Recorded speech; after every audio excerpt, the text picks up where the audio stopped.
We also serve various sizes of food business operation, ranging from barbecue stalls to catering companies. Virginia Foods has satisfied the needs of customers from all walks of life. The next pillar is the pillar of service. This is represented by our distribution and logistics department. In the Philippines, being an archipelago and being in the typhoon belt, where there are a lot of calamities happening, there are a lot of servicing disruption. You cannot ship your products from Cebu to Davao or to Cagayan because of typhoon.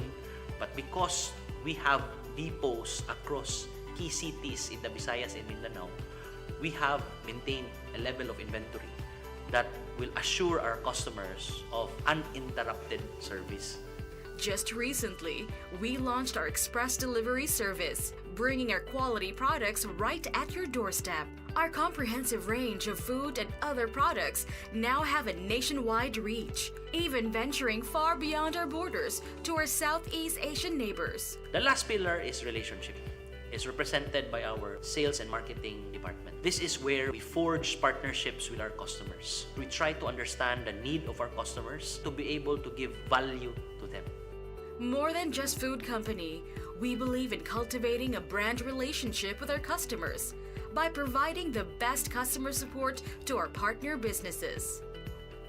Over the years, our business has grown exponentially, making Virginia Foods one of the most profitable food manufacturers in the country.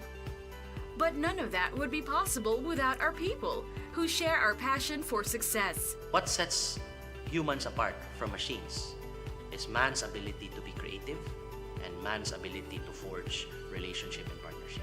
That is the reason why at Virginia Food, we invest in training and seminars to really draw out the best in our people, to help them become the best version of themselves. In Virginia, we really rely on our people. The success of our company is grounded on our people.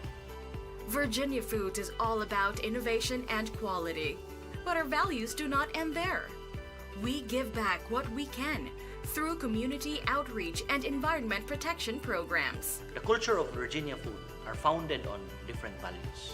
The values of integrity, the values of passion, excellence, and creativity. Customers, quality products, efficient distribution, and good values. That's Virginia Foods. Now ready to serve you even more with our latest innovation, the ultimate food solution. Basta Virginia!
Good news, katropa! Only na ang TikTok, FB at ML with TNT Saya All 99. At may only calls and text to all na rin at 6 gigabytes data for all sites and apps. Hindi ka mabibitin sa Saya for 7 days. Kaya lipat at load na sa TNT.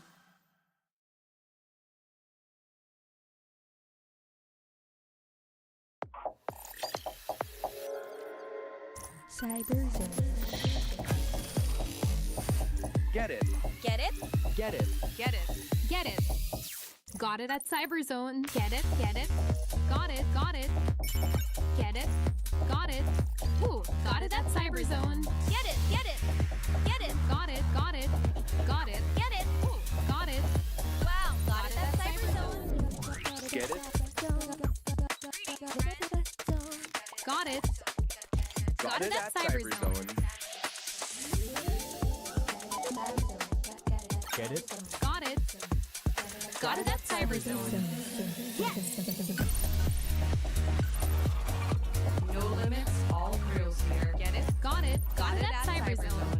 Get it, get it, get it. Got it. Got it. Got it. Get it. Got it. Awesome. Got it at CyberZone.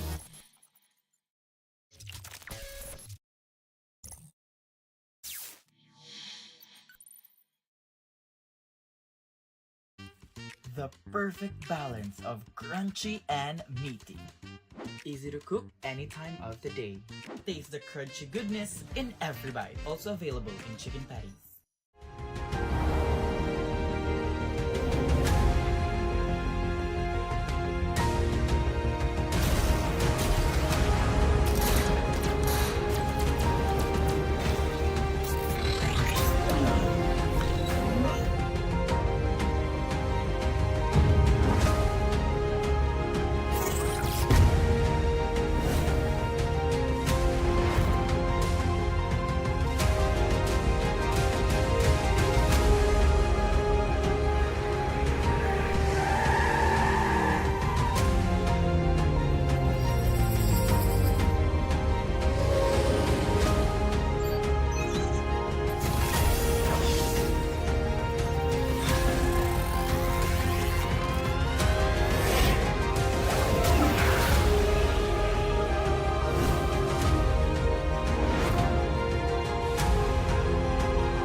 isa rin yan sa mga nagiging necessity na ng mga turista natin. Bago sila magpabook, inaalam talaga nila kung meron kaming magandang internet connection sa lugar. My name is Madel Tibay and currently I'm handling Marinas Pension House here in Santa Fe, Bantayan Island. Para lang ako nagbabakasyon andito lahat peaceful, mental health ko healthy. When it comes to income, yes, as long as nagbubumang tourism natin dito, I can say na stable ako and wala pa akong planong umalis. Dad, natatakot akong mamagsak. Huwag kang matakot, di mo ba alam, nandito lang ako. Huwag kang matakot na matulog mag-isa, kasama mo naman ako. Huwag kang matakot, Huwag kang matakot,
6 CEL teams from 6 top universities, but only 3 will emerge victorious. To our players, are you ready to risk it all for a chance to be the CEL S3 champion? Whatever the game, whatever the play, your CL cutie is here to stay. What's up, CL fans? This is Yurika, and come with me as we enter the arena. Last week, we witnessed a series of matches in the Valorant world. Here is a current update of our group standings. UC Main and CEC ended their games in draws, while UPC and UCLM are currently on top in Group B. Unfortunately, USPF and BC suffered from losses, while CIT-U, USC, and USJ-R are still on the lookout for their upcoming matches. We'll expect changes in this group standings for now because we'll have the following games for today. The USC Warriors versus the CEC Blue Dragons. The USPF Panthers versus the UPC Fighting Maroons. And lastly, we'll have the CIT-U Wildcats versus the USJ-R Jaguars. Of course, this esports endeavor would not have been possible without our pinalangang sponsors, starting with PC Express for all our digital needs. We also have Virginia Foods Incorporated, Basta Hot Dog, Virginia, and special thanks as well to Smart Communications. Live more today with Smart. We also have PLDT Home, leading and inspiring Filipinos to create a better tomorrow. And we have Crayon Lab, custom apparel, and digital prints. Stay tuned for more CEL fans, and let's not wait any longer and open our games for today. Let's introduce our teams.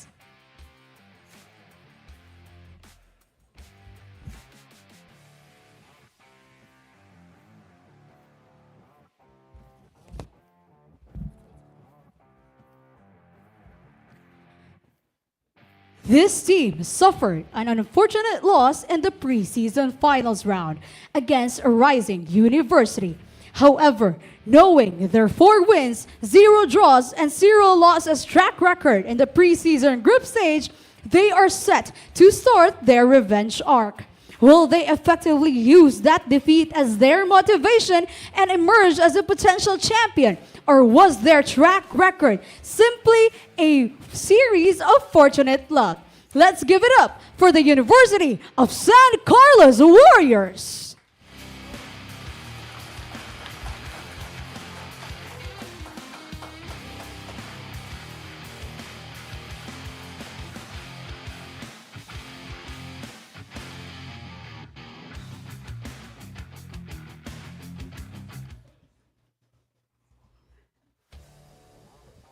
This underdog team started their Season 3 journey with a surprising draw against a well-known name in the CEL field.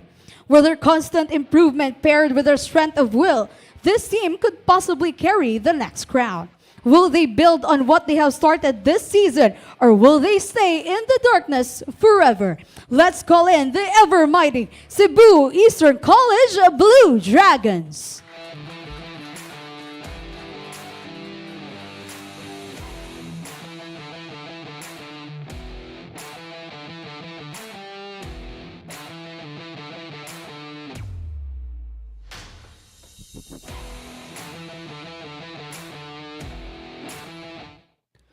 Best of luck to the USC Warriors and the CEC Blue Dragons. Let's pass it on to our casters.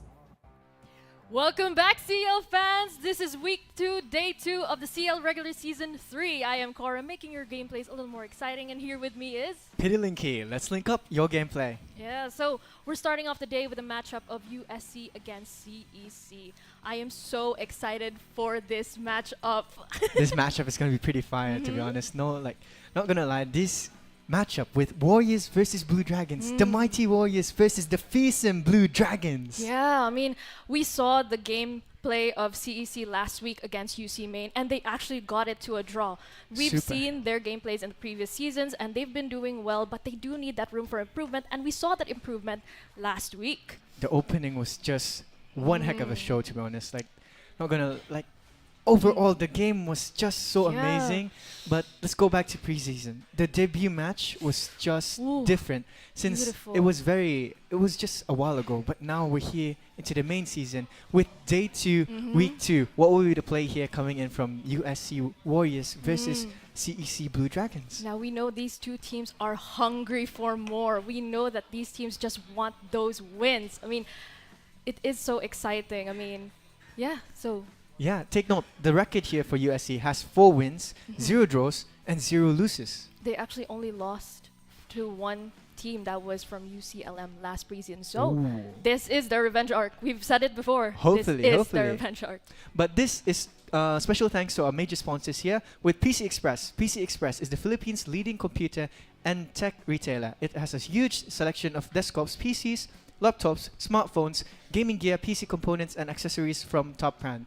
PC Express for all your digital needs. And of course, we'd like to thank Virginia Food Incorporated, Basta Hot Dog, Virginia. Virginia. As well as Smart with Live More Today with Smart. Ooh. And of course, PLDT, leading and inspiring Filipinos to create a better tomorrow with PLDT. As well as the Crayon Lab with their custom apparel and digital prints. They make their uniforms, sports jerseys, and personalized shirts and hoodies. They also make AIDs, lanyards, printed mugs, and water bottles. So Crayon Lab is located at AC Cortez, Mandaue, Cebu. So let's just get on to the team drafting and let's just get to know our teams here. Going into Team A for USC. Yeah, so let's see. Now we have Kimi on the Smokes, Duelist CBP. We have Hanzi on the Sentinel, another Initiator. an initiator for 𝐚𝐿𝐴, and another Duelist Duelist. by DJS. To be honest here, this is a solid lineup here since take note Yeah. DJ is one of those type of duelists that can entry and make a passageway for USC. Warriors just needs a very solid duelist, and let's just see will DJ live up to let's just see whether DJs can live up to the expectations for everyone here as you watch here in the live stream of CESAFI. I mean, we've also seen their gameplays. They have really good synergy as a team. True. So this is really exciting. Yeah, I'm pretty sure that these teams will do well. Now let's check the team lineup for CEC. Blue Dragons. Ooh. The Blue Dragons here are very fearsome, so let's just see here. As you can see, that there's going to be Sirius as for Duelist, Utoy as for Smoker, Initiator for John Sox, and what is it, a Sentinel for Doms, and last but not least, Kron, the Duelist. Oh, this is so exciting. I mean, we've seen them play from last week, and we've seen a lot of improvement. I Very. mean, they were able to take 1 point and put them to a draw against UC Maine. And this lineup here is actually really good. I'm so excited to see how they're going to play against USC, as we know that USC can be quite intimidating. Let's just see where Sirius, let's just see whether this will be a serious matchup here. But Yeah. overall, USC Warriors versus Blue Dragons. The question here is, can Warriors conquer the mighty fearsome Blue Dragons? Or will the Dragons be able to disintegrate the armors of these warriors? Ooh. Ooh, it's gonna be one of those So matches. exciting. I mean, I just know that these two teams will really play their best. It is the first game, and for USC, this is their first game for the regular season. So we're gonna see if there's a little bit of a mix-up or a change-up in their gameplays. I mean, CEC will be playing and observing. I mean, they have had some practice. I'm pretty sure these two teams have some practice, and I know that they're just ready. CC just needs to be determined and also patient, bro. But All right. let's just so see here with the first map ban here. Let's just see what will be the chosen map for USC. Map ban has been chosen with Pearl has been removed from this draft ups. So let's just see with CEC second choice, they took out Icebox, Oh, while for USC banning Ascent, one of the OG maps here. I know. And now with CEC taking out Fracture, USC taking Lotus? out Lotus. Oh, actually. That is one of the most goated maps there, but let's Wasn't just that see. one of their picks before? Yeah, Then we see now the select map for CEC. That's gonna be Haven Haven. for the that's first one map up Split. for CEC, but now it's gonna be going towards USC as they've chosen up Oh. for Split. They actually picked quite the classic Maps. Also OG very maps. small maps. Yeah, easy to rotate, easy access to A side to B side, or whether to go mid. But take note, the difference between two maps here, a Split only has A and B, while for Heaven, there's gonna be Three. A, B, and C. Yeah.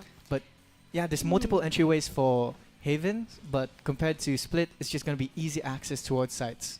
I mean, I'm actually shocked that they banned Lotus. Yeah, I was because Lotus was their pick from last last games, matchup. and that was their comfort pick for maps. But seeing that they're picking a very tight-spaced maps, I'm expecting actually a lot of play around with Sentinels. I mean, Sentinels are really key to these small areas because you can put lots of traps, lots of trip. You can wall out some areas. So I'm expecting a lot of these gameplays to be very focused on the Sentinels, and also for the entryways. I mean, that's gonna be. I'm they're gonna looking be forward. securing I'm it. actually looking forward to the entryways of DJs and Kron. Yeah. But let's just get on with, for me, keys to victories here for both teams. For me, CEC just needs to be determined and locked in. They just need to lock in to secure the objectives, which would be just to secure the plan, secure what's the most best suited choice of the decision making. Yeah, and I mean, for USC, they have to be a little more observant, a True. little more patient, because we've seen that they get typed, they make these last-minute decisions, Hasty, yeah, and hasty a little decisions. hasty, but they have made those plays work. But this time, maybe they just need to hold back a bit of that excitement to make this work. True. And of course, in general, these two teams just need to be attentive to conquer any obstacles ahead. Yes, that's So all. Whatever's exciting. whatever's thrown up ahead of you, you just need to just find ways, find solutions to just move on ahead and just find every solution, look every corner, make sure your aim is just head level and just focus on winning. Don't focus on the losers, like minor incidents, minor mistakes. Just Gotta keep focus the head on in the just game. the head on the game right there. You just Yeah. need to lock in and just Get locked in.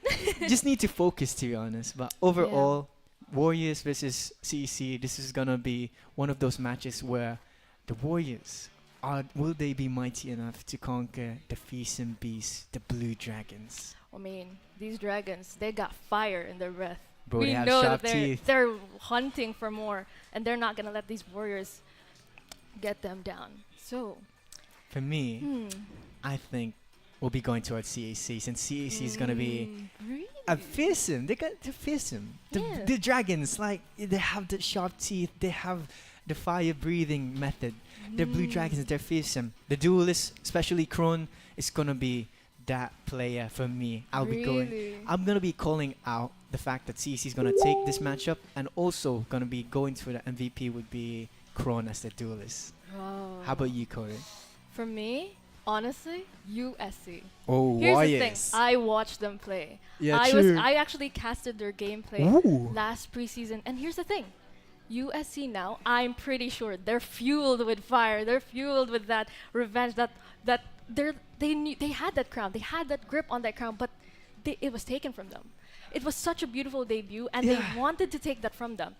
And the thing is, I just know USC have improved. They've been grinding in this game. They want all that win to get to the top and to face against all the head teams from the previous game, because they know that they can do it this time. Yes. That's my prediction. But take note, they're also very synergetic. Like, the synergy is just beyond comprehension, since they're very linked up. They're very just well connected. Yeah. And not to mention, the communication is just, you can see it when they execute. Since take note, they wouldn't have gotten that record for 4 wins, 0 draws, 0 losses, if you don't have that synergy, if you don't have proper communication, and if you don't have proper decision making. You just need those key components to secure that type of record. Imagine, just 4 wins, 0 losses, and 0 draws. Like, I would put that in my head that we're doing good.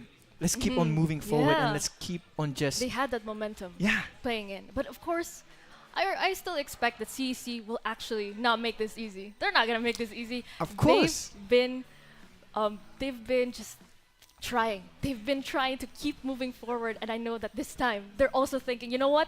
We're done. We're done with these losses. We want these wins. Season 3 may be for them. Let's just see, will the mighty Blue Dragons just breathe through fire and just burn down everything in front of their side, and just leaving the Warriors to fend off and trying to conquer them. But the Dragons here is gonna be on my favors. It's gonna be on my expectations that they're gonna be going up and gonna be flying high and conquering the Warriors. But let's just see here the drafts. The drafts here for CEC will be seeing off with 𝐕𝐚𝐥𝐸 with the breach as for the initiator. It's gonna be very good here since they're gonna be going for a double initiator with a Sova for 𝐸𝐚𝐸, Sirius as the Cypher Sentinel, and 𝐸𝐚 with the duelist, a Smoker with Omen. Jet, Omen, Sova, Cypher, and Breach. The Breach is gonna be very showing that it's going to be having an impact. It's such a type map that Breach ulti, that Rolling Thunder, is going to be so good. Yeah, I mean, but especially in Haven. I actually love a very tight map. As for USC, we have CVP on KJ, we have Kimmy on Omen, 𝐚𝐞𝐤 on that, oh my gosh, Neon, I see that. And then DJS actually on that Clove, and Hanzi on 𝐞𝐞𝐤. Oh wait, no. Yeah, that's 𝐞𝐞𝐤, right, yeah. I mean, I actually did not expect 𝐞𝐞𝐤. It's gonna be a difference here. Since take note, the CEC is gonna be going for an aggressive playstyle here with double initiator, while USC is gonna be going for the defensive approach with double controller. But like, even though it's a defensive approach, it can still be an aggressive approach in how you use it. Since like you can control site easily when you're entering. You got Neon. That's aggressive enough. Yeah. I don't think we need more aggression. You have that firewall.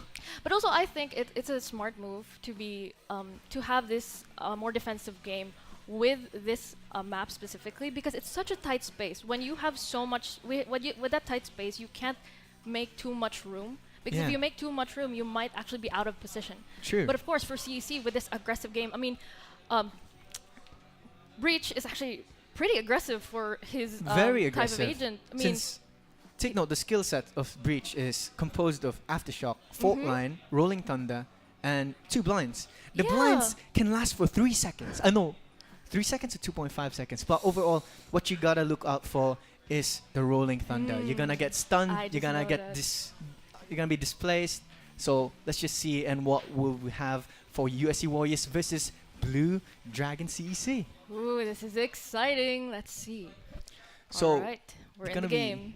Gonna be showing off here with one sheriff on the killjoy. Doesn't buy any utility, while it's gonna be very diverse with the guns for both teams. Gonna be seeing with 𝐚𝐞𝐤 pushing on towards mid, but does not know that Johnson is in mid here and does get the first blood and taking down DJS.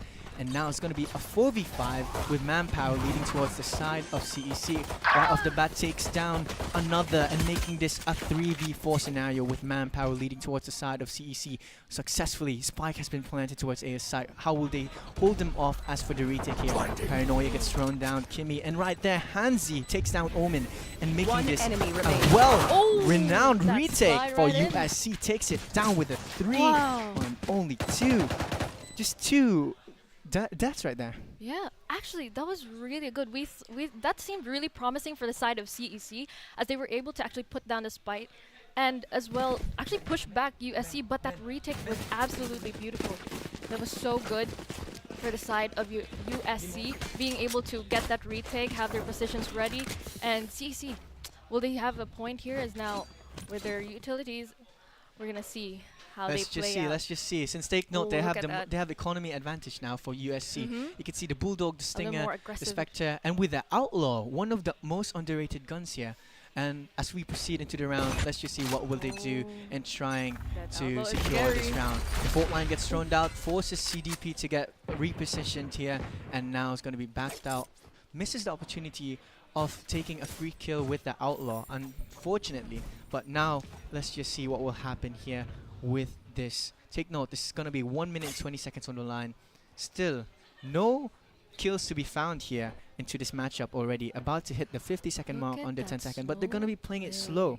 They're looking for this slow pickup here, and does look at a kill and trying to connect to one, does force it out and does get one before backing out. And this is going to be leaving them with an advantage with Manpower. But take note, it's going to be a very, very tight spot for the opposing team, since they're going to be blocked out by multiple smokes here. They're not going to be forced out to entry, but they have to find a ways here to get in. Since time is ticking, as you said here, Corey. So let's just see, with 40 seconds remaining, what was happening right now as of the round. Yeah, CEC is taking their time right here. I mean, they're trying to see where the positions of these USC players are, and they're just They need to make that decision.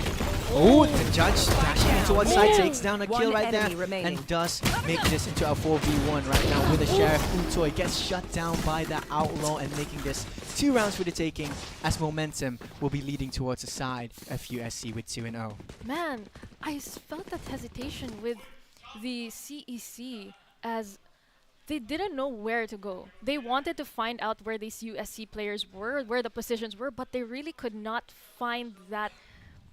They couldn't find it, and they just made hasty decisions. They were trying to go from which site, trying to see if they could find an opening, but there was just really none. And now we see the economy here for CEC is really down. Oh, yeah, it's gonna be pretty spiked up for the side of CEC, but overall, let's just see. Take note, all of them have guns, while USC is gonna be playing on a bonus round, and the guns here is gonna be very, very difficult for the side of USC since it's going to be a bonus round. But right there, through the smoke, connects into 𝐸𝐸𝐸 and making this a 4v4 as 𝐸𝐸𝐸𝐸 takes down, checks his corner, does get blinded by the Gecko, but does get traded right off the bat and clashes out he and A-Long and does force out that the defending team needs to rotate ASAP for USC. Is now down by 3 casualties while CEC is up by 1. Take note, Omen here is down with only a few HP as Paranoid gets thrown down, trying to delay the plant, making this 2v2, does get the planter here, but now it's going to be a 1v2 scenario, the Stinger, but 𝐿𝐴NZI on top with a Bulldog secures that round for USC yet again. 3 rounds in a row consecutively. What is the play here? What is happening right now for CEC as 3 rounds will be going towards the side of USC Warriors? yeah, this is getting difficult for the side of for CEC rather, as it really does seem that when CEC is trying to make a decision, USC is making them double guess or making them think that, oh, maybe this is not the good play, or maybe this is just not the site to go for. I mean, that they actually had a numbers man advantage there for CEC, but again, USC, they're just really playing this game really well. They're really synergized right there, but take note, not to mention that right there connects into 𝐿𝐴NZI, takes down 𝐸𝐸𝐸 already. It's going to be a bonus round for the side of CEC here, so take note, gun disadvantage, economy disadvantage. It's going to be a bit difficult for both sides. Look at that. Not for both sides, but for the side of CEC. But all they need to do is they just need to play it. They just need to phase it out. Since take note, they're really playing very slow with CEC. They're toning it down. They're trying to control the pace of the game. Since they're down by 3 points, they want to look for opportunities to give them a chance for this matchup here. But around to hit the 50-second mark, what is happening here, we don't know. And let's just watch and observe. Yeah, I mean, CEC, they're really having a hard time trying to entry aside. Look at that. DJS connects to 𝐸𝐸𝐸𝐸 and he's down 1, gets another 3 kills for the side of USC. Now it's just 1 member breach. You gotta do something. 1v5, Paranoid gets thrown down. Will he connect a shot here, but does get shut down by 𝐿𝐴NZI. With that round going to yet again to USC Warriors with no casualties. A flawless round, flawless execution-wise there. But take note that CEC there was at a bonus round with only sheriffs, no guns to their hand. And let's just see now, with full guns, full economy, with full firepower, will they be able to turn this around? For take note, the first half of 12 rounds already, it's just 12 rounds, and now it's already 4 rounds consecutively going towards the side of USC. I mean, we saw the gameplay there for USC. They were pushing in, pushing back these CEC players, and now they're really trying to find here. Well, look at how aggressive they can get. Yeah, they're trying going to go aggressive. in. But right there, they're going to be checking corners with Aftershock. Neon's going to be pushing towards mid. And right there already, updraft, entries, ways. 𝐸𝐸𝐸𝐸 takes down 1, leads the team into an entryway, whether for them to take downside. Just take under, just take another one for Breach, takes down 𝐿𝐴NZI, and now it's going to be a 3v5. And now at a disadvantage will be USC. Now what is happening with this CEC may have found the firepower within the team. And with this, DJs take down 1, making this from a 1v4 into a 1v3. Take note, Spike has been planted, the blind connects here. DJS is forced down to hug a wall. But take note, they just don't need to take aggressive peeks here, they just need to isolate. And that will be thrown out with the fault line. Gets stunned, Recon scans him. What is the play here with DJS? Will he be able to secure a 3k here, or just damage the economy here? And does get shut down by Johnson X. Man, that was good for CEC. They finally got that lockdown for once they started planting the spike. And once they knew knew the position of DJS, and they were just guarding him there. Like, nope, you're not gonna enter here. You're not. That's not for you. This That's spike, not for it's you. either gonna explode or your head's gonna explode. This is one way or another. And I mean, look at the aggression of USC right now. Yeah, look at 𝐷𝐿Teams, bro. Even though he's a smoker, he's just leading the top frag with a 6-1-1. But not to mention here, for CEC, they finally needed that. They got that round. This is now the turning point, the break point. So let's just see whether they'll be able to continue on. And as I've spoken, they are now continuing on with taking down First Blood, taking down 𝐸𝐴𝐚𝐴, and now going to be going towards a 5v4 scenario. It's going to be going on with Neurotheft. Neurotheft gives down the information which they need. 𝐸𝐴𝐴 takes down DJs. And now it's going to be a 3v5 as they progress into this C side will be taken. And Spike has been planted already. He took the bullets out of smoke, nothing connecting. Now Spike is Smoke's ticking. dropping down, trying to find shots here. Getting wallbanged here. Johnson in a tight spot. He's going to be cornered here if he doesn't if he doesn't move out of his position as soon as possible. But 𝐸𝐴𝐴 connects into 𝐷𝐿Teams as now it's going to be turning out to be a 1v5 scenario. And now 𝐞𝐞𝐤. What is happening with 𝐞𝐞𝐤? It's going to be a tight spot with 29 HP. Takedown. He has a dash, but no stun and no wall. Fault line gets thrown down. Does get stunned, but do they know where is he right now? They could have gone for the exit frag. Exit frags are connecting here, taking down 𝐸𝐴𝐴. Will he be able to take out another? There's no time. I'm guessing he cannot take another, but does successfully get one exit frag and one dice to Spike and does save his Vandal for another day and takes down one more. What a shot right there. He didn't want to give that away. He didn't want to give that away right there. What a play from 𝐞𝐞𝐤. Now they're putting on points. CC is finally putting points on the board, and they're feeling the momentum. They're finally observing everything. And now that was actually we're seeing that CEC is now able to lock down this site once they've had their plant.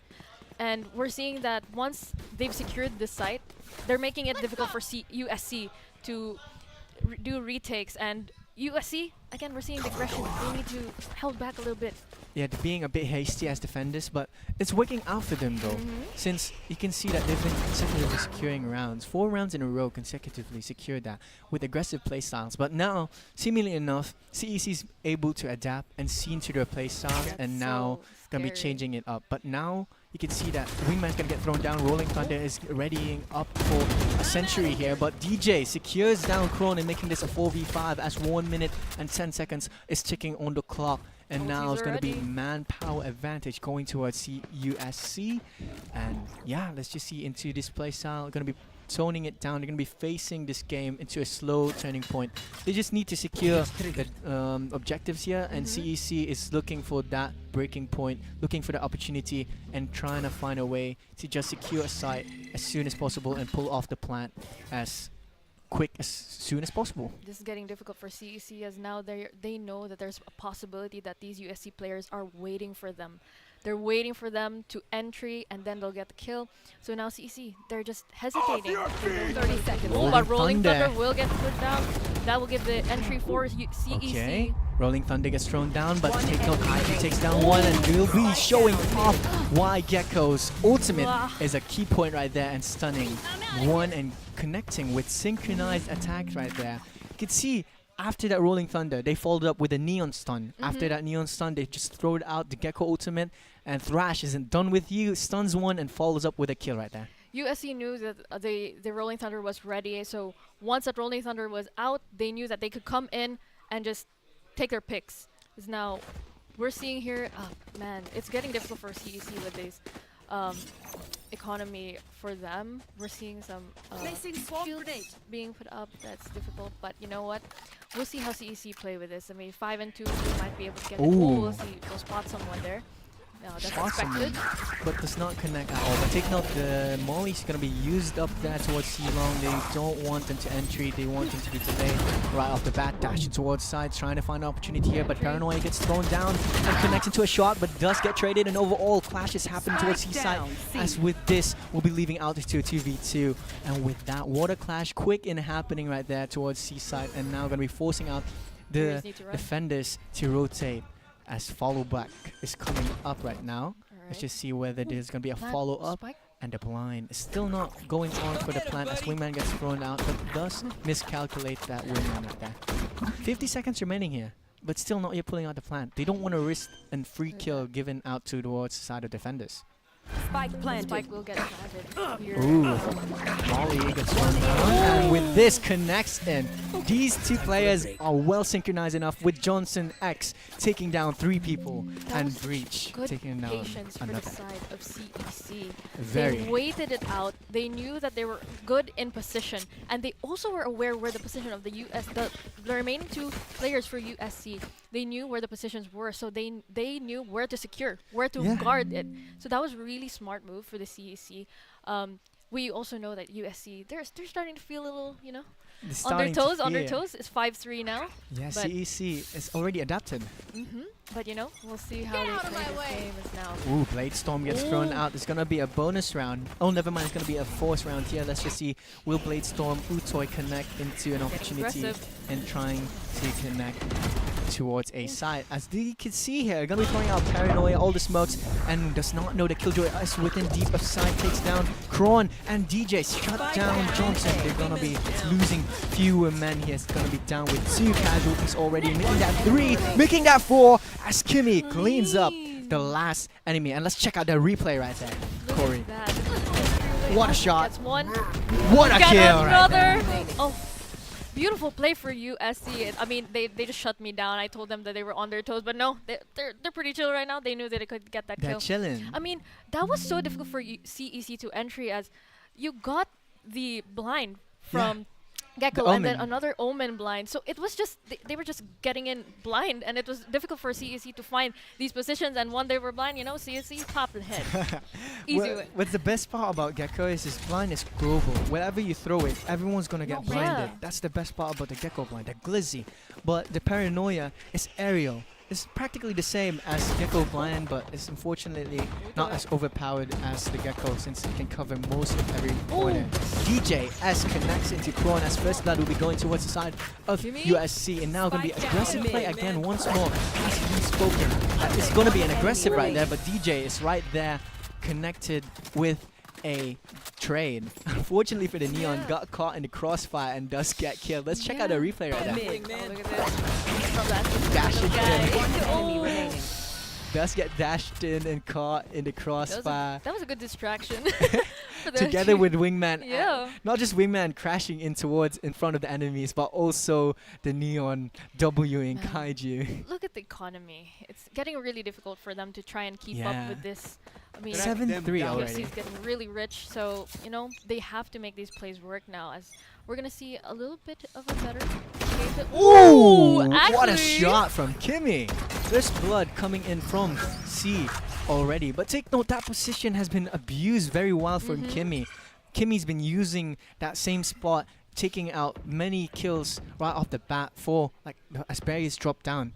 But right now you can see that, and when manpower leading towards the side of USC as they move forward into this round, it's gonna be a 7-on-3. Take note that there's gonna be 12 rounds into the first half, and we're already down to 2 more rounds here. And after this, it's gonna be match point, if I'm not mistaken here, Corey. Yeah. So, man, we're seeing here that CEC is just trying to see where the other players are for USC. They're really taking their time. They've done this before, and it has gone in their favor. But we'll see, because USC, they're very aggressive defenders. They're making it. They're not making this easy at all. And look at that communication there. Will No get peeking. down. Oh, 30 they're gonna seconds here inch in. already. They're burning out the time for CEC as Breach connects down, takes down the Sentinel. The key point in holding down the side, but gets a collateral kill coming in from 𝐿𝐴𝐴𝐴. Just played it off very well, as he was thrown down with a fault line, but still manages to take down 3. What a shot, what a play coming into 𝐿𝐴𝐴𝐴. Will they know? Does he know where is 𝐿𝐴𝐴𝐴? Does he know where is Johnson? Gets a clean 4K. 𝐿𝐴𝐴 was just, you know what? You killed my friend. I'm killing everyone. Just doesn't want to show mercy. And let's check out the replay right there. Take note, you can see this. The fault line does not make it, unfortunately, but there's a recon dot. They lined up for that. They lined up and just get collateral. Take note, the last kill right there. 4K for that round. He could have gotten an ace right there, but just didn't. But still, he got the clean 4K. Gets a collateral, gets a clean up after avenging his fallen comrade. These teams are starting to really read each other, as when CEC is taking it slow, USC is getting aggressive, and then when when USC is trying to defend, CEC will get aggressive. So it's just a play on, and now it's an 8-3. Just a pass around. We'll It get says the a ring entry around there. the rosy. Alright, now it's going to go towards side and to the smokes. DJS just gets shut down by 𝐸𝐸 as USC 𝐸𝐞𝐤 takes down Johnson. What is 4v4 happening now. right now with a 4-4 as side gets taken down with spike planted towards the C, a side as they try to push down this barracks and trying to retake here for USC. Let's just see what's the strategize here and trying to, they're gonna go for the up and down strategy here and take note that it's gonna be Hunter's Fury as lockdown gets thrown out and will break but does not break that, and overall it's gonna be a 1v2. Will he get detained and does get out? What is happening right now with 𝐸𝐴NZI versus the Jet? The Jet has no idea. Take note, it's gonna be smoked off. And with this connects in with CEC. 𝐸𝐸 breaks it down with an 8-4. Wet execution wise for fallen comrades, but still follows up for the entirety of the team in making this for the first half with an 8-4. Let's watch that replay. Oof. 𝐸𝐸 just W's. Look at that, they're just trading for trading here. We get those kills, and look at that 4K. connect. Man. That was his 4K, by the way, for the first half. 𝐸𝐴NZI got his 4K in the previous round, so so he had to make up. He had to make up for the entirety of the team. But now let's check out the scoreboards here. And it's going to be switching sides. Take note. It's going to be now USC for attacking as defenders will be for CEC. 𝐸𝐴NZI with 13-5-1, 12-5-2 for 𝐸𝐴NZI. As for 𝐸𝐸𝐸 with 10-11-1 and Breach with 7-10-5. we're seeing here, I mean, I see that neon on the frenzy there. USC is just well diverse. They're all double digit except for USC CBP. So let's just see. Look at that. Let's just see it out as we throw towards the rounds. There's gonna be aggressive playstyle coming in from 𝐸𝐸 as they're gonna be defending. Take note. The defenders, but they're gonna be trying to follow up for the gameplay as like USC with aggressive playstyles. And 𝐸𝐸 connects into 𝐸𝐴NZI, taking out that smoker. And now it's gonna be limited for the smoker side for USC, but take note, they still have the Omen. So they can still fully utilize the fact that they can go towards C side with Omen and either B with 𝐸𝐸 and A side as for 𝐸𝐸, since you can still smoke while you're in the dead with 𝐸𝐸. That's the best part of 𝐸𝐸. Very patient here. They're just really testing the waters, trying to find someone. They did, and they were able to connect. Yeah, so now 50 seconds already. they have to make a decision. Oof, we'll get the bullets, but nothing will connect. Gets information. They tried to do the Omen leg, but Omen just got anticipated. He got anticipated and just loses the opportunity for leg care and just still continues on with the leg. Either he's going to be going to garage. The camera gets given out. Johnson is going to be right there in backside and platform and gets spotted by the neon. Let's just see. Will he get killed? First, Classic does not connect at all with that together with a W in the push. And now it's going to be a 2v4, a 2v3 into a 2v2. The lurk plays it out and shows why you should always look out for the lurks right there as Omen will be going on with a 2v2 with the fault line gets thrown down, trying to retake right there, but does get on. What a play right there with a cross shot right there. You can see it from the map. You can see it. They're going to be going for a cross shot as fault line gets thrown out. 𝐞𝐤 is holding the other side while Omen's going to be holding the left side. They went for a cross shot right there. What a play right there for the side of USC. That was such a good play from the side of USC, as they actually were going aggressive back in A side, but once they knew that, the information is there from CEC that maybe USC will be taking that side, they slowly inched onto C side very quietly, and once they got to secure, they just defended once they planted the spike. It was just beautiful. That was beautiful gameplay. Just execution wise for these teams is just amazing. The synergy, the connection, the communication, not to mention the skill sets, the individually skilled, showing why these guys are already leading our matchup. But overall, Johnson connected to a classic, kills down 𝐸𝐿 and making this a 4v4 scenario. Does get the trade going in for 𝐸𝐴NZI, and now it's going to be pulling off the plant towards C side as spike gets planted towards C with a 4v4. What is happening here? Take note, the guns will be leaning towards the side of USC. They have the guns here. They have the Bucky. They have the Bulldog. But let's just see whether they'll be able to fully utilize the fact that they have guns. Does get revealed. Will he get killed with the burst? But does get flicked and does get traded by the Omen. And overall, it's going to be a 3v3. Does get the Bucky, but he can get this Bulldog. If he gets this Bulldog, this will be a turnaround for the side of CEC. But take note, they're all down to low HP, but now it's going to be a 2v2.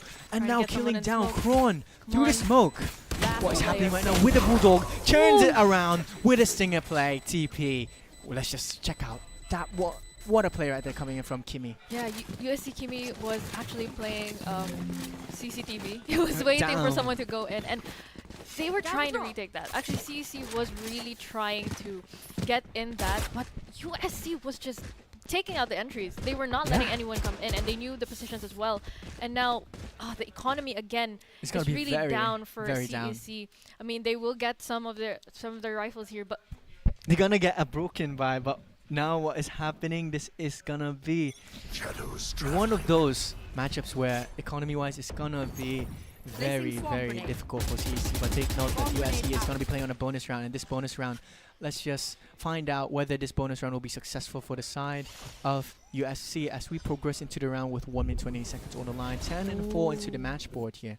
We're seeing a bit of aggression here from the CEC with their positions, but you know, USC, they're taking their time again. They're making sure that they know where to go, and they're gonna make these decisions really, really well. They're communicating with each other, I assume, and look at that. Look at the position in the map. We're seeing here. Kron has someone's this waiting. But the blind gets thrown out, but does try everyone's to there. flick. They anticipated that it's going to be one indeed, but that angle was very, very deep indeed. And let's just see with this as they progress towards A side, pulls out the plant already with a 5-on-4. With this, 40 seconds will get burned down. Now. Everyone's here inside trying to secure. Just going to be playing off time here to secure the dub. Take note already, 10-4. They just need to play out. This leg will be coming in towards Hansi as we see the Bulldog, but does get shut down. 𝐸𝐴 right there, take down the 𝐞𝐤. Kim takes down another. As with this, DJS just wipes the floor with Johnson and Bridge. 11-4. Man, another beautiful play. We saw actually where Hansi was waiting. He was waiting out on the entryway of B site because he knew that once the information is out that USC is going for that A, he knows that the other teams are going to be rotating, and he just waited it out. He was lurking. He was waiting for the positions. He actually did not press any bullets despite knowing that there were CEC players going into A side through that B side. And I just, man, these players are really showing what they can do. Yeah, they are showing, but now they're going to be calling out for a timeout since they need to re-strategize and trying to find a way to rethink decision making. But yeah, once again, it's also going to be a little difficult with the economy, as we know that USC is playing extremely aggressively, and when you're down in economy against them, it's going to be so hard with difficult shields, your guns, because you know that the bullets are faster on the side of USC. So with CEC defending, they're going to have to be a little more stern with their ground. Yeah, they have to like think of the positioning. They need to be solid with the aim. They need to like aim for the head before they can conquer them. Since it's a bit difficult if they don't find ways as soon as possible. But we can't forget that we have to call out someone right now. Oh, our sponsors? Our sponsors. Oh my God, our sponsors. PC Express is the Philippines' leading computer and tech retailer and offers a huge selection of desktops, PCs, laptops, smartphones, gaming gear, PC components, and accessories from top brands. Once again, PC Express for all your digital needs. And of course, for Virginia Food Incorporated. Virginia is a food manufacturing company that has touched the lives of Filipinos with its premium canned and frozen processed meat yummy products. So the hot dog, Virginia. Virginia. Of course, Smart Communications Incorporated is the Philippines' leading wireless provider. Live more today with Smart. But now it's going on into the shots of this game as USC Kimi takes down 𝐸𝐴 and W Keys with a follow-up with 𝐿𝐿𝐿 together with the Omen. Hansi here just sold out and kills out Johnson, and now it's going to be down to a 5v2 scenario as Wingman is just left alone to one side. The little guy just pulls down the spike and just push it towards the side and just take out the Radiant to be extracted. As for this, Kimi does not get anticipated and gets a triple K. As for the last kill, will be going towards DJS. Man, USC is just not making this easy. They're on point. They're really not making this easy. They're mighty warriors. Aggressive. Now that they're attacking, they're just making this aggressive. They have their lineup is actually pretty solid. Yeah, aside from it's solid, it's actually more defensive. Yeah. But they were able to actually make it fully a really utilized. aggressive. I mean, just as we were talking about smart communications, they actually made a smart gameplay as well. Oh, that's Ooh. dope. But overall, as we spoke in a while ago, that it's very defensive, but they're fully using it to attacking side. What like I've said before, that double smokes is quite defensive, but also at the same time, it's a double-edged sword since you can just fully utilize it as the attacking side. But take note, Rolling Thunder is available here. As for Thrash, together with Hunter's Fury, and for the Omen ult as well. We've seen that before. We've seen this So before. we'll see if they'll do it again. We can see. Let's just look at find that out. molly. Thrash gets shown Getting out ready. here. Getting ready right Rawr. there. Thrash gets thrown down Hunting. towards B side, trying to hunt down at least for Find someone. one. Gets stunned. The Neon tries to follow up, but does get shot down. And now is going to be forced out to back out from this fight. But does get paranoid and blind. And now CEC may be turning this around. This could be the turning point. As of this is going to be a 2v5 and trying to isolate this round. They could. Oh, CBP is just blinded here. He's tanking his molly, trying to trick them. It's about mental Smoke game that. here. Oh, yes. Rolling Thunder Oh, gets thrown Rolling down. Thunder. When would he give in? He gets given out his position, but now it's going to be in a tight spot with a 1v4 scenario here. This could be an Kimmy. ace clutch coming in from Kimmy if he plays Can it he do right, it? but Ooh, does get from flanked by behind. Johnson X. The leg. Now, CEC, they're not backing down. I mean, it's 12-5. They're really having their prayers right now. They have a dream. They need that point. I mean, they will still go into another game after this, but this could determine. I mean, it can be very difficult to try and get that motivation up again after losing one round. But we'll see. They've done it before as well. They've done it before. They can do it again. Now we see the guns here. I mean, we do have some ultimates ready for Sova. We have it for who is it? Clove. Yeah, Clove.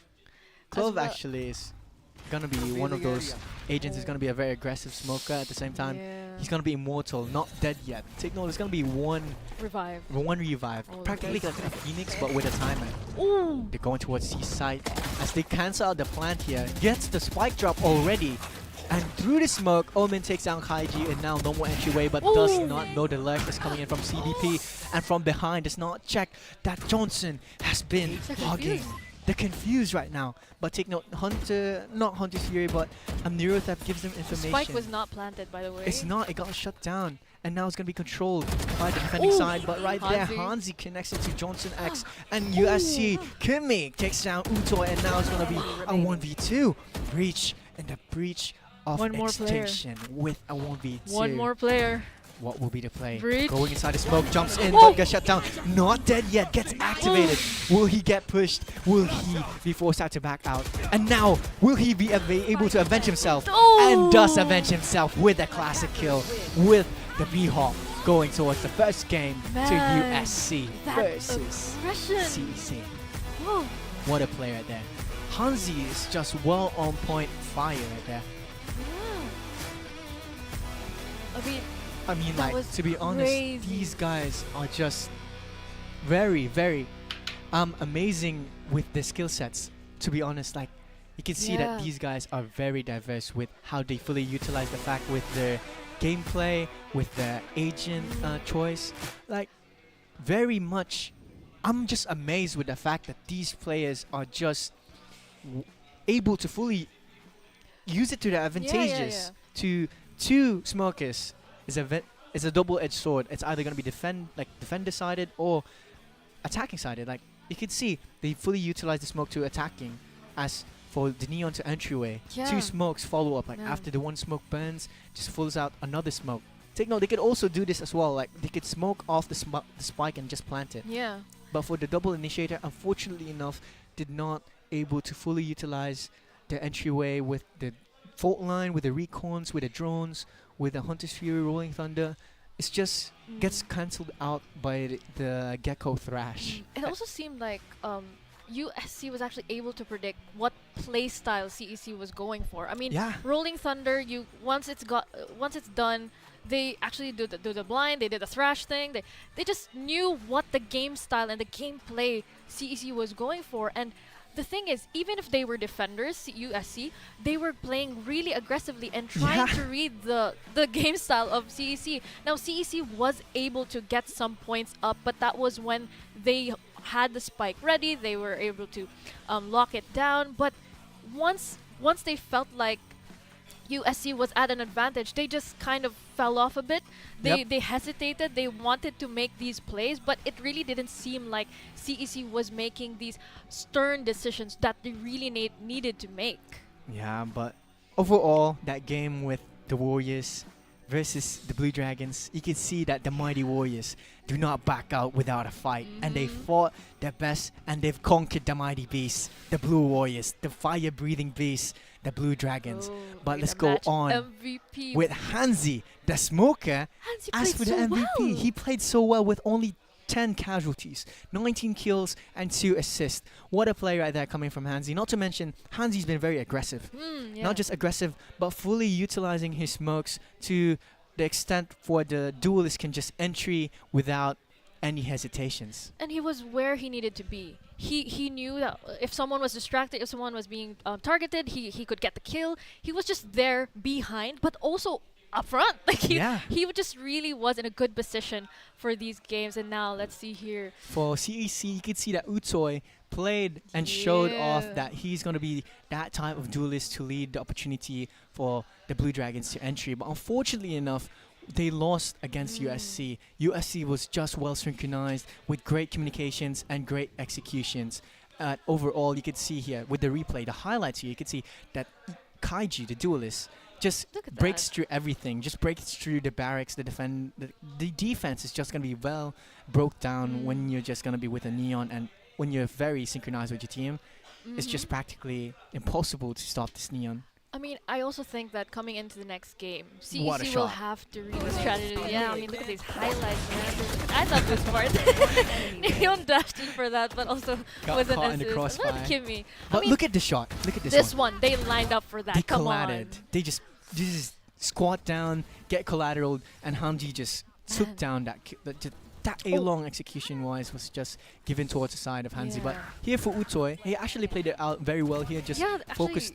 He dodged actually the 𝐞𝐤 lockdown right there. He would have been detained if he didn't back out. Also as well, again, going back, I do think CEC will need to re-strategize here because I'm starting to see that USC players were actually just observing in the first few rounds, and once they got a feel, they just kept reading and reading these plays for CEC. Yeah. Now CEC, they can hold their ground, they're just really hesitant to make these decisions, and they should stop hesitating because they're really good players. Yeah, they're not underestimating USC's firepower and their aim, since they know that these guys are very disciplined and very well skilled. But but once again, USC, like, look at this. As for the last one, this 𝐿𝐴NZI got killed, but does get an event right there as he's activated. I'm not dead yet. It literally means I'm not dead. I'm back for more. I'm back for another one. Like, I ain't backing out without a fight. I need one more. I need to take you down. These are intimidating plays, man. I really think that CEC, they just really need to re-strategize. That's how they're going to win this next game. But with USC's aggression, with all this reading, all this preparation, it's like basically for USC, CEC is an open book. This is making it really difficult as they're reading it so well. But again, CEC, they played really well. They just needed to make those decisions more firm. Yeah, they did. They just absolutely predicted, since actually what I've noticed with like clashing out with USC and CEC, as for the 4 consecutive rounds, they were very aggressive. CEC found that weak point and made a turnaround in making that from a 4-0 to a 4-2. And they finally found that weak point, which they broke down and understood that these players are very aggressive. But then, after they've realized, USC realized that they realized as well the playstyles of USC, that CEC observed and learned from the mistakes and realized that the playstyle of USC is going to be very aggressive. So they turned it around. CEC turned around their playstyle and did that very well until USC realized that, hey guys, they've already adapted. They need to change. They need to turn up the playstyles now. So they turned it up, and now making this a standing of, what was it again? 13-4, 13-5. 13-4 or 13-5. Man, basically, we're starting to see that CEC is getting a little too predictable for USC. Yeah, while USC is getting unpredictable. Yeah, they're just changing up everything, to be honest. They don't want to be an open book. They just took out a novel and changed it after reading a few paragraphs, they've realized that they need to change Oh it yeah, up. we'll do this. They just flip the page and just go for another play style here. But overall, once again, major shout outs to our sponsor here, to Smart Communications Incorporated. It's the Philippines' leading wireless provider. Live more today with Smart. Together with PLDT Home is the leading broadband service provider in the Philippines since 2018, leading and inspiring Filipinos to create a better tomorrow with PLDT. And of course, we can't forget to thank Crayon Lab with custom apparel and digital prints, who specializes in company uniforms, sports jersey, and personalized shirts and hoodies. They also make IDs, lanyards, printed mugs, and water bottles. So, Crayon Lab is located at AC Cortez, Mandaue City, Cebu. So get your custom creations And there. check them out. Yeah, check them out. They're really cool. But I'm getting a bit hungry here. What meal should I eat right now? I know the best meal. What is the best meal? Virginia. Virginia. Because Virginia Food Incorporated is a food manufacturing company that has touched the lives of Filipinos with its premium canned and frozen meat products. Yummy. Basta hot dog, Virginia. And of course, this wouldn't be possible. Look at the setup. The setup right now. We've upgraded because that's all thanks to PC Express for all your digital needs. Yeah, so it's really exciting. I'm excited for the next game. For the next game, all I can tell you is going to be one of those matchups, since, take note, the first map was the side of map USC. It's now going to be turned this around to the map of CEC. We're going to be testing out the waters now. It's going to be a change of play style. It's going to be a change of diversity, since, take note, this is the best map of CEC, since they've chosen this map for a reason.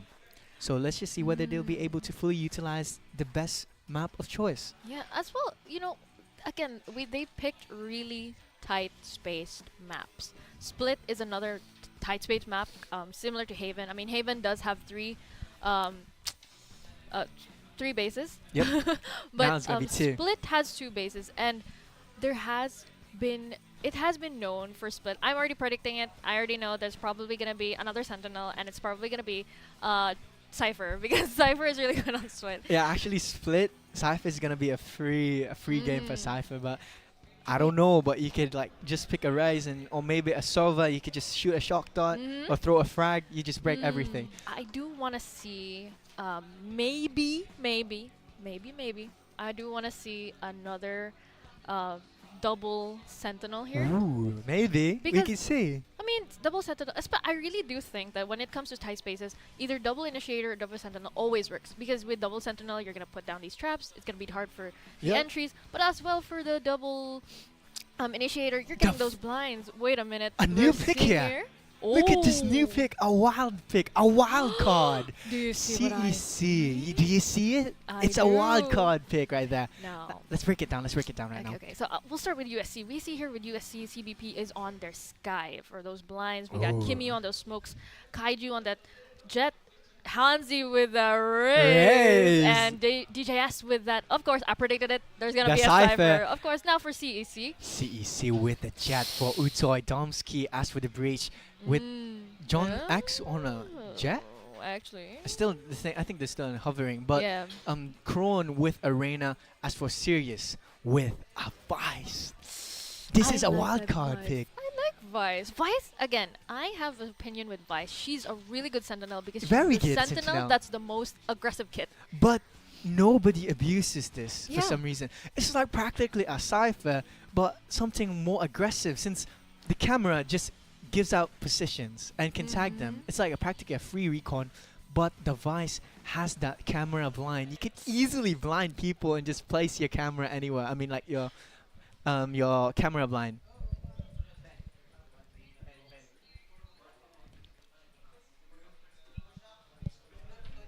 So we're seeing here as USC are now CEC rather are taking their positions. We're gonna see that these players they're gonna be playing a little more silently. I mean, they're trying to see the positions. But of right USC.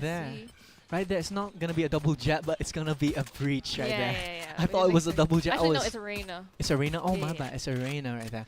Arena jet breach and with a Vice. I'm gonna be here from ramps. Aggressive playstyle coming into CEC as first blood as they control heaven, and now it's gonna be vaulting off Vance here. USC 𝐞𝐞𝐤 takes down 𝐸, but does get traded by 𝐞𝐞𝐤 right there. And I mean by Johnson right there, and making this a 3v5. CEC right now showing why this is the best map of their course of choice. Now, Spike is planted. Spike is planted indeed with a side. As they control heaven, will he get a collateral? Jump shots. 𝐿𝐷 takes down Vice and does get a damage towards the breach here. Now it's going to be a 3v2. It's going to be a turnaround. A while ago it was a 4v3. Now it's going to be a 2v2 as they isolate this, trying to find an opportunity to break down as they only need to play time to secure this round. Time is ticking. Time is indeed ticking right now with this. It's going to be going for an aggressive play. CBP takes down the Johnson, but 𝐸𝐸 with a triple kill with the first round going towards CEC. CEC, we're seeing the playstyle here now with CEC, but again, it's still the first round. We're gonna see these changes now with the economy, where they're gonna probably get their guns up. They're gonna play a little more aggressively, I assume. And actually, we saw that Vice denying the entry for USC, but USC was able to take them down before anything ever happened. But CEC was able to hold their ground, which was what they needed to make these firmer decisions. I just absolutely love what she did towards Vance. She used sheer and just blocked off the entryway. That was amazing. But now it's going to be going towards A side once again. Since they found a breaking point, since they've already made the first round, the entryway gets shut down. With this, USC's bonus round will be showing off, taking down the round for the bye of CEC. If they lose this round, they're going to be very broke towards the next round if they don't make it right here. And now it's going to be a 2v2 as Breach connects in and gives away the fact that he has a Phantom. Gets a shot down with a Sheriff right there and does trade out and making this a 1v1 scenario. Take note that Breach only has getting that rotate. No more blinds. Does he have blinds here? He does no more blinds, no more aftershock, but still has that fault line. Not to mention has a Phantom for easy access with long gun range fights. But take note, the Sheriff also is a lethal weapon for you to use in a long range fight, since a Sheriff is just 145 with a headshot with long distance. And take note that the Breach only has 25 CBP armor. is guarding But take note, this CDP really with well. a flank, but crouches off and dodges a Phantom and does get a Phantom for the taking. That was a thrifty. That was a thrift. Gosh, actually, I was expecting Breach to get that, but Yeah, I was expecting the that as bullets well. connected. That's a thrifty. CBP will take He the line crouched here. down and dodged his crosshair with Yeah. head placement. That is just absolutely astonishing right there. But now first blood going towards USC as 𝐼𝐸𝐿 takes down Breach. No more initiator for the side of CEC as CDP takes down 𝐸𝐸. Yet again an aggressive playstyle here. The Roomba connects in. 𝐿𝐷 takes down 2. The Roomba and going in for the Satchel. Satchel towards an aggressive playstyle as this will be a 1v5 into a 5v1. My goodness, will 𝐸𝐸 be able? But no, the bullets do connect for CBP and he takes that down. Such a clean round. 2-1 now. 2-1 yet USC is again. now, again, USC is just reading CEC really well here. I mean, now it's a little bit more. Actually, you know what? It's not. The economy here is really going down for CEC. They're forcing buy right now. They forced buy. Yeah, they right have now. to force this actually. They don't want to give another round, but all I can tell you is that was very unexpected towards like into a buy round with a Phantom, especially with a Phantom, and they lost that to a thrifty. They need to re-strategize now. For me, they just need to reorganize their thoughts and calm down and just talk it out, and they just need to find a way to conquer. As for this, 𝐼𝐸𝐿 takes down 𝐸𝐸. The duelist is now dead as of the moment until the next round, as 𝐸𝐸𝐿 shows why you shouldn't take down his fallen comrade and just show an event right there, making this a 4v4 scenario. And Breach anticipates and does trade his fallen comrade with Vice as he got killed by CDP. So now it's going to be 3v3 with mid casualties clashing out with another trade. They're just going with a trade and trade right there. Now CC 𝐸𝐸𝐿, DJS are spotted with each other, but time is ticking. They need to make a decision where they'll plant the spike. It is now a 2v2. DJS can't afford to die here since he has that setup, and now 𝐸𝐸𝐿 slowly. Really carefully. I mean, they will have to reposition and But remake decisions. 𝐞𝐞𝐤 connects it right there with great crosshair placement and just calls it out. Bye-bye. So and now, one player, it's Johnson. Will he be able to do this? I mean, DJS is a little low. Johnson 30 seconds X, left. the Look at 10. where he's smoking. I mean, he needs. He has a spike. He has smokes. But the time is ticking. He needs to make a decision now. Ooh! Oh, Does they not will spot each other. connect. But Oh now wait, it's gonna Johnson's be. He has actually 15 gonna go seconds. expensive. He has 15 seconds. Try to get Connects in towards the Cypher. Guess He what? can still pull off a heal. But the suction right there. Oh my the gosh, stun, look at that. 8 seconds. Will he be able to pull off the plant here? Kimmy? Will he anticipate where is Kimmy? Astra? And does not No! anticipate. Will he pull off the ulti? Does do it. I mean, Dead. where are you going? Yeah. Oh, will he be able? Unfortunately enough, does not able to clutch it up and making Man. that a triple K for Kimmy. Takes down 2 enemies at the same time, which will be Clove and giving him a 3K for that round. He got a little confident there once he got the kill on DJS, but he was a bit confident with the ultimate. Look What at a that shot. replay, man! But whoa. But once he actually got that kill, Astra was really aggressive with those pulls, and look at this, bam! Kimmy with that. Kimmy is just Here, that's where he started to really clutch down. He needed to put that spike, but he didn't predict where Kimmy was, and even with the ulti, it's kind of sayang. But yeah. still, overall, he did try his best. He died trying to catch up. And the entirety of the team as 𝐸𝐷𝐷 just shows off Blade Storm, connects towards 𝐷𝐿𝐷𝐷 as their previous MVP gets taken down. What will be happening now as we slowly progress into this round with a 4v5 with It's gonna be 𝐸𝐷𝐷𝐷. difficult though. 𝐸𝐷𝐷𝐷 has no updraft, has no armor, but only a Blade Storm and 2 smokes. No more dashes, does secure a Vandal right there, and he could probably give this to his team. And what will be his course of decision making does give the Vandal towards the Vice here, and now it's gonna be those rounds where they'll be able to turn this around with a few guns and a few utility Trying to kits to reposition conquer here. this. Fault line gets thrown down, the blinds, the Ground. Jet Ooh. forces out, takes down CDP. Will they anticipate where is the Cypher here? DJS not knowing the near theft gets thrown out, and now it's gonna be a through 2v5. Will this be Blade another Storm. 50? What they know. 𝐿𝐿𝐷𝐿𝐷 Ooh. connects in towards the breach. Now it's going to be a 2v4 scenario. What will be the play with now Spike plans towards They're the stuck B here. side. And take note, it's going to Last need to player play it standing. defensive as Ooh. 𝐸𝐷𝐷𝐷 gets a kill before gets killed, and now gets traded by his teammate as Johnson X just makes this a standing of 3-2.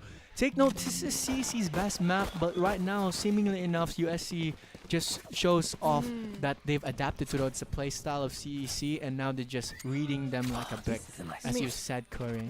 I mean, CC did get that round there. They were really good with trying to defend. Again, we see this in the previous match, where once they get the spike planted, they're really good at taking and really just standing their ground.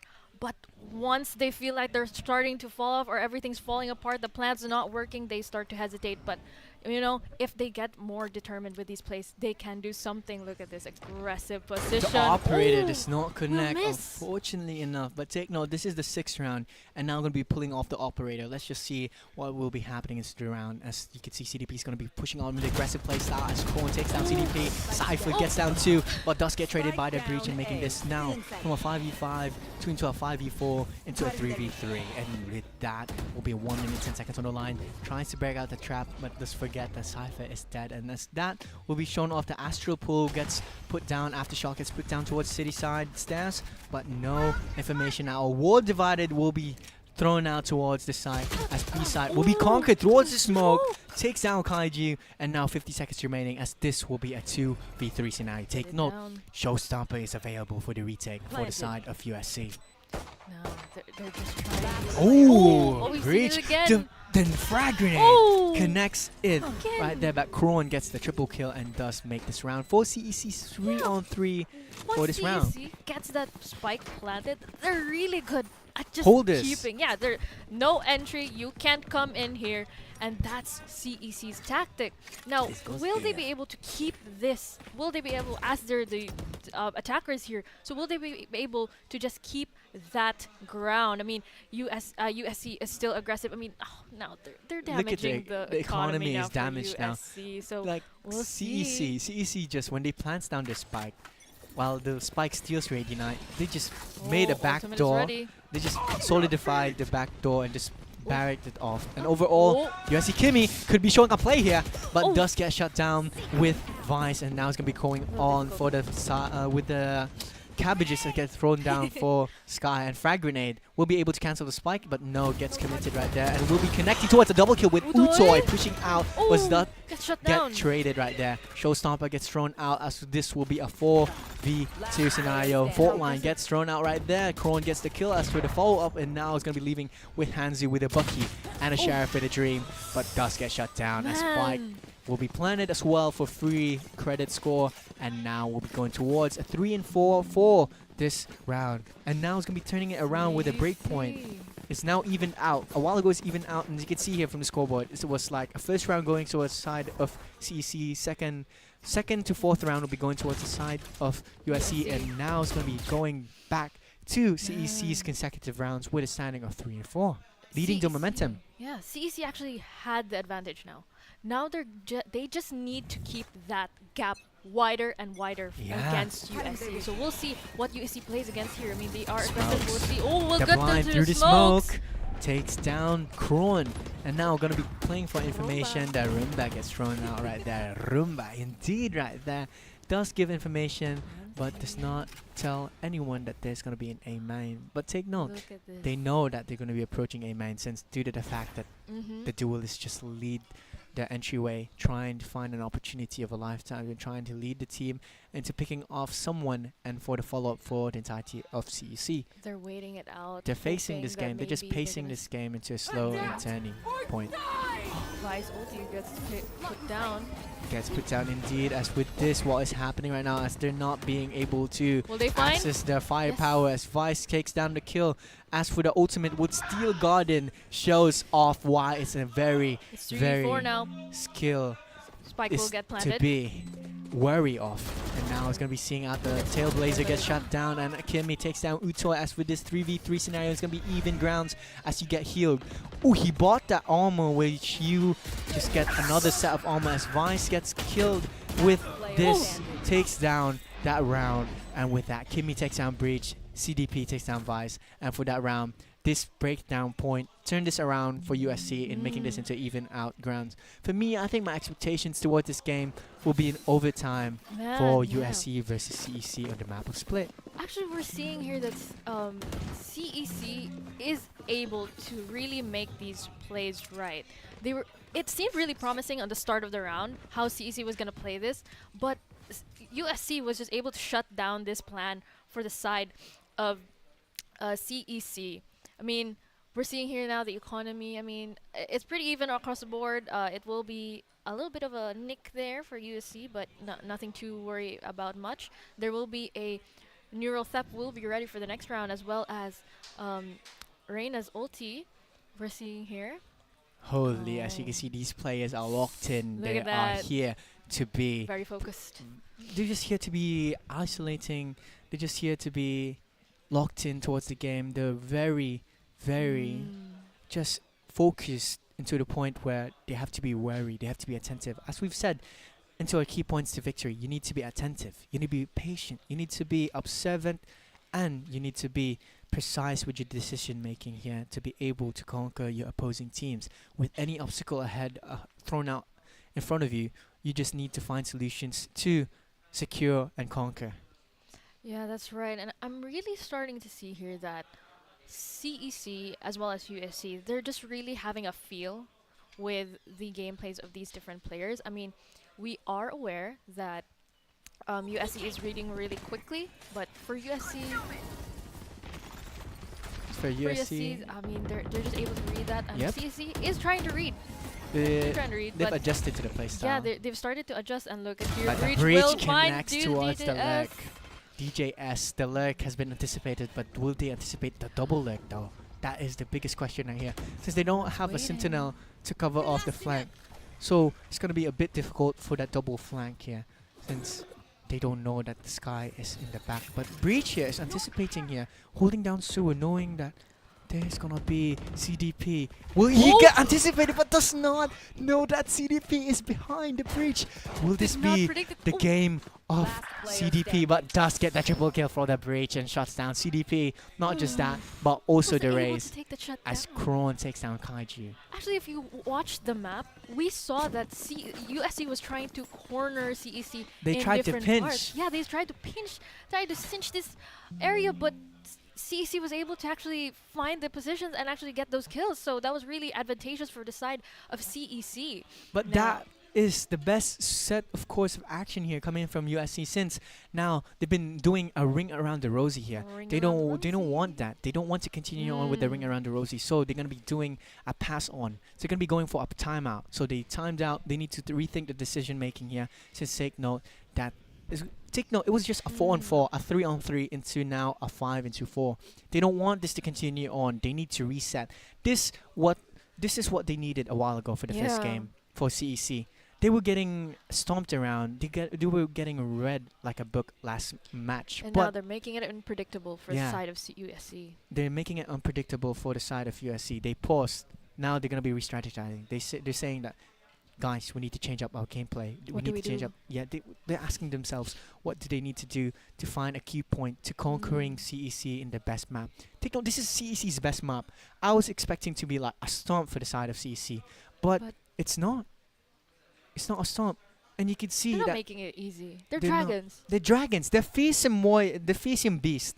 They're fearsome beast, fire-breathing, mighty, fire-breathing, mythical creatures with mighty blue dragons. Yeah, but we'll see if USC will be able to poke at the dragon with their Let's just see if you poke a dragon with a stick.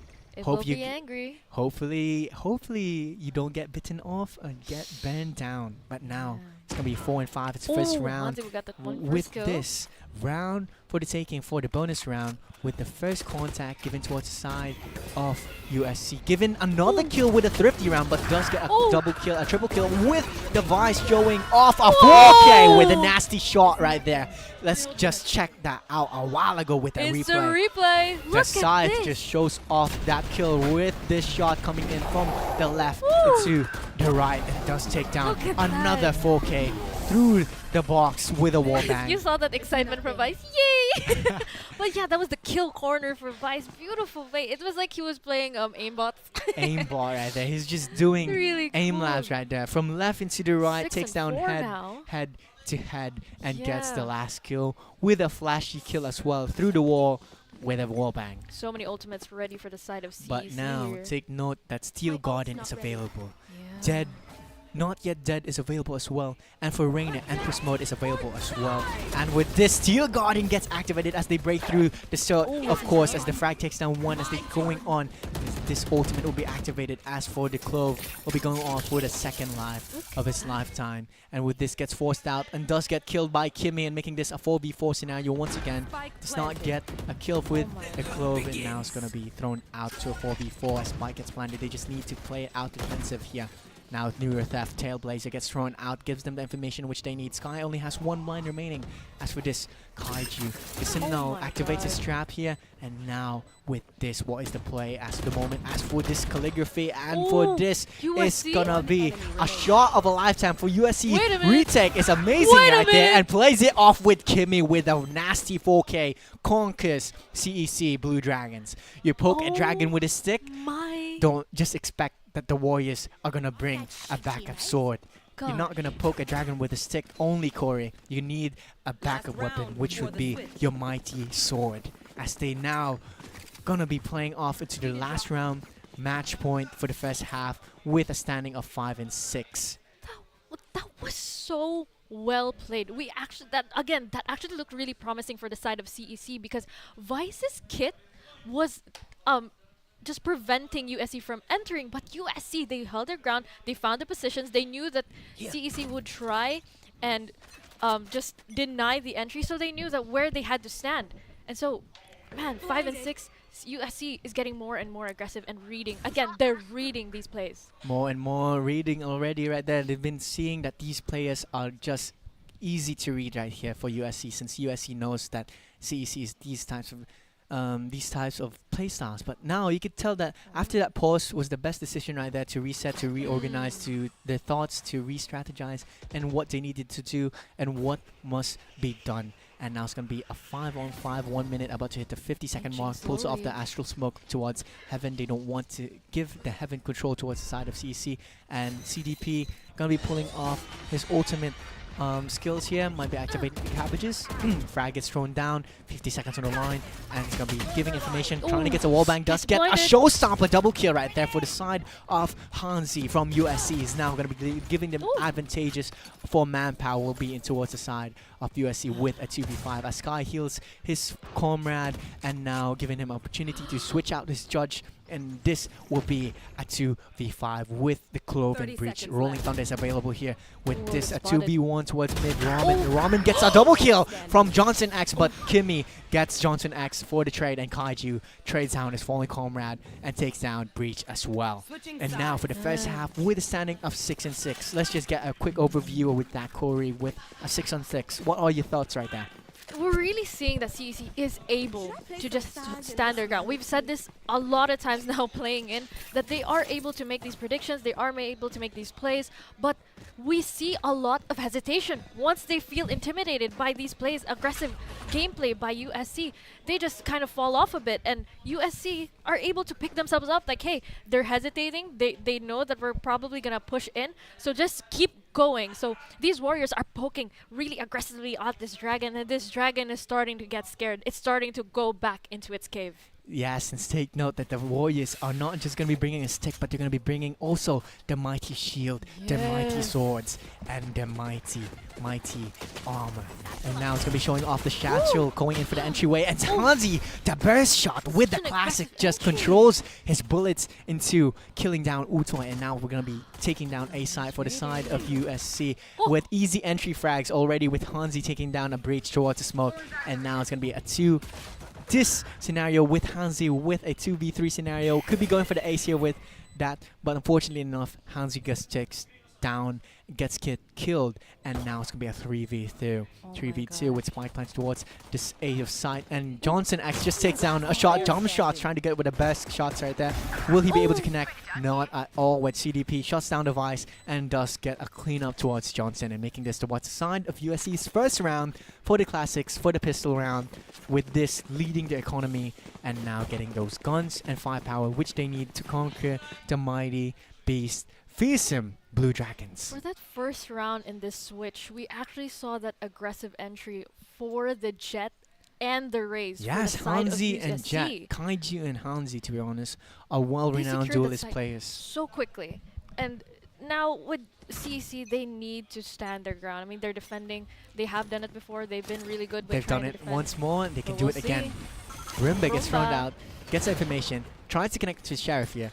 Tailblazer gets given out, trying to find information. Satchel's in, not knowing that it's going to be one in elbow. Elbow connects into a shot, but does get a trade on trade, and making this a 3v2 scenario, as A side will be given towards the side of USC, as now they're going to be down by 3 and down by 2 with manpower leading towards the side of USC. As spike gets planted, does get a kill towards DJS, and making this a 2v2. They're on even grounds now. They have guns for the taking towards ramps. They could just easily take down guns now, and Vice, knowing that he can take a gun, realizing he can take a gun, gives out information that, hey, take this Sheriff, I'm going to give it to you.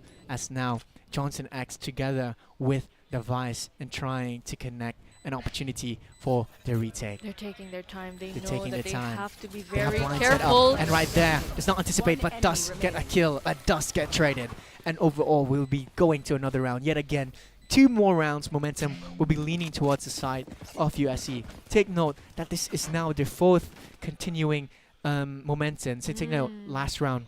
The last 2 rounds were given towards USC. Now the first 2 rounds of the second half will be given towards the side of USC. Momentum is not transitioning. No signs of transitioning of given the momentum. Still leaning towards the side of USC Warriors. Man, don't speak too soon though, because I know CEC, they're hungry for more, and I'm pretty sure they're not going to make this easy. I mean, this was their map pick.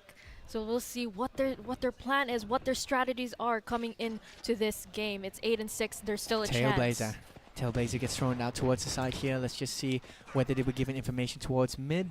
As they slowly progress in towards the side, they just need to find opportunities here. And with these opportunities, with 1 minute 20 seconds on the line, no shots are connected right now. As we can see here, utility is going to get thrown out, connects it towards a headshot, taking down DJS. But take note, to raise it towards deep, towards side behind the box. Do they know? Will they check this corner? Hanzi with 39 HP with only a sheriff and a dream calls out a smoke, and now not knowing that there is one close. But Vice just peeks around the corner, knowing that there will be that opposing enemy. But Vice almost gets killed with a blind right there from the sky, and now connects it towards shot. 𝐿𝐿 just gets isolated by John X. Triple kill. Clean kills coming in from heaven. And let's just check it out right there with CEC. Johnson X just takes down mad 3 kills right there.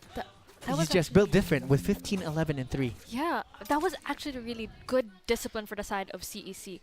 They saw that USC was trying to have this more pushy gameplay now that they're in attackers. So CEC was like, you know what? You can try. You can try and get a site, but we'll be there waiting. And I love the kit for Vice. It was really hard for USC to try and get in. That damage from those traps, man. The traps really are difficult. just very impactful right there. It just shows why Vice's utility kit is just very diverse, very defensive at the same time, very aggressive. Yes. It's like a sage wall, but with thorns in it, with spikes in it. Yeah, you can't enter that. You also can't shoot her walls, so. Yeah, you can't break it. No, you can break it, I think. Can you? No, I don't think so. Oh, you don't? Okay. Remember, gets thrown down, trying to find information here. Smoke gets thrown down towards heaven and towards city. And they don't want any information at all. But now, they're just going to be going towards Rams. Connects in with Hanzi taking out 𝐿𝐿 and making this aside for the standing of 5v4. Now leading this will be USC with manpower advantage. Take note, the economy-wise for the side of CEC is going to be a broken buy since DJ doesn't have a Vandal, but still forces out the economy with a gun round. Now, Johnson X in a tight corner, does get anticipated, but take note, Johnson X has ultimate, but does right there the job with CC. 𝐿𝐿 takes down CDP, and now Johnson X takes down another. Dust gets shut down by 𝐿𝐿𝐴 and DJS. Now leaving with this USC with a 2v1. In a tight spot will be Vice in the side of CEC. Blue Dragons as this beast. Blue Dragons, the mighty fearsome beast, will be in a tight spot as there are going to be 2 warriors remaining here. With only 1 mighty piece. He has to be very careful. Will be spotted on the camera there. Take note, he has that utility kit for the Guardian, and he still has blind available as well.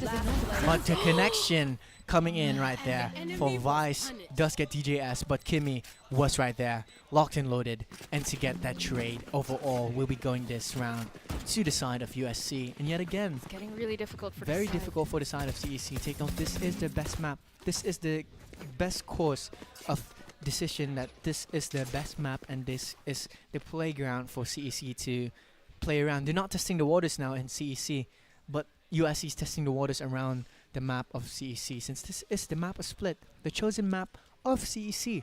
What is happening right now? Economy-wise as well, it seems a little even here, but we'll see how aggressive they playstyle. Yeah. No one's there.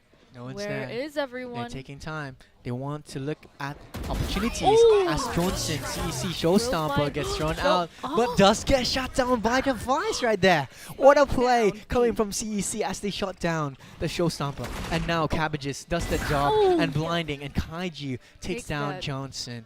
As with this, it's going to be a 3v2. This can still be a turnaround for the side of CEC and USC. And now anticipate the Guardian as well connects in to a headshot towards 𝐿𝐿. And now even grounds for the side of USC and CEC. But turns this around with Breach taking down CDP, and the blind follows up and going towards the side of CEC. 𝐿𝐿𝐴 just gets that kill and makes this a 9-8. Just as we thought that USC was getting their momentum up, CEC is really not making this easy. Again, they're hungry for more, and look at the economy for the side of USC. It's getting hard. They have to make these sheriff buys and almost 0 shields. It's really difficult. There will be ultimates up for the side of USC, but we'll see how they utilize this, as now CEC we're starting to see that they're sniffing for more. They're sniffing for more. They want for more. They need to conquer. They need to pick off the Warriors. What they need to do right now is, instead of dying one by one, and instead of doing that, they should be trading. They should be alert, to be honest. Yeah. They're not supposed to be losing this right now. Since this is their best map, they just need to be defensive. They just need to isolate the fact that they're already defending. Since it's split. You just need to play very defensive. You just need to play out into a spot where you just need to just find ways to cancel out the entryway. Like a while ago, Vice cancelled out Hanzi. Hanzi was on Showstomper mid-air, but Vice was right there, locked in, and just sniped him off the air. And now it's going to be the 9 and 8. Now, they're getting into this. I mean, Bladestorm will be up. Yeah, Bladestorm is activated right now, trying to find ways to kill an opponent right now. The blind gives them information, but right there from backside, the Brage gets shut down. 𝐸𝐴𝐚 right there. Could this be a flawless round for CEC? Let's just see as the Dragons are now breathing fire. One fire right there, and just burns down everyone in front of them as the Warriors just get meltdown for CEC.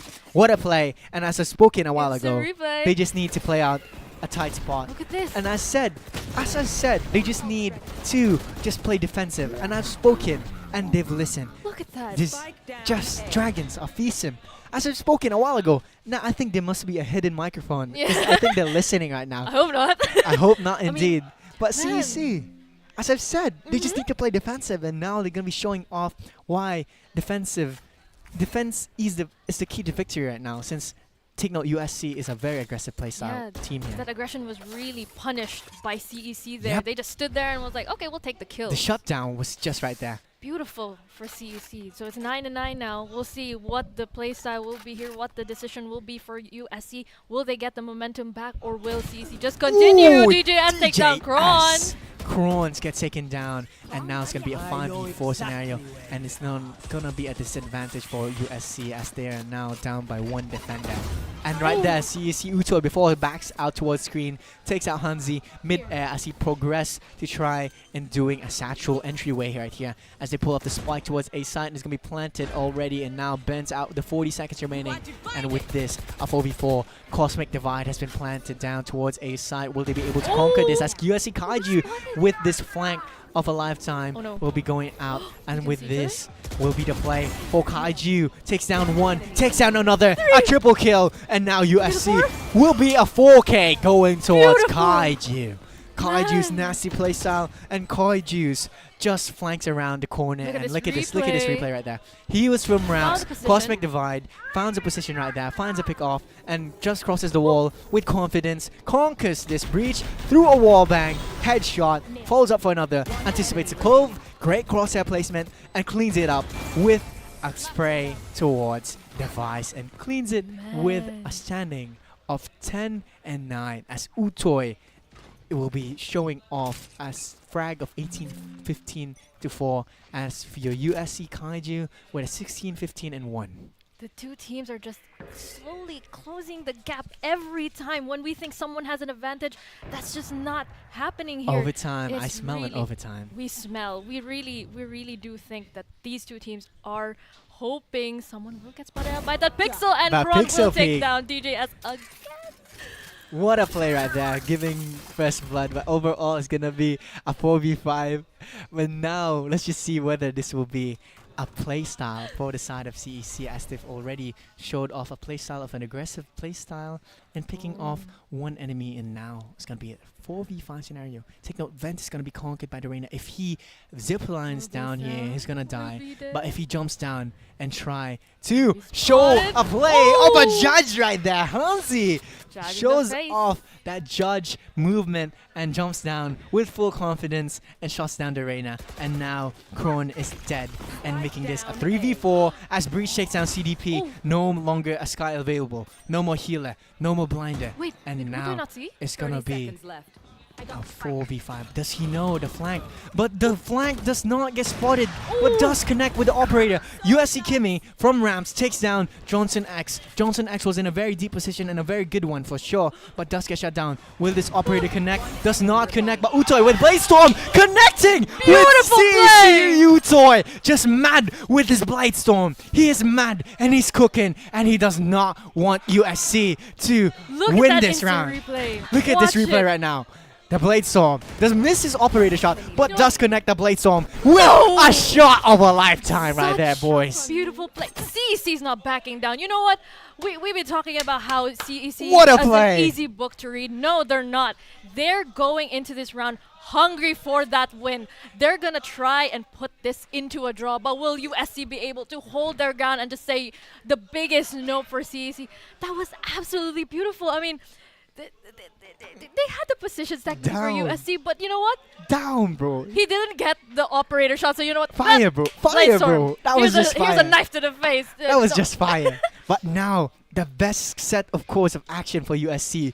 Yet again, another great decision for USC, requesting another pause. They don't want to continue on with this ring around the rosy. Their passing is on again. They paused this. They need to rethink. Since take note, CEC is now on fire.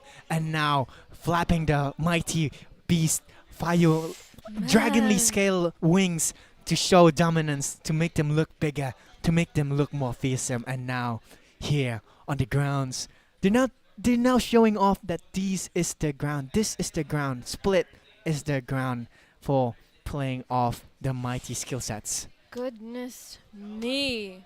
USC, they need to put a stop onto this tug of war because CEC Tug of war, bro. is This not making battle. it easy. It's not making it easy, bro. This is their map. They're like, you know what? We'll give you some rounds, but we'll see if you can actually keep it up. I am actually hoping for an overtime. This is one of those matchups where it's very fun and very interesting. Just inching each other. Inching each really, other up. really This is closely. just amazing how these players are just able to adapt one after another round. Like, damn, one round to another round. It's just passing it on. As this will be continuing, this should be an overtime. But take note, economy-wise for USC is going to be a thrifty, going to be a bonus round. Will they be If able they to pull make it off? the They right have pulled it off decision-making before. here, will be leading them towards a side of an opportunity of maybe going for a easy round. But the blind device is forced to be in a tight spot, but does get shot down. Gets a gun for the side, and this will be a round for USC. We'll be showing great opportunities, great progress, and with this round for showing that these guys can connect. But now will be a thrifty round. Breach has Rolling Thunder. Breach has Rolling Thunder, but take note, he doesn't have manpower. This is just a one-man army. He could be If cornered Breach here. connects this, if Breach just isolates this round, he can win this actually. Oh no! The blind, but does not find the Thrifty! timing. But right there, we'll be going to a thrifty round for USC. Is just gnarly. Seems so A gnarly promising. round, bro. What a shot coming in from heaven. The entryway was just amazing in making that a thrifty round with only one casualty. One casualty for USC. Oh my god. And just gives them a round of a lifetime, breaking down the economy for CEC. Man, they were down in economy and they got it back. It's like... I'm Oh my baffled. god. I'm lost for words right now. Yeah, that was really... I'm lost for words right again, now. we're seeing that these two players, this is why they're here. This is why they're in CL, man. They're doing so well. And now we're just seeing how these... Again, we're inching in.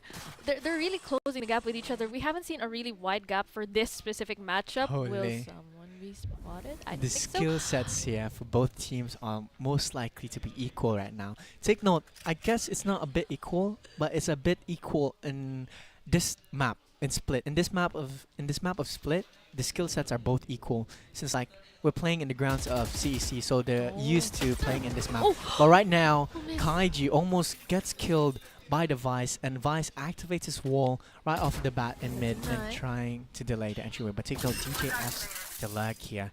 The mid play is on the way towards the side of USC. Rolling Thunder is available. Dead, Not Yet Dead is available as well as Vice. Progressively, the blind surprised here in a tight spot. The frag forces him out, tries to force a play, but does get killed, but does get one more before he gets taken down. And now CEC, with no economy at all, will be showing off the Spectre, but does not connect at all with trying to find an opportunity of a lifetime, trying to get a kill. But the Guardian, Johnson, takes down one, activates the ultimate. Will he be able to take down another? And now B-House around, but does get followed by 𝐿𝐴𝐚𝐴. And now Rolling Thunder, the retake. But right now, what is happening as they progress? The Jet connects, but does he know there will be one more? But connects into this shot with a 1v1. No time available. Time is ticking indeed. 9 seconds. Breach just needs to play off the time. Will he have enough time? Spike is down, not knowing that drop down. He just has 1 second. Plays off the time and take this at 11 here. And now CEC and USC is going to be progressing into an overtime. As you can see, let's check out the replay right there. Take note that Breach just needs to play off time. Cypher, not knowing that Spike is dropped down. He knows that Spike is control of the Breach. He has 1 second. He has to make a decision and run it down the Breach, but does not have enough time at all, but does clean up the Breach right off the bat. But now, they have to force a buy round. They have to force a buy since it's 11-11. Oh my gosh. Now, with uneven economy, with a broken buy towards the side of CEC, they still barely managed, but still managed to secure that round for CEC. That was a forced broken buy a while ago, and now it's going to be going for another forced broken buy for the side of CEC. Will they manage to conquer USC right now with full economy? Right now, Corey, what can you say with this as they progress? Fault line, Rimba. No one, bullets will not connect, but will be spotted out. That will have to make information. That information has been gone down. That was a literal ring around Orochi, by the way, a while ago. And we're seeing that these two players are just really locked in. They're hyper focused onto this game. They don't want these wins. They don't want someone to take away a victory from them. CEC is hungry for another victory. Will they be able to put this onto a draw, or will USC actually take? Like this game is just very gnarly. Extremely. I mean, we'll see here as the decision will be spotted out. Information. Showstopper gets activated as they progress into entryway, connects towards buy, shuts down the Sentinel. What's happening right now as USC will be controlling down B side. As for this CEC retake, it's going to be progressingly finding it out. Let's just see whether they'll be able to successfully retake towards as USC conquers down B side. And now going to be going towards a heal. Heal is down. His comrade that has been damaged. Cabbages gets thrown down. DJ secures down 𝐿𝐴𝐴. Normal duelist available here. And now another kill with DJS shutting down Kron. And now the retake for 2 players are now. And a glimpse of just losing hope right now for the side of CEC. And now, with a standing of match point with 12-11. Will we go into an overtime? This will actually decide it. We've seen how CEC is able to retake here. We've seen the plays from them. We know that these Dragons have the fire in their breath. But USC is really not making this easy. No matter how, my God, no matter how aggressive the USC is, CEC is making this game. They just keep inching in together, so we don't know if this will actually go this into an game overtime is so or unpredictable. will it end the game. I want an overtime. I want an overtime as well, bro. Like not gonna lie, this game is so unpredictable. I really hope for an overtime right now, since take note, game 1 was going towards the side of USC. If we don't go overtime, this will be the end. As USC 𝐿𝐴𝐴 takes down 𝐸𝐴𝐴, and now not looking very well good for the side of CEC, as they've lost one falling comrade already. It's going to be a bit of difficulty here. And now 𝐿𝐴𝐴 faking out a satchel. That's a great way to fake out a satchel, actually. Just a satchel down there, just to think that there's going to be one in ramps. But no, they don't know that it was just a fake. But now they're leaning like inching towards the side of B side. But take note, Johnson right there is deep with a stinger, and Vice's wall is right there, ready to be loaded. And now 𝐿𝐴𝐴 peeks and gives out information that he got spotted. And now the entryway connects it with a stinger, does not get a kill at all, but the spray and pray. And now B side has been conquered for the side of USC with now only needs to plant 3 down more with 30 players. seconds, gets burned down, and now with a 3v5 scenario, what will be the play? Tries to hit that shot, fault lines get thrown down.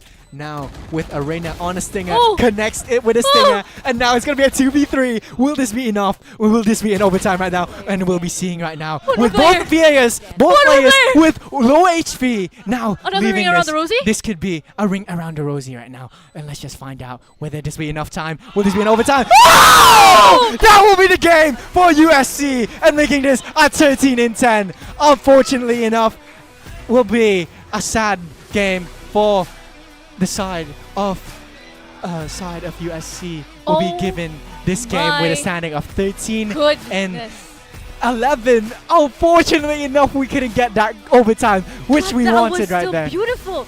USC played really well. They were patient with their timing. They wanted to find something. And oh my goodness, you know what? You may be in the Dragon's Den, but these Warriors will put you back into your cave. That was beautiful. That was such a good game. CEC, they were not making it easy for the win. Calm down. Bro, we need that overtime. We wanted that overtime right there. But unfortunately enough, we couldn't get that overtime, which we wanted against these talented players right there. USC versus CEC was just one gnarly game. To be honest, they did not make that draw happen for CEC. They're playing with my chest. They're playing with my heart. They're just pulling strings, to be honest. That game was just a 5-5, a 6-6, a 10-10, 11-11, and now into a 12-11. And finally, we were gripping this table. We were gripping this table, guys. It was that beautiful. I mean, we saw that CEC was actually really able to make really good decisions. For the side of USC, their aggressive plays did get punished from time to time, but once they felt like the punish was there, they were able to, you know what, let's take a step back. We have to read what CEC is planning to do because we're starting to get a little more predictable. And man, CEC, USC, that was a beautiful game. But overall, USC's conquered the mighty Blue Warriors. I mean, the Blue Mighty Fearsome Dragons. But now, let's pass it on into an interview with the winning opposing team, with Team A. Vamos Warriors, as USC stars rise up against CEC Blue Dragons. We'll see you next time. Good day, good morning, CESAFI, and welcome back once again to CESAFI Esports League Season 3. This is your loud and proud host, Astera, and we have just witnessed an intense matchup against two of our amazing teams, University of San Carlos Warriors against the CEC Blue Dragons. As you've seen with the play earlier, there was a very intense one-by-one round take up for both teams as CEC really did their best to catch up with our Warriors. But as we have seen just now, in the end, the Warriors prevailed all the same. And now here I am with our winning team for this particular series group stage. Of course, we got the one and only USC Warriors. Everyone, round of applause for our amazing team over here. Okay, so I have my first question and I want someone to answer this. In the times when CEC wins a round or could potentially turn the match around, how do you counter that? What's your mindset when that happens? Anyone from the group? Hello. Honestly, it was very frustrating, to say the least. But of course, in Valorant, you win rounds and you lose rounds. But honestly, I trust my teammates, and I never really doubted them, even for a bit. I doubted myself though, but not my teammates. And that's the beauty of our team. We trust each other, and you know, the fire is still there, and hopefully we'll win the next game. Lovely response. And of course, I would want another answer for this one as well. When you win rounds, because earlier we had a very one-by-one take, right? Sometimes CEC would win some rounds, sometimes you guys win some rounds. So when you win your rounds consecutively, how do you maintain that momentum?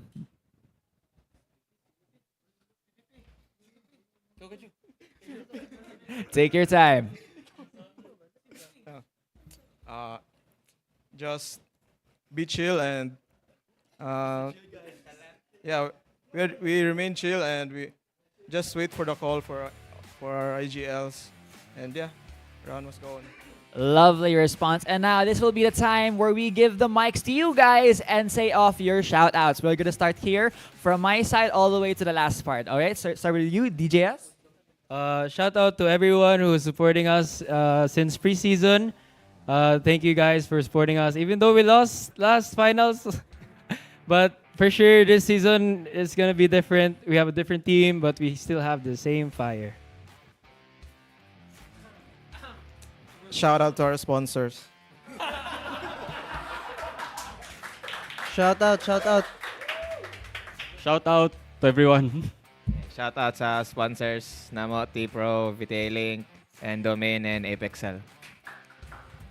Shout out to my USC family, my friends, family, and my girlfriend.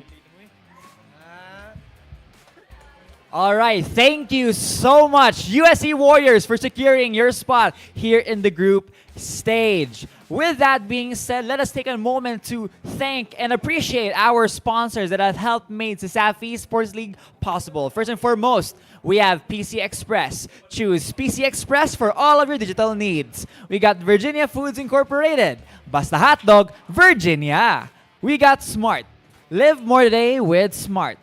PLDT Home. Leading and inspiring Filipinos to create a better tomorrow with PLDT. And of course, a special thank you to our amazing sponsor, Crayon Lab Custom Apparel and Digital Prints. Now then, we've still got more jam-packed action here in Valorant waiting just for you. So don't miss out and still join us here at CESAFI Esports League Season 3. Casters, take it away. Man. What a play right there. I'm finally coming. calm because that was so exciting. I'm relaxed right now. But overall, shout outs to USC, shout outs to CAC, Warriors, and Blue Dragons for just showing us one hell of a show right there. But overall, GG's to both teams and just congratulations to USC. Yeah. We'll see the MVP here and look at And that. once again, Hanzi is my boy. He made that play really good. He, again, as I said, previous game, he needed where he needed to be. He was MVP as Clove. Yeah, and the thing is, he actually plays really aggressively, but that aggression doesn't really get punished as much as other times. And now we're seeing at the side for CEC, we also have we gotta congratulate Utoy. He really congratulations to Utoy. Play actually. really well. Those remember that? Yeah, the play, the knife. The knife was just amazing, beautiful.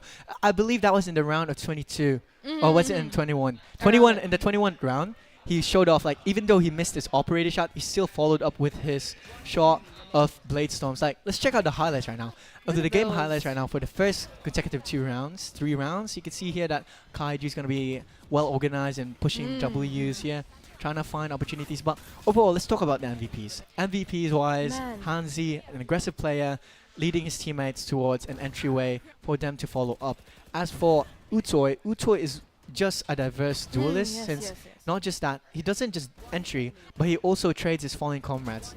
He just does not want to die, like he doesn't want his teammates to die in vain. And look at this, like he's gotten a lot of first bloods throughout the game here, and not just that, but he just dominates when he entries. Look at it, like the playstyle of Utoy is, you can see here, he just picks off, manages to give his teammate the confidence which they need and the confidence which they require. And as you can see the play of Vice here with a 4K as well. That was really cool. That was very well executed for the side. But not to mention, USC's retakes is just astounding, to be honest. I mean, also going back to the whole MVP thing, I actually observed that with the side of USC, Hanzi, the MVP, he's actually a really good team player, but CEC has to play around Utoy because Utoy was making those kills, was making those plays. Look at that. This beautiful. is a shutdown, a yeah, punishment that was right beautiful there. I mean, again, we're seeing that these have really different play styles. USC, they really, oh my god, that shutdown. Bro, mid-air. But yeah, USC has that playstyle where it's more aggressive. They're trying to read, making things unpredictable. But at the same time, CEC is really good at standing their ground, making these plays, making these decisions. But we also see that very hasty, very, you know, very hasty. they're really just double thinking everything. And I feel like they have to realize that USC. sooner or later. USC is a double-edged sword. Yeah, they can do it. And again, as we said, you may be in the Dragon's Den, but these warriors, you're putting them back in the caves. Yeah, they have the shields ready, they have the swords ready, and they have the armor locked in warrior. But right there, look at this Utoy right there. Look at that. What a That play was right the best. That was so good. That was just so clean right there. That's but overall, this game has been like concluded that USC Warriors versus CEC Blue Dragons.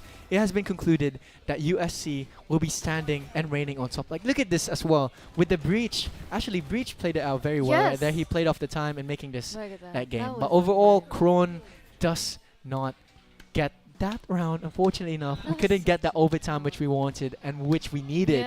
But unfortunately, GG's to CAC and GG's to USC. But overall, like, any thoughts? What are your thoughts with USC? Honestly, I see that USC, they're so strong and they're going in They're a strong. double-edged sword. Yeah, they're really getting into these games strongly. Hopefully they'll keep that strength, because we have seen that CEC, they were able to push them back a little bit, so they have to keep that strength up. And for CEC as well, I do think they just need to stop hesitating. These games, their decisions are really good, but they hesitate a lot, and that really hinders their wins. Yep, but overall, CEC is still a solid team, bringing us one That was so mighty good. show right there. But guys, the next matchup will be coming in for Exciting. What is this? USPF and UP. USPF versus UPC. Ooh. This is gonna be one hell of a show next game, guys. So make sure you guys stay tuned and make sure you watch the next game. Once again, this is your caster, Pity Linky. Let's link up your gameplay together with Coral, making your game piece a little more exciting. We'll see you again next time. Peace out. Dad, natatakot akong mamagsak. Huwag kang matakot, di mo ba alam, nandito lang ako. Huwag kang matakot na matulog mag-isa, kasama mo naman ako. Huwag kang matakot, Huwag kang matakot,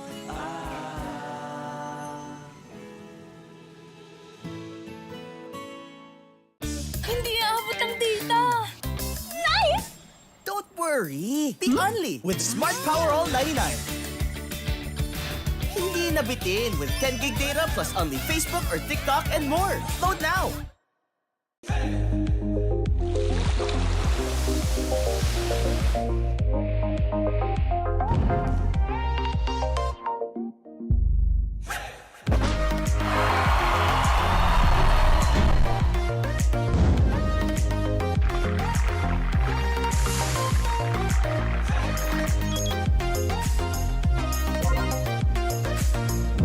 Customers value choice, quality, and uniqueness. With a good understanding of what our customers desire and providing beyond expectation, that is how Virginia Foods thrives. It is that same passion for our customers that has convinced us to transform Virginia Foods. Virginia Food has been in existence for more than 40 years. We are a processed meat company. We do canned meat products and frozen meat products.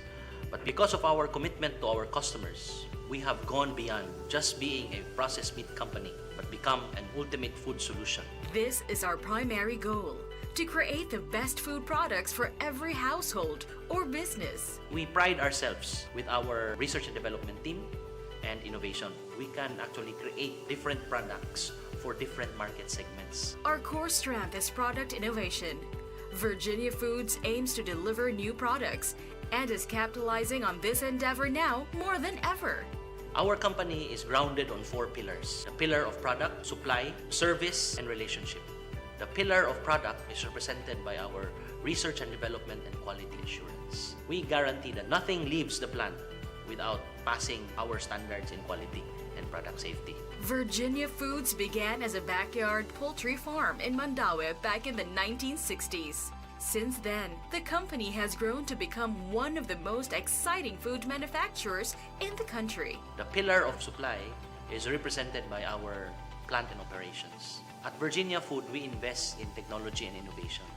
Thus, we want to assure our customers that our products are produced efficiently at optimum cost. Virginia Foods serves different types of households within a broad demographic, from families in the province to the millennials in their condos. We also serve various sizes of food business operation, ranging from barbecue stalls to catering companies. Virginia Foods has satisfied the needs of customers from all walks of life. The next pillar is the pillar of service. This is represented by our distribution and logistics department. In the Philippines, being an archipelago and being in the typhoon belt, where there are a lot of calamities happening, there are a lot of servicing disruption. You cannot ship your products from Cebu to Davao or to Cagayan because of typhoon, but because we have depots across key cities in the Visayas and Mindanao, we have maintained a level of inventory that will assure our customers of uninterrupted service. Just recently, we launched our express delivery service, bringing our quality products right at your doorstep. Our comprehensive range of food and other products now have a nationwide reach, even venturing far beyond our borders to our Southeast Asian neighbors. The last pillar is relationship.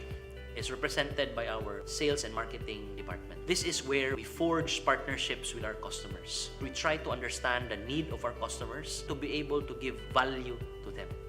More than just food company, we believe in cultivating a brand relationship with our customers by providing the best customer support to our partner businesses.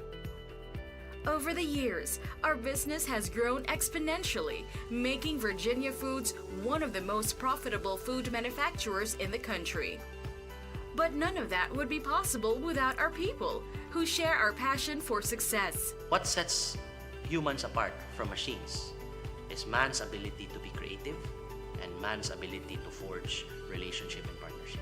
That is the reason why at Virginia Food, we invest in training and seminars to really draw out the best in our people, to help them become the best version of themselves. In Virginia, we really rely on our people. The success of our company is grounded on our people. Virginia Foods is all about innovation and quality, but our values do not end there.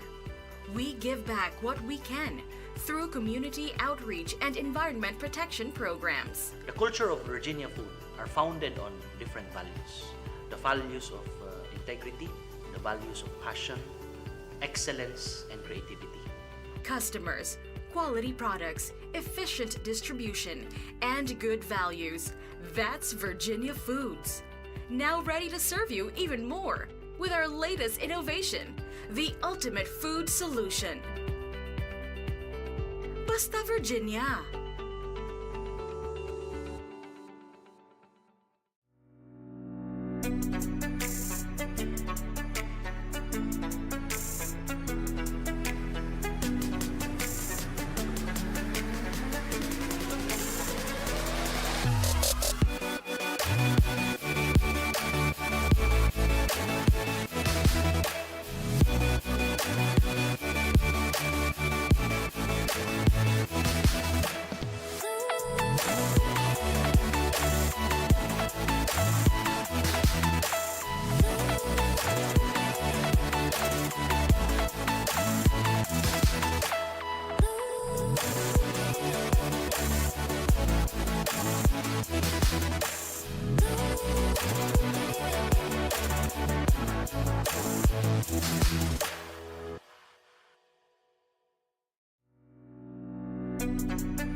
Good news, katropa! Only na ang TikTok, FB at ML with TNT Saya All 99. At may only calls and text to all na rin at 6GB data for all sites and apps. Hindi ka mabibitin sa Saya for 7 days. Kaya lipat at load na sa TNT.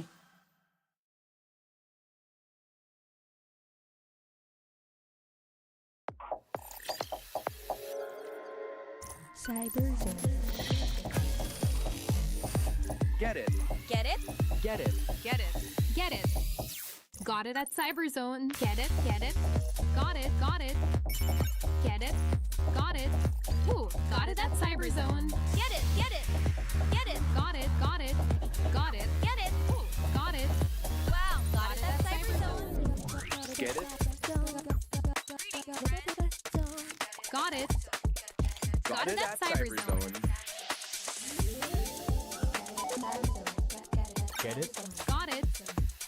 Got it at CyberZone. Yes. No limits, all thrills here. Get it? Got it. Got it at CyberZone. Get it. Get it. Get it. Got it. Got it. Got it. Get it. Got it.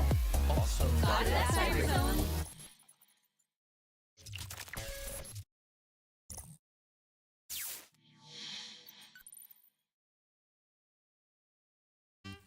The perfect balance of crunchy and meaty.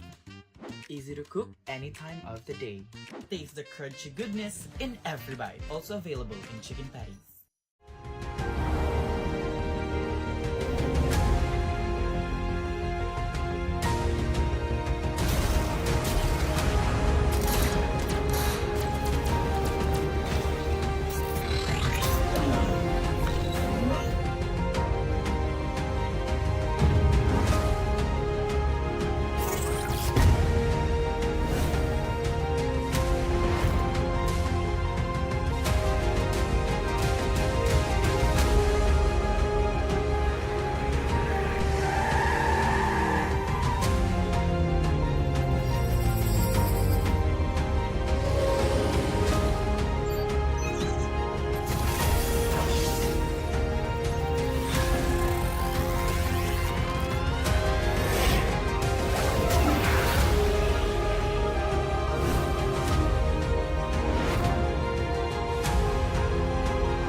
isa rin yan sa mga nagiging necessity na ng mga turista natin.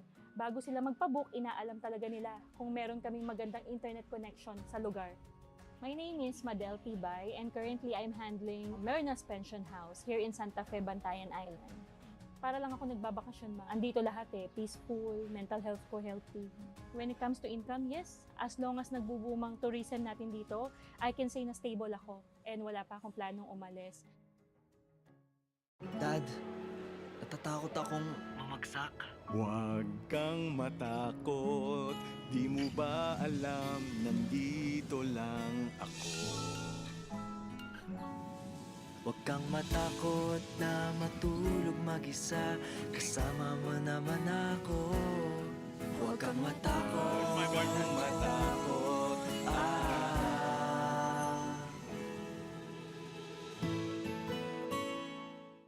Hindi aabot ang data! Nice! Don't worry! The Only with Smart Power All 99. Hindi nabitin with 10 gig data plus only Facebook or TikTok and more. Load now!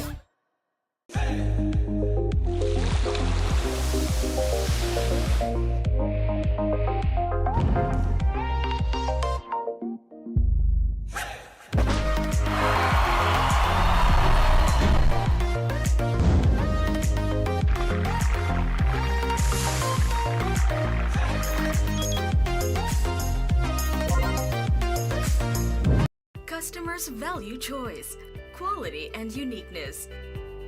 With a good understanding of what our customers desire and providing beyond expectation, that is how Virginia Foods thrives. It is that same passion for our customers that has convinced us to transform Virginia Foods. Virginia Food has been in existence for more than 40 years. We are a processed meat company. We do canned meat products and frozen meat products. But because of our commitment to our customers, we have gone beyond just being a processed meat company, but become an ultimate food solution. This is our primary goal, to create the best food products for every household or business. We pride ourselves with our research and development team and innovation. We can actually create different products for different market segments. Our core strength is product innovation. Virginia Foods aims to deliver new products and is capitalizing on this endeavor now more than ever. Our company is grounded on 4 pillars. The pillar of product, supply, service, and relationship. The pillar of product is represented by our research and development and quality assurance. We guarantee that nothing leaves the plant without passing our standards in quality and product safety. Virginia Foods began as a backyard poultry farm in Mandaue back in the 1960s. Since then, the company has grown to become one of the most exciting food manufacturers in the country. The pillar of supply is represented by our plant and operations. At Virginia Food, we invest in technology and innovation. Thus, we want to assure our customers that our products are produced efficiently at optimum cost. Virginia Foods serves different types of households within a broad demographic, from families in the province to the millennials in their condos. We also serve various sizes of food business operation, ranging from barbecue stalls to catering companies. Virginia Foods has satisfied the needs of customers from all walks of life. The next pillar is the pillar of service. This is represented by our distribution and logistics department. In the Philippines, being an archipelago and being in the typhoon belt, where there are a lot of calamities happening, there are a lot of servicing disruption. You cannot ship your products from Cebu to Davao or to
Good day, good morning, CESAFI, and welcome back once again to CESAFI Esports League Season 3. This is your loud and proud host, Astera, here to report to you on all things CEL. And now, as earlier, as mentioned, we have just witnessed an amazing matchup between our two previous teams, but we are gonna be going on forward with our second series. Before that, however, we will have an opportunity here to welcome the other side of the team for this game because we're going to be playing a short game with them today. Everyone, let us all welcome the University of Southern Philippine Foundation Panthers.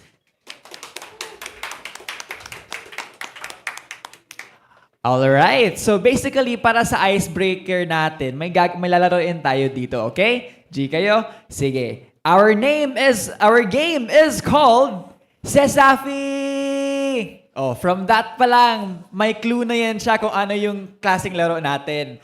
The rules are simple.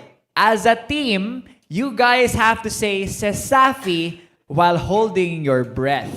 Rather, not losing your breath. And while you do that, I'll be making hand signals. If I raise my hands upward, you raise your pitch. If I put my hands downward, you lower your pitch. So for example, para sa audience viewers din natin, CESAFI!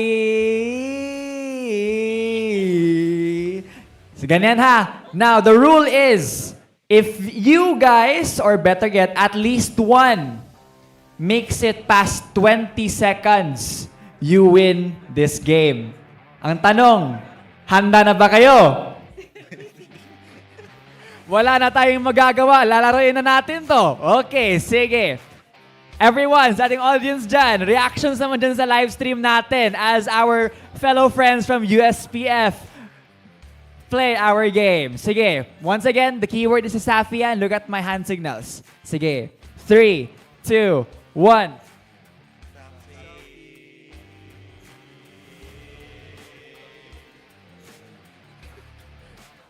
Ano man yun? Ang dali lang nun ah. Actually, wait. Can we have someone on production? Go for a timer. 20 seconds lang at least. Sige. Yun, trial lang yun ha. Trial lang yun. So guess yun na yung rules of the game. So dapat we have to beat a 20-second timer. 20 seconds or at least the best record you can do. Ha? Sige. Para mapakita niyo din yung angas nyo as Panthers. Alright. Sige. 1, 2, 3.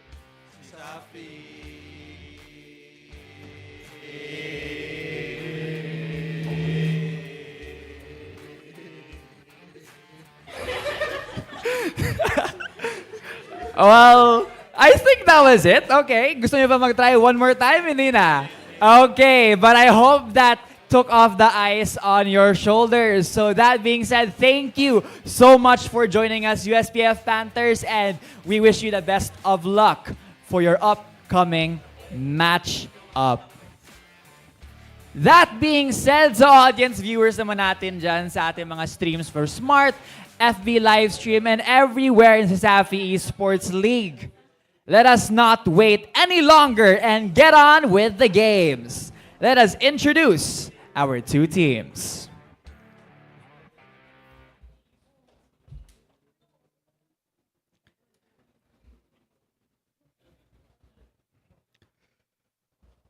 Introducing. Their unyielding spirit and relentless pursuit of excellence sets this team apart, embodying the true essence of Maroon with passion and pride.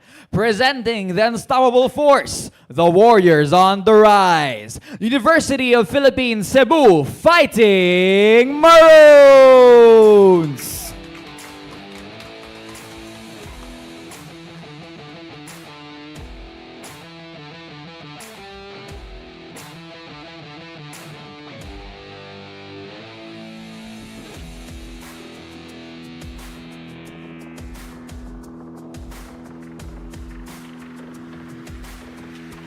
Going against them, the fast, ferocious, and formidable amongst the collegiates, driven by a unity that roars with passion, presenting the sleek, powerful, and ever victorious, the University of Southern Philippines Foundation Panthers.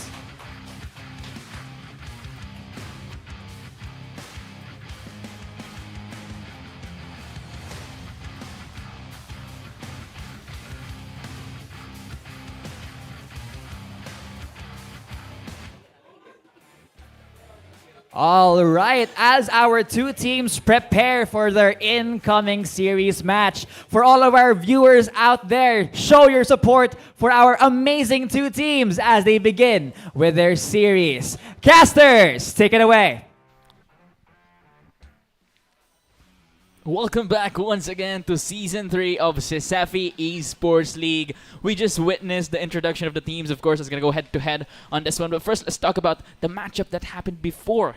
CEC, once again, on the second week, taking us the distance on split, almost taking it to overtime against their matchup, USC, in a banger opener for the second week of CESAFI Esports League Season 3 Valorant. But as of right now, once again, we've mentioned the matchup that's going to be happening is between UPC and USPF, two teams that already showcased their talents in the beginning of CESAFI Esports League last week in our opening. And give us a little bit of a rundown on what happened with that matchup.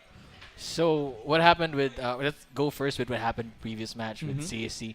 It was a really close match. Most of the rounds actually went down to a 1v1 with USC coming out on top on those 1v1s, but we saw how motivated CEC was at the previous matchup, and we are expecting the same level of of motivation coming into our second round, second batch of teams with UP and USPF. Both teams really driven for a shot at redemption here at our actual regular season. Exactly. These two teams had a little bit of a struggle in the preseason and the seasons beforehand, but we've seen a very, very big turnaround for both of these teams. Of course, USPF and UPC showing what they can do last preseason, and right now showing that they can do even better. I mean, it's been months, right? It's been months since they last played, and right now they're trying to prove to them what they can do. For UPC, it's a conquest on the line here.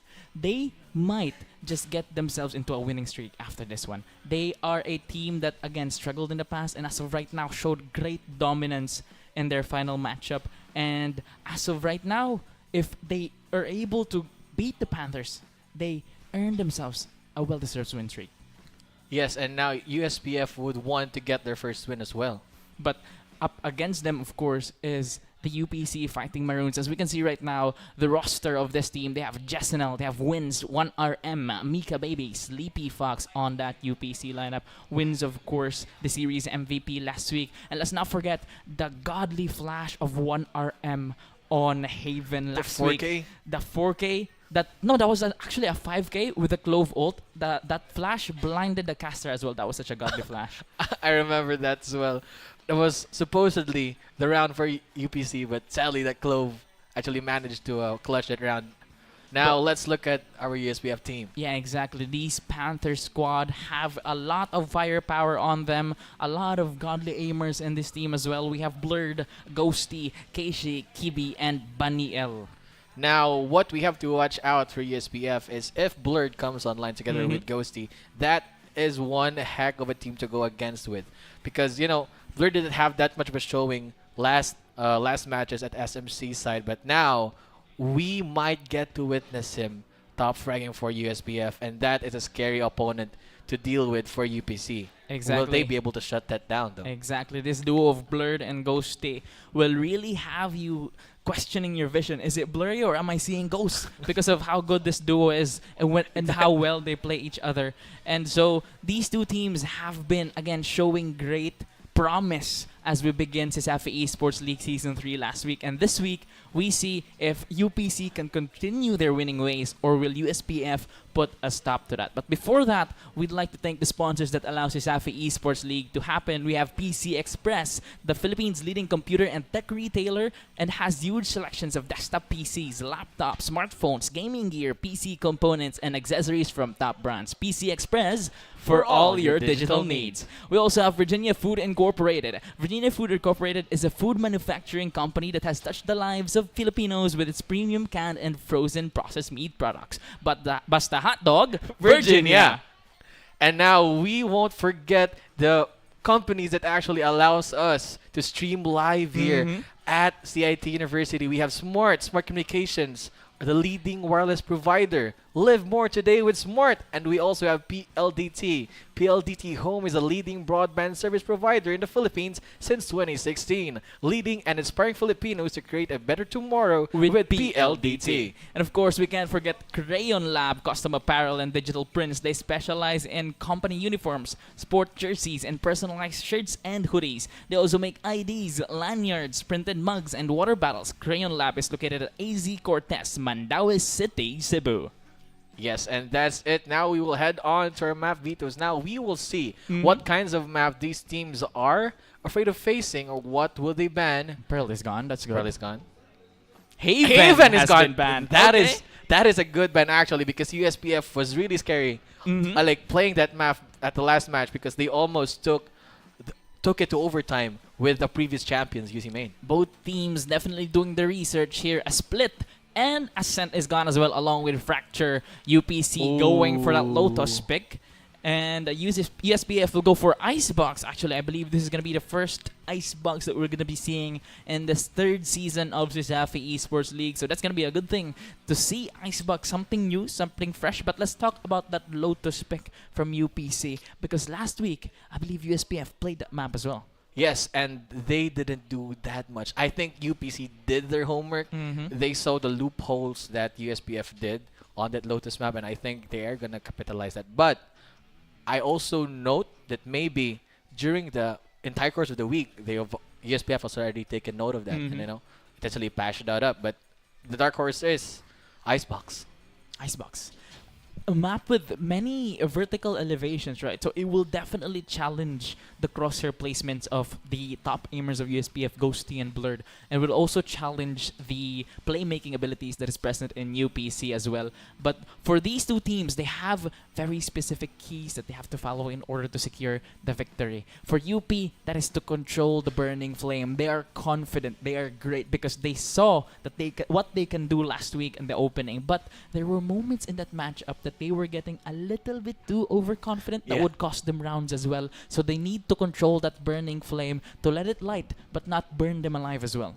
Yes, and for USPF, sometimes they get to have not that great of a they have individual plays sometimes. And but USPF shines really when they mesh well together, when the agents actually sync up. That's when USPF is a hell of an opponent to deal with. And now I think it all comes down to how well they trade at the beginning phases of the match and going on to last phases. Yeah, both teams actually. UPC showing great talents in terms of trading and positioning in their last matchup, so they need to keep that going. And for the side of USPF, they need to trade more. They're losing their individual battles, even though they have great individual players. When you lose that one, you gain a disadvantage if you're not able to trade against them.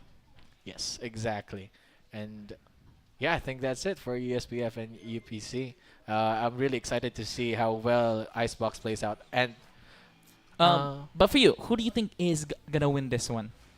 That definitely is a more percentage for winning for UPC.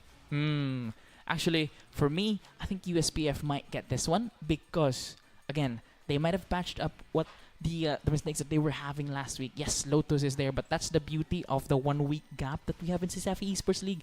You might suck at one map this week, the next week you're the best at it in the whole league. So we don't know. Again, the potential as well of Ghosty and Blurred as a duo, when they both lock in, that's gonna be a really, really tough thing to beat for the side of UPC. But we'll see once again when this matchup happens. It's gonna be a battle of brains versus aims. UPC versus USPF. This is gonna be a fun one, so you better stay tuned and watch till the end of this matchup as we head over to map number 1, Lotus. Yes, and I'm also excited about what agents will they pick. And I've also said this throughout the entire matchup last week. I want to see 𝐶𝐤. I really want to see 𝐶𝐤, man. Well, in terms of utility usage, 𝐶𝐤 is really good in close maps. Lotus not really one of those. However, we can get away with this. They might be able to get away with the 𝐶𝐤 pick with that B side of Lotus. That B side is a really, really cramped up spot that would be really, really good for 𝐶𝐤 along with the ultimate that can be used in towards the A or towards the C side of the map. Those are very cramped areas. Site-wise, Lotus is very small, but map-wide, it's very big. So you have to get up close, which could then be a double-edged sword for you. So again, Teho pick, unlikely for Lotus, but we might just get away with it. They might just get away with it, but we'll see. As of right now, the meta for Lotus has been going on and off. This map is one of the newer ones, so there hasn't been a very, very stable pick for this. But I've always been seeing a raise or a fade in this matchup, in this map rather, and so that might be the case for this one. But we'll see as of yet. Again, that haunt nade combo by the fade and the raise has been staple in Lotus since the beginning, and as well as the Prowler, very, very useful in a map filled with corners as well, which is again one of the other weaknesses of the Teho pick if they were to pick it in this one, because of how little time the invisible drone has. But as of right now, the picks are in, the picks are locked, and we'll see what we have here for the side of USPF. Kibi on that Gecko, Keishi on the Killjoy, Baniel on the Omen, Ghosty there on that raise, and then Blurred on a Phoenix, running a double duelist comp here for the side of USPF. For UBC, we have Sleepy Fox on Advice, Omen and Make a Baby 1RM on that Fade. As you said, we have Viper and we have Raze, and now this Viper. I've never seen Viper play that much ever since the nerf, so we'll see how well Viper plays out here at Lotus. There was a very, very, very motivated shout coming on from our players. Yeah, I think I'm excited on this double smoke setup coming in for UPC. I mean, double controller has been a staple in Lotus though, especially if you use that Viper. You can never have a Viper as a primary controller in this state of Valorant, especially after the nerfs.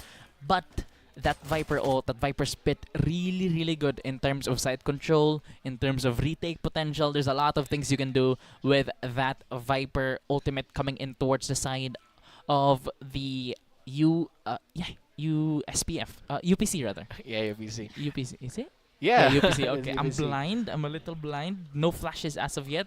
Caster's already blinded. But yeah, as you can see here, on to our UPC side, the flashes that we have are only on Omen and on Vice. Compared to the flashes that we have, a very good flash coming in for Gecko, we have Omen and we have Phoenix. So definitely on one-on-one matchup, if they play with their flashes, I think USPF should have the upper hand during engagements. But yeah, as you can see on setups, on defense, I think UPC is a bit scary to go against with. I hate playing against Vice. Yeah, but the thing is, on high-level plays, right, that Vice wall that's very, very dangerous can be easily baited. That's one of the disadvantages of Vice. That's one of the errors in Vice per se. You can easily bait that wall. Yeah, we saw that one happen. Yeah, it happened last week. No, last match. Yeah, last match as well. Yeah, it happened a lot actually. You can easily bait that Vice wall. You can easily activate it, fake that side, go a different side.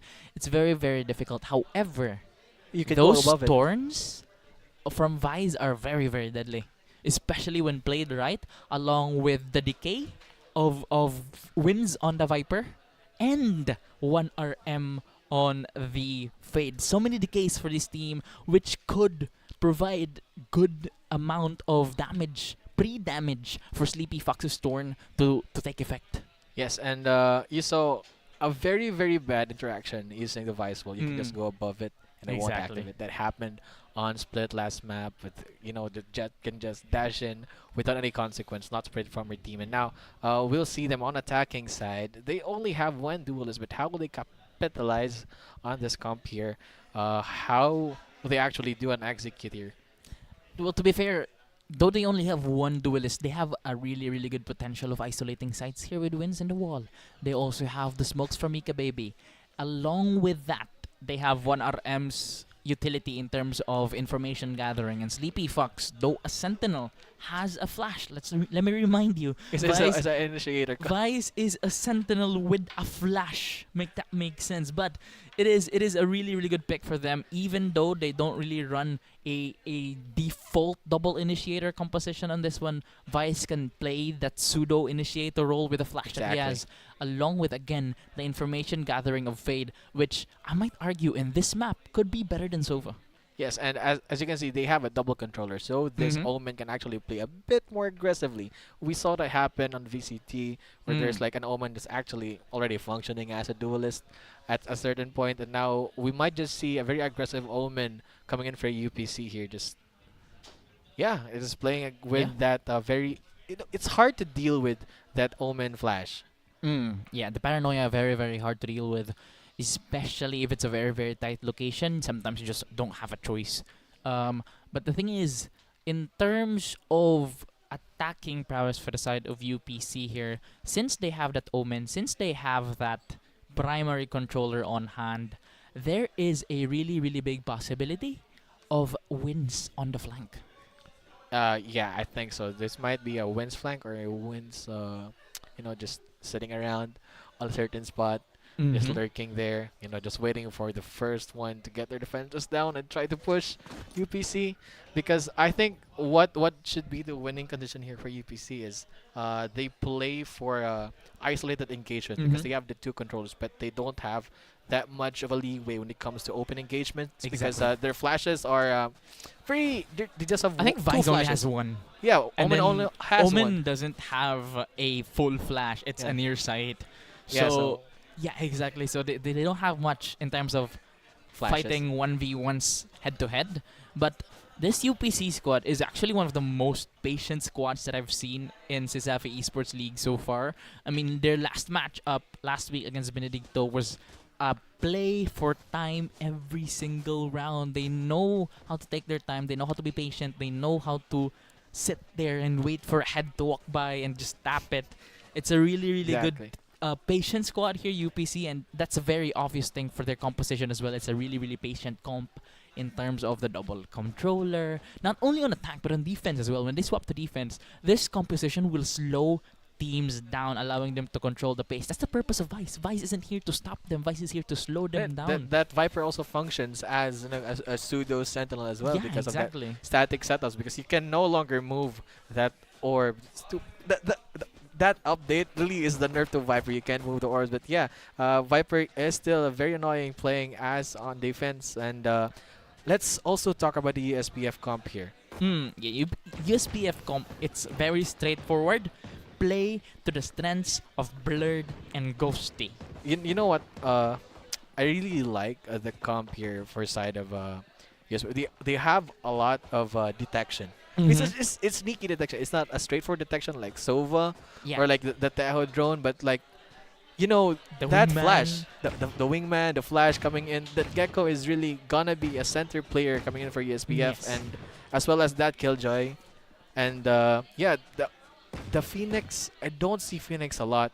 But if this gets played out properly, Phoenix really shines on neutral positions. Oh, Phoenix got buffed as well. His walls go through. His wall goes through walls now, so that's really good too. His flash is faster as well, so this might be the ideal agent for Blurred, just taking that 1v1 engagements easier than what it could be. I mean, again, this composition is built around the strengths of Blurred and Ghosty. It's built around finding people and getting rid of them as soon as possible. This is a fast comp for them. You have the satchels, you have again the flashes, you have the detections, you have the anti-flank to watch out from behind. This team is built to go in and get that plant down as fast as they can. So this team is definitely going to be scary when it comes to the attack. But once again, just don't get them rolling. Just shut them down as soon as you can because you don't want them to set up a good engage.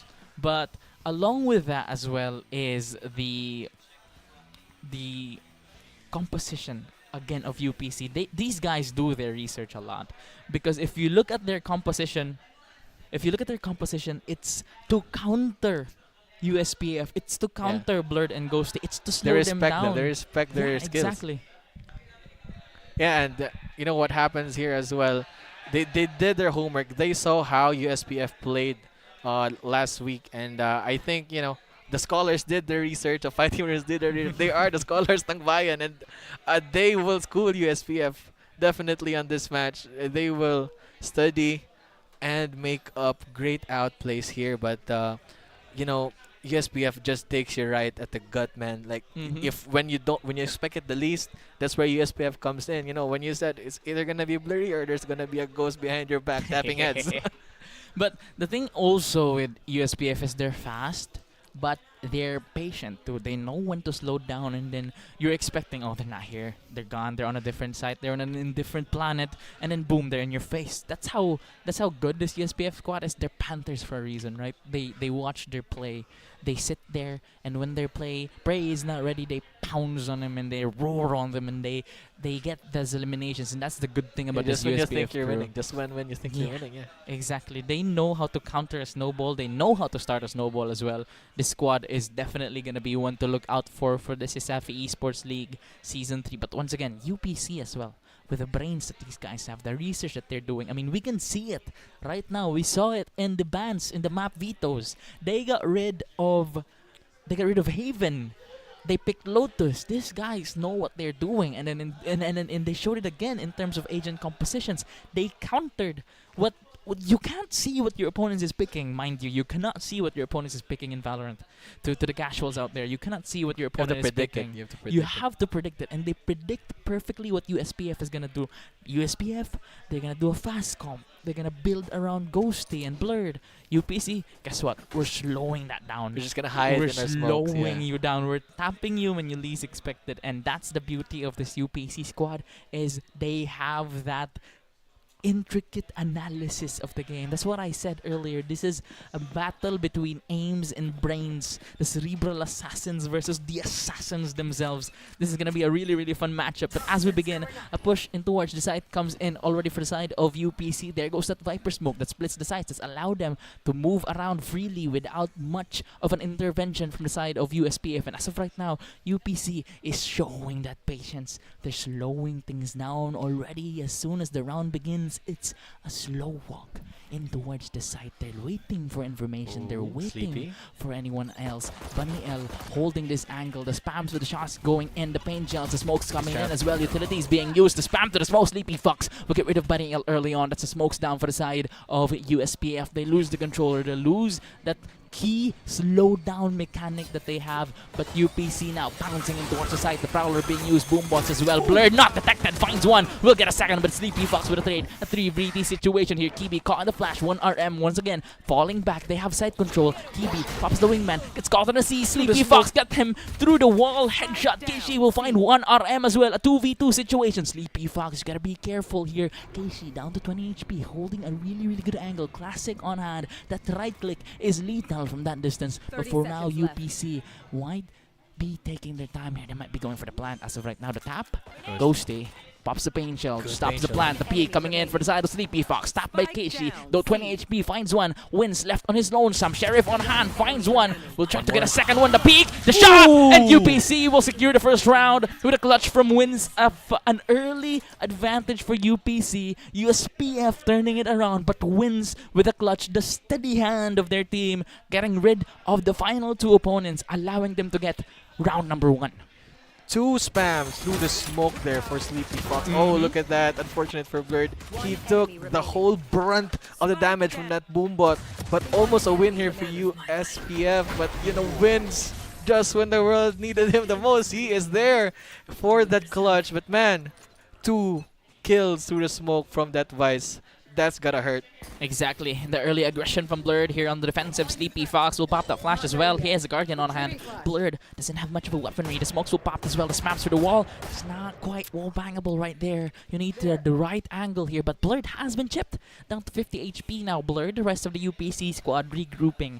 USPF now might have been regretting that early aggression from them, as Blurred was able to get chipped without getting any chips in towards the opponents. But as of right now, UPC will try to get in towards the side. Prowler being utilized as of right now. The wall goes up once again.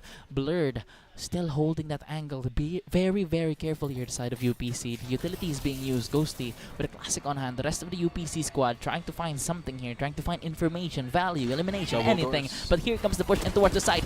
Jessinel will fall to the classic. 1 RM will get the trade, however. That's 4v4 situation. Kibi will fall. 1 RM finds a second. Blurred caught in that spike. Will try to get one. Sleepy Fox will find one. Wins finds Blurred as well. And now it's all up to Keishi. The spike is down to the side of UPC. 1v4 situation. Keishi falls to 1 RM with a 3K. And now UPC gets the second score. Blurred has been playing this game a bit patiently. I think it's just starting to get warmed up. But yeah, very good executes coming in from UPC. They definitely should win that round because they had the guns to their advantage. But now, we'll see.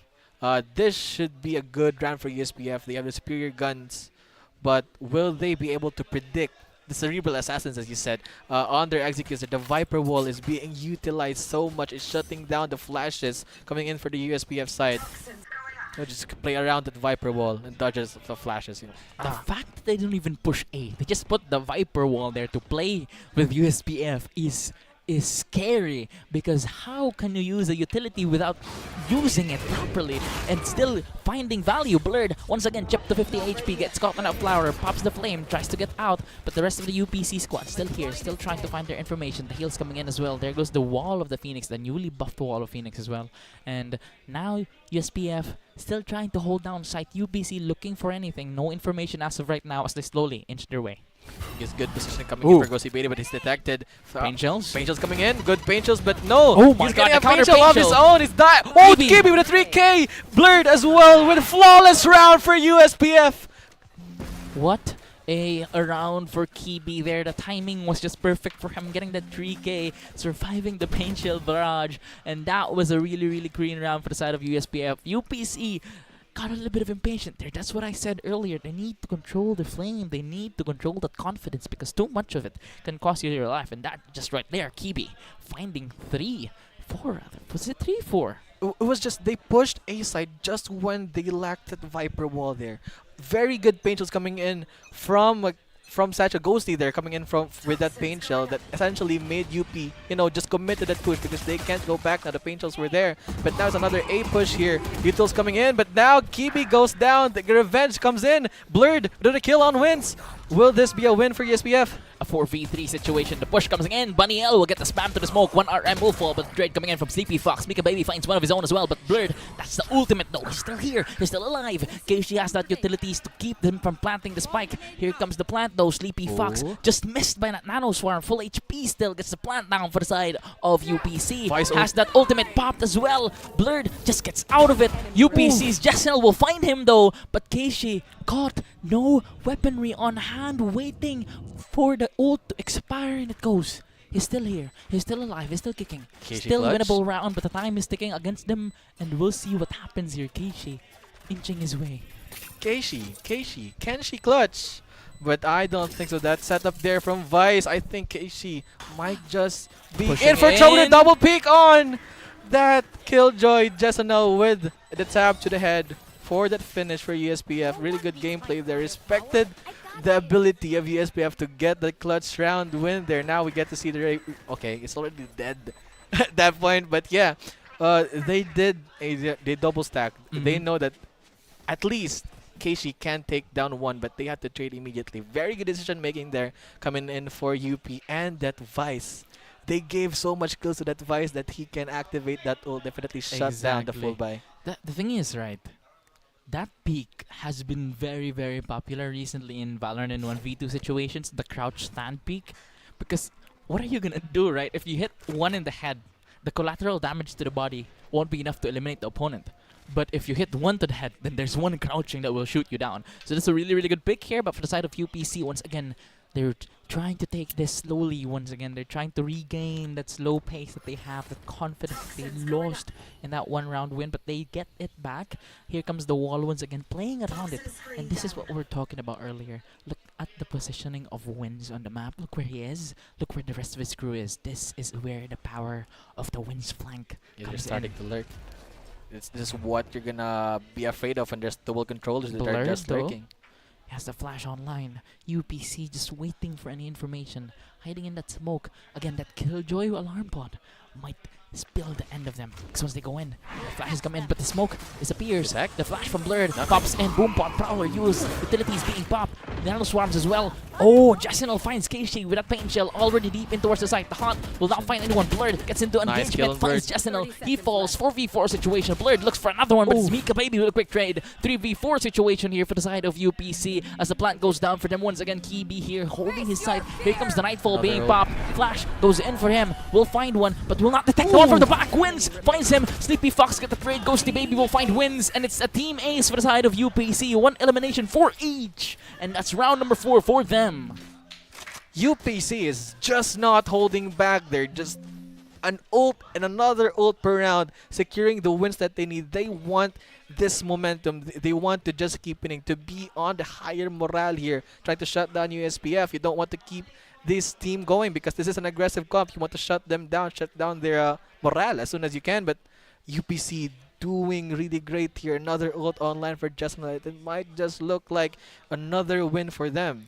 You know, their demise came in from a blind thrown too far because the column on that side blocked wins from getting caught with that blind. That allowed him to get rid of the gecko and allowed him to get that man advantage for them, winning them the site. That was a really, really good play for the side of wins, knowing the map well, knowing where to position himself. But it's KB! Positioning doesn't matter for him because their heads are gone. The peek through the wall gets to decayed and all. Doesn't even matter for him. That's a 5v3 situation. Now the pencils popped on him. Fleepy Fox will find him. Now it's a 4v3 situations. UPC will have that flash online. Ghosty Baby will pop it out though. No flash for them anymore. UPC is taking their time here. 3v4 situation. They are down in terms of manpower. They do have the spike on hand. They do still have that rotation capability as it goes in towards the C site now. Keishi and the rest of the crew still trying to figure things out what's going on. But look at UPC already deep in towards the site. They have control. They have position. They have everything that they need as Jessenel will get that plant down for the side of UPC. And the time ticks on towards their side once again. Baniel and the rest of the USPF crew looking for a retake here. The utility is being popped. Paranoia. Keishi will find two. Or a lucky shot. Jessenel will find one of his own. However, a 3v1 situation. 2v1 as Jessenel taps them one by one. Blurred and Ghosty though. The power duo will power through. And will get the round for the side of USPF. But will they have enough time to defuse? They have plenty of time. They even have time to eat Virginia.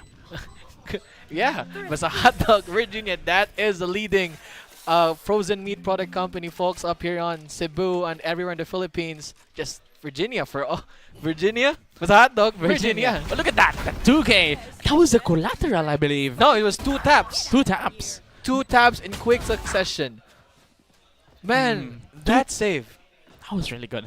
4 1-taps from 2 different people. But you know, Kibi and Keishi there, I think those 1-taps that they did actually managed like them to win that thrifty round. And now their economy should look a bit more healthier, but UPC is still the strong. aggression coming in for the side of UPC. Ghosty Baby getting rid of Mika early on. A 5v4 advantage and a trade not coming in for them. That's what I've been saying earlier. They need to be able to trade each other.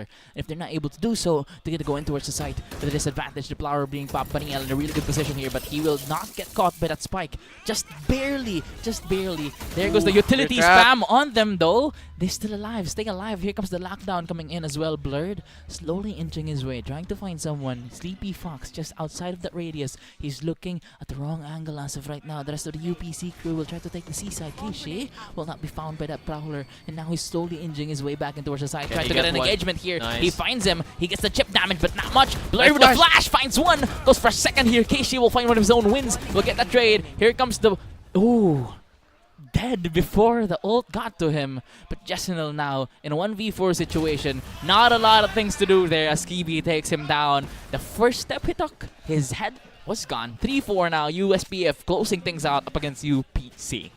The first thing you need to do to shut down the cerebral assassins is to take down the cerebral part of the assassins, you know. Just stab them to the head. Makes sense. All your problems are solved, folks. And now, I think it's going to be a healthy economy coming in for the side of USPF. Now, UPC is definitely forced to have a broken buy here.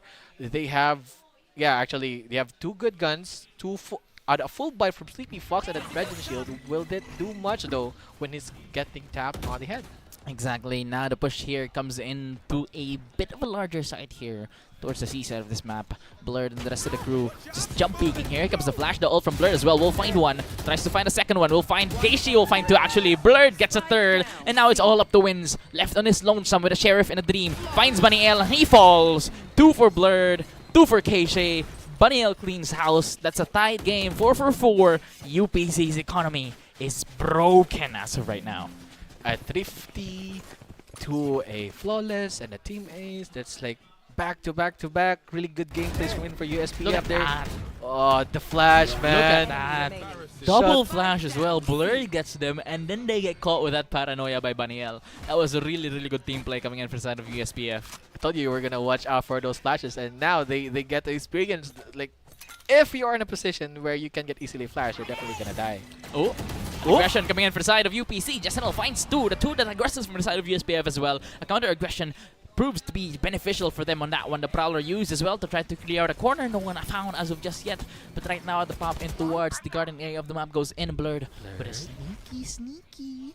What is he gonna do here? As of right now, no information. The door closes on him. The door of opportunity as well. As the plant goes down for the side of UPC. 1 RM, low on HP. However, the Prowler will find one. 𝐞𝐤𝐿 will find wins. And now it's a 5v4, 4v3 rather. And now in terms of HP, UPC is in grave danger. Look at 𝐞𝐤𝐿, look where he is. The flash from Blurred will fail to get the elimination. The spams, the elimination from 𝐞𝐤𝐿 will go to 1 RM. Sleepy Fox, the third of Blurred. A 3v2 situation with 𝐞𝐤𝐿 down to 14 HP. Jasenel finds 𝐵𝐴𝐿, that's his third. And now it's all up to 𝐞𝐤𝐿. Will be peaked by Jasenel. He gets 4 and a scream of dominance coming in for the side of UPC as they gain another round win. 5-4. Economy still not looking as good as it should be, but they do gain that lead. Look at this instant replay that we have here. Bang!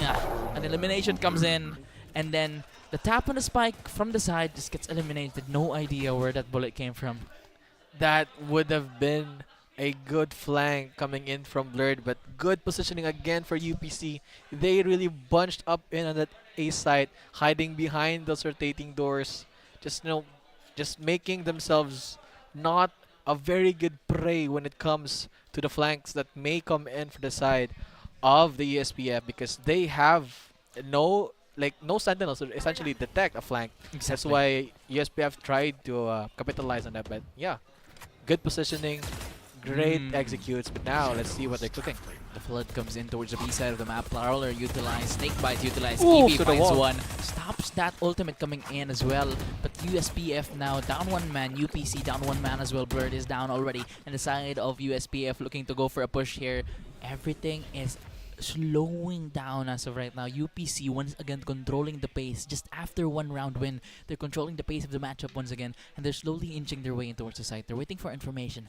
𝐵𝐴𝐿 also trying to take a peek here, but the side of USPF is they're looking for it. They're searching for information. UPC just not giving them anything. They're sitting, they're buying their time, and they're waiting to explode. What but is as of this? right now, it's a fuse that's been lit. It's a fuse that's slowly burning away. But as we look at the time ticking down, it's UPC about to flood in towards the side. 𝐵𝐴𝐿 will destroy that flash. Flood in. 1 RM will fall. Finds the second one. 𝐵𝐴𝐿 will try to get a third, but it's Sleepy Fox with a trade. A 3v2 situation now for the side of UPC. And now 𝐸𝐵 has that wingman online. Here comes the utility as well. The ultimate from Vice goes in. They escape, but UPC gets enough space to plant the spike and to take positions as well. USPF in really, really bad trouble here as UPC has the good positioning. 𝐸𝐿 will try to peek it. ghosty will find one though. 𝐸𝐿 Baby will fall by 𝐸𝐵, and 𝐸𝐵 will try to find one, but it's ghosty who gets rid of Sleepy Fox. And USPF, though with a disadvantage, though with a good positioning of UPC, still able to get that one down, and it's a tie 5-5. A close map here on Lotus. We are in for a treat, ladies and gentlemen. 𝐵𝐴𝐿 with a really good anchor there. He read UPC Look at that, perfectly. Look at those. Bang. Look at that anchor coming through that omen. Held the site, took down 2 people, got chip damage in towards Sleepy Fox. They're earning them the man advantage and the HP advantage. With Sleepy Fox ult missing 2 of USPF. I think I missed all of them actually. Yeah, but there was only 2 people inside that ult. Yeah. Oh, look at this. Look at this. Here comes the push, comes in once again towards the C side. The haunt being used. Prowler not backing it up as of right now. 𝐵𝐿 with a quick peek will find one. Information gained. The rest of the USPF crew will fall back. They have information. They know what it is now. They know where UPC is going with their broken economy, with their pistols. What can UPC do on this one? They do have a Bulldog on hand. Look at that 𝐸𝐿 on top of the leaderboard as of right now. The rest of the USPF crew looking really, really good as of right now. The peaks coming in as well. The information they gain from UPC, it's a switch now. USPF is playing mind games on UPC as of right now. And UPC, they're panicked. They're looking for anything, but they can't find any information. USPF swapping things out. The flash from Blurred goes in. The flash from 𝐐𝐞𝐤 will pop as well. No one caught as of right now. UPC trying to fall back, but USPF aggresses Blurred, who missed the flash. Will get one though, wins. Will get rid of Blurred. 𝐸𝐵 will find one of his own. The battles comes in as well as 𝐸𝐿 wins. 𝐸𝐸𝐵𝐵 finds one of his own. 2v2 situation as Bunny L with a sneaky positioning here for the side of USPF. What can he do? If he pops this, he might get tapped. He popped it. The TP saves him, wins, gets into a battle. Will not find anyone as of yet, but here we go. The 3K ghosty will not find anyone on showstopper. No value with that one. The paranoia missing. He knows where 𝐸𝐸𝐵𝐵 is. The peaks, the taps, no one as of yet. Wins will find him. The taps once again, no one coming through. Ghosty taking his time, trying to get the 1v1s, but it's wins with a 4K who cleans it out for UPC. And the plant comes in for them with a round win, 6-5. UPC gets the advantage before the last round in the half. They were way too aggressive. They had the better guns. They should have just held the site there. Let them come in. You know, just wait and just tap the head. That was definitely should have been a good aggression, but I think UPC expected that aggression coming in from Blurred. That flash, and they punished Blurred after that 1K. But it was a net win for UPC because they get to upgrade guns, get to a better dueling position, and thus they managed to win the round. But now USPF with that ult coming in from 𝐞𝐤𝐤, that's gonna be something to be wary about when you're trying to go offense, and the 𝐞𝐤𝐤 has an ult online, so this might be a win round for USPF. They play properly. UPC though, wanting to secure the half, wanting that 7-5 rather than a 6-6. They call a timeout, they talk things through, they plan things out, they strategize, which is good. You need that. You need to realize when the control is slipping away from you and try to regain it back with a timeout. So it's a really good call for the side of UPC here. A really good timeout for them. And as of right now, they're talking things through. They're planning their strategies. And this is going to be an interesting half because this is going to be where the composition of USPF will shine, of course, after this half when they go on towards that attacking side, which means UPC wants to secure this half. They want the 7-5 here because the 6-6 is just too risky for them to take. But as of right now, 3 seconds until the round begins once again, and the push comes in for the side of UPC. Don't die early. Information once again gained. 𝐸𝐿 spotted by the Haunt. The rest of the UPC crew though slowly inching their way once again, and look at the positioning of the UPC squad.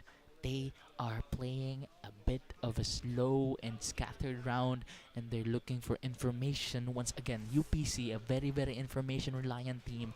And as of right now, that Prowler will get that information destroyed, but gets the information because someone broke it, which means someone is there. Someone's watching it. And here comes the Nightfall being popped as well. Paranoia utilized as well. Pain Shells trying to... Oh, they're cooking. Whoa.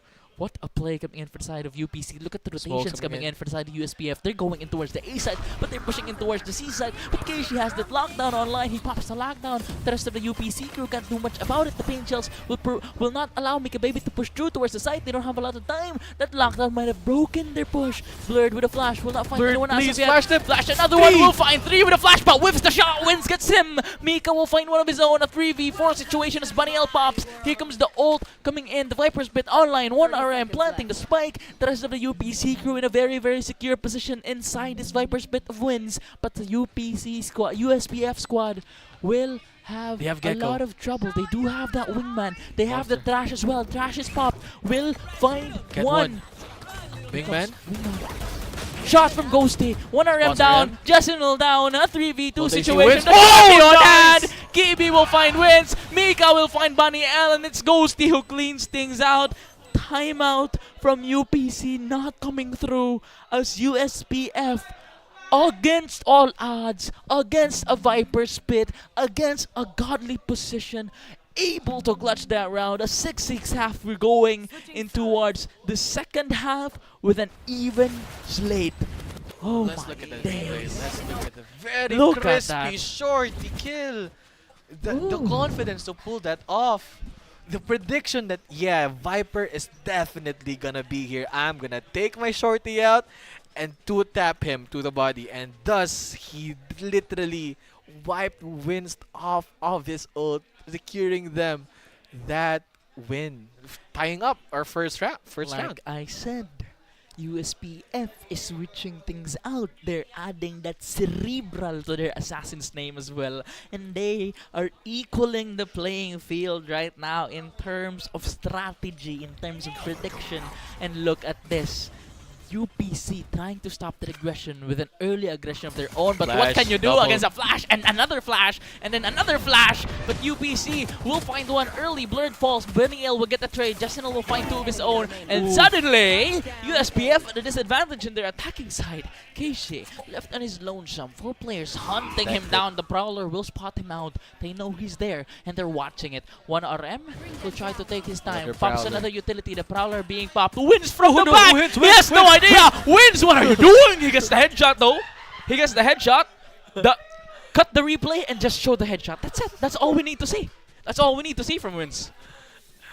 Man, the result justifies the means. If it gets things done, it gets things done. You know what I mean? Like the silencer. Just close your eyes. Just close your eyes. The silencer. Bang, there we go. Clean shot. Clean headshot. There we go. That's all we need to see. Imagine if that was a sheriff, he would have been detected. Thank God that was a ghost. Oh my God, that's something that's fun. Like, welcome to CEL Wins. Welcome to CEL. You know, you win some, you lose some. Sometimes you get to have those moments where I think it's the okay, nice kill from Wins. Here comes the redemption arc from Wins. He gets 2, tries to get a 3rd one, and he does! The flash will force him to fall back a little bit. 57 HP. Sleepy Fox will find one of his own as well. 𝐕𝐚𝐿 will get rid of Wins. There go the aggression being punished as of right now. But it's 𝐕𝐚𝐿 left on his lonesome. 85 HP with Classic on hand. There's 4 UPC players hunting him once again. These guys are supposed to be the patient guys. Why are they on the hunt? But you know what? If it works, it works. The flash will pop. 𝐕𝐚𝐿 gets blinded. Here comes the Flower to utilize as well. Will not be able to shoot it down from the back. It's 𝐸𝐚𝐿 who gets rid of him. And now it's an 8-6. UPC suddenly finds that fire back once again. Leads by 2 on their defending side against a attacking heavy composition. Let's look at it. Bam! Bang! Oh, no, not yet. Bang! There we go. The redemption for Wins there coming through with that really clean start to the round. They lead now 8-6. Have that advantage. They're very close to the victory in this one. Yes, let's take a step back and we can see how really well UPC changes up things. When things don't start to work, they immediately cut the thing that's not working and just switch to another strat. Now they're playing very aggressively up in the face of USPF. And now we'll the see. flash. Here comes the Gecko blind as well. The paranoia to counter flash them. Will get one though. Ghosty baby gets rid of Mika. 1 RM blinded gets rid of Ghosty. 𝐞𝐤 finds one. Justinel clean with it. Finds 2. And now it's a 2v1 situation. Wins left on his lonesome. Blurred is tagged by that Prowler, however. They know where he is. Wins inching his way top of the leaderboard as of right now. But Blurred with a good angle. Getting rid of Wins.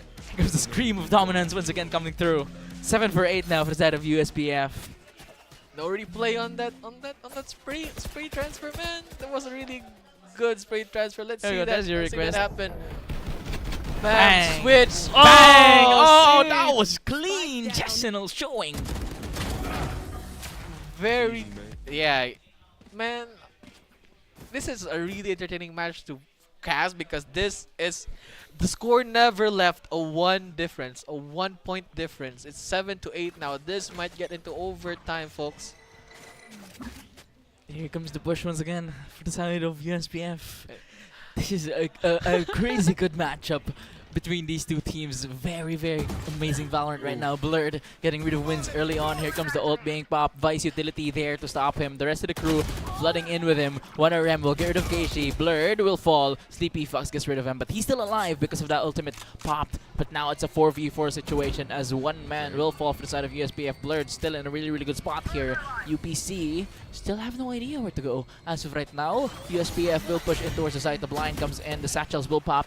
Here comes the rest of the Vice utility being utilized. DP Fox has the very good angle here for the side of UPC along with Justinel. Wingman being utilized to plant the spike. 𝐸𝐵, it will be shut down. 𝐸𝐵 will find Justinel as well. A 3v4 situation here as USPF will find fall another one. 𝐸𝐵 will find a 3rd. And at the 3v1, Sleepy Fox finds one, but it's 𝐵unyL who ties things up. 8 for 8 now for the side of USPF. UPC here. That flash of greatness in the first 2 rounds of the half, gone, erased by USPF. as you can see here on our leaderboard, we are getting top frags from initiators, from sentinels. We are getting highlights from people that are supposed to be assisting the team. Because, you know, every single player here is the creme de la creme of each school. Exactly. They definitely have things to show the entire Valorant community what they are made of. And now we are seeing them essentially being top of their game here. USPF up with the econ. UPC is forced to have a broken bye here. This might be a round win for USPF if they play it correctly, because they have a fade ult on the UPC side. But the thing is, UPC, their wins come in very unfortunate timings, right? They get the pistol, that's one win. They get their bonus, that's another win. But then, when they get to the bye round, they lose. And so that economy that they've brought up in the past 2 rounds is gone because of how the game works, right? They're not able to snowball because they are countered as soon as they start that. And that's what I've mentioned earlier as well with this USPF crew. They know how to start a snowball, but they know how to stop their opponent from snowballing as well. And, you know, when UPC gets that full buy, they get a little bit too confident with themselves and, you know, essentially put themselves into positions that are less desirable. Desirable, yeah. But, you know, when push comes to a shove, when UPC is forced to become resourceful, they have really amazing positions. As you said, at the beginning of this match, and we see it happen from time to time. They get to win with good positioning. And will it transition to them having full buy guns? When we see it, Here it's a comes win the push for UPC. now. An aggression coming in for the side of UPC, but Keishi punishes him, finds 3. Kibi will get that 4th. Keishi down to 14 HP. Blurred will try to find the Mika baby. Left alone on this one. A 5v1 situation trying to delay the Mika. inevitable. The plant comes in for the side of USPF. And he's just praying. Mika just playing here. What can he do He's at crouching. this point? A sheriff on hand up against 5 people with rifles. I mean, what can you do up on this one? But hey, he's taking his time. He's waiting. Oh, Blurred. Don't do this. Nice try. A really nice try for the side of Mika here. But, I mean, that's Blurred, right? If you're taking a shot at Blurred, you better hit the first one. Yeah, because Blurred is gonna, you know, retaliate at you. Bang, the bang, collab, the bang. collab. Keishi and Kibi. Why did they replay? Oh, the crosshair was there. It's the gun, man. It's the gun. It's the gun's fault. Yeah, but the sheriff has 100% accuracy though. No, it's the second round. Second, third round is not that accurate. But, like, you know, you missed the first shot. Second, third round might not be as accurate when you know. fire It's in first shot succession. accuracy. But like I said, if you're taking a shot at Blurred, you better hit the first one because Blurred is coming back at you with a clear vision and a clear shot to your head. And that's what happened on that last engagement. But as of right now, USPF with that lead in towards the series here, in towards the game rather. And as of right now, UPC still trying to regain Keishi. control. Keishi will find one, a clean He is strafe on a there. roll. Yeah, clean strafe from Keishi. The flash from Blurred tries to get someone as of right now. Destroys the trap here coming in towards the side. Confident. Ghosty with a double satchel towards the side. The paint shell will catch him along with a headshot from Mika. And now it's a 4v4, 4v3 as 1AL finds wins. The lockdown popped as well for the side of USPF. Wingman will go in for the plant. Blurred in with him. The rest of the USPF squad pushing in. Here comes the utilities being used. Thrash popped as well. Spike is planted for them. A 4v3 situation. However, Showstopper online. There comes the online as well for the Fade ult, but he's down. Keishi will find 2. And now it's a 3k for him. A 3v1 situation for the side of USPF. And now it's all up to Mika once again, but he finds Keishi this time with a Vandal on hand. No more sheriffs. He tries to get the clutch on this one. A 1v2 situation, but the smokes is there. It dissipates, but the timing on that one, Blurred still alive, and they peek him. Blurred gets rid of him, and that's another round for the side of USPF. And the economy isn't looking too good at UPC side, so it might just be another round win for USPF. But let's see this replay here from Bang! The Keishi. clean strafe. The discipline not to spray on that one. Really, really good. But look at this. The play from Mika gets one. Could have isolated the fight there, but the timings and the smoke just wasn't there for Mika. And Exactly. that led to that loss there. That could have been a coin toss of a round. UPC here, 4 ults online, 5 sheriffs, and a dream. Will they get to shut down USPF here with less resources to play with. But now, when I said when things come to a show of UPC, Look at this wall has good from positioning. Wins. Everyone is decayed. If you pass through, you might just get that. Look at this Blurred clearing all corners. Mika falling back. Smoke disappears to a get tricked. Mika will get rid of Blurred. That's 4v5 already. The flood in towards the site. Utilities being used. Nightfall pop as well. Bunny L will try to destroy that one. Showstopper pop will find two. Jason finds Skippy and Bunny L. 𝐞𝐞𝐤 will get that trade. However, a 1v4 situation. 1RM will try to find him, but it's Jason who falls. Now, 𝐞𝐞𝐤 with a Vandal on hand. The rest of the USPF crew was able to pick up the weaponry. But Mika with a quick trade. 1RM falls. But Mika was there already, and this was the key to victory mentioned in the beginning for both the teams. A 1-for-1 exchange to 𝐭𝐞𝐤. They need to trade things out, and Mika just showing how to do it. Look at that, the showstopper as well, finding two. And then here he goes, bang! The trade coming in from Mika. What we're seeing here is that the smokes coming in for UPC essentially disables USPF from trading efficiently after a kill. As you can see, Blurred died inside Omen smoke, and you can't trade that much because that Omen is just gonna run away. Exactly. And when things are a little bit easier, he's gonna upgrade his guns. Very well played for a Thrifty. Very good picks. Sleepy Fox caught lacking on that one. Caught sleeping by 𝐞𝐞𝐤. And now that's a one-man down for the side of USPF. It's a very, very crucial agent for them as well. The flood in towards the site now, but 1RM is waiting with weaponry on hand. Doesn't matter. Blurred taps the head gone. And now it's a 5v3 situation here. They do have the Viper Spit and the Omen ult online, but the plant comes in for the side of USPF with a wingman. Blurred finds Mika. Blurred is online, but Jessenel will find that one. The quick trade, a 4v2 situation here for the side of USPF. Time is ticking up against UPC side. What will they do here? Trying to find any information as of right now. Jessenel inching his way in towards the side. We'll see 𝐸𝐵 on this one. Bang! The engagement comes through. Jessenel gets rid of 𝐸𝐵. A 3v2 situation from the back. He doesn't know where he is. 𝐸𝐞𝐤 will find one. Wins found. Now it's a 2v1. Wins left on his lonesome with a Vandal on hand. Tries to isolate the fights here. That's a really, really good angle for the side of USPF. Wins though. We'll find Bunny L, and there goes ghosty from behind. Pops out. Gets the elimination. 11-9 now for the side of USPF. One round away from match point 2 from map. Let's see the replay. Man, 𝐞𝐞𝐤 is a first blood monster. First blood after first blood from 𝐞𝐞𝐤. Jessenel trying to clutch that round up, but nah. That would have been a really good flank from Wins. But things happen. It's Valorant, and now you have 4 ults online. You're trying to essentially defend yourselves from a satchel, from an Omen ult, from that Killjoy. It's gonna be hard. The aggression for the side of UPC on towards the wrong side here as the flood comes in and towards the B side for the side of USPF. Here comes the lockdown being popped. The rest of the USPF grow in towards the side. Blurred over aggressing on this one. He does have the ult online though, so it doesn't really matter. Sleepy Fox will get rid of that. But now Bunny L has that information, uses it to get rid of Sleepy Fox. A 5v4 situation here. The lockdown expires. The plant goes down for the side of USPF. Mika Baby and the rest of the UPC crew trying to find something as of right now. The TP won't go through.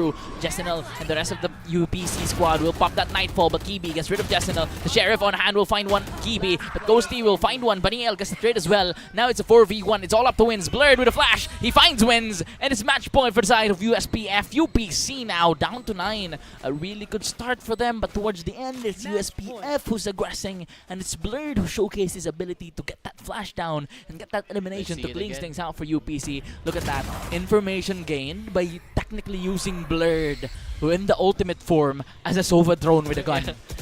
And then gets that elimination onto Wins, securing the match point as of right now. Lotus, the map where USPF struggled immensely on their first week in CESAFI Esports League. This is what we said, the beauty of the 1 week gap, because as of right now, they're showing great talents here on Lotus, but Wins with that Viper's Pit online. USPF will not respect this. They will be pushing on towards the site. Here comes the utilities being used. Showstopper online, blind by Phoenix online, paint shells online, trash being utilized as well. The rest of the USPF crew just flooding in, and Wins forced to fall back. Viper's Pit no longer online for them. Showstopper will not find anyone, but the value has been there. It's scared. Wins and the UPC squad away. Now they have to play for retake, but USPF already has really good positions. Here comes the utilities being popped. Wingman will get that plant down for the side of USPF as well. A 12-9 scoring here. Could be the last round of the map. Blurred with a flash. Gets caught with a Vice ult as well. Finds 2. 1 RM will get rid of Blurred. A 4v3 situation here for the side of UPC. Flash will find Jess. Ooh, it finds 2 actually. But it's 1 RM with a Ream on hand. Find 3. Looking for the last 2. 1 RM will have that Prowler online. The Swarms will be popped. And the rest of the UPC crew are body blocking 1 RM. 𝐞𝐞𝐤 will find him. UPC will try to secure this one. 𝐞𝐞𝐤 will find one. The clock is ticking. But Sleepy Fox will get elimination. Does he have time? Does he have time? Does he have it? No, I think he has. He has just enough of time. Just enough of time. He has. He definitely has. 3 Just seconds. enough of time to get the defuse to keep his team alive. 12-10 for the side of UPC. That was really look at the bang, bang, blurred. But man, 1 RM. That would have been a loss without 1 RM there defending the 2 people You know the that worst were part? caught by Tash. You know the worst part? They body blocked him, so he died to the nano swarm. That was the thanks that they gave him. Okay, you've done yourself now. It's our turn. Thank you. Get your rest. Thank you. Get your rest. We'll do this round for you. But once again, USPF looking to aggress on towards the site here. But look at Twins. Look at what he's doing. Look at what his position is.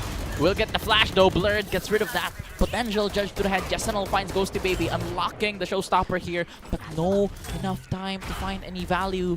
That trap there served as a double-edged knife for the side of UPC, not allowing to find value with that showstopper. But as of right now, the rest of the USPF crew still trying to find anything to do here, any information, any hints of victory. But as of right now, UPC holding site. Yeah, very well. They don't want to get this chip damage in because they have legend shields only. From like a difference with full shields, but now they might get some action up here on RB's side.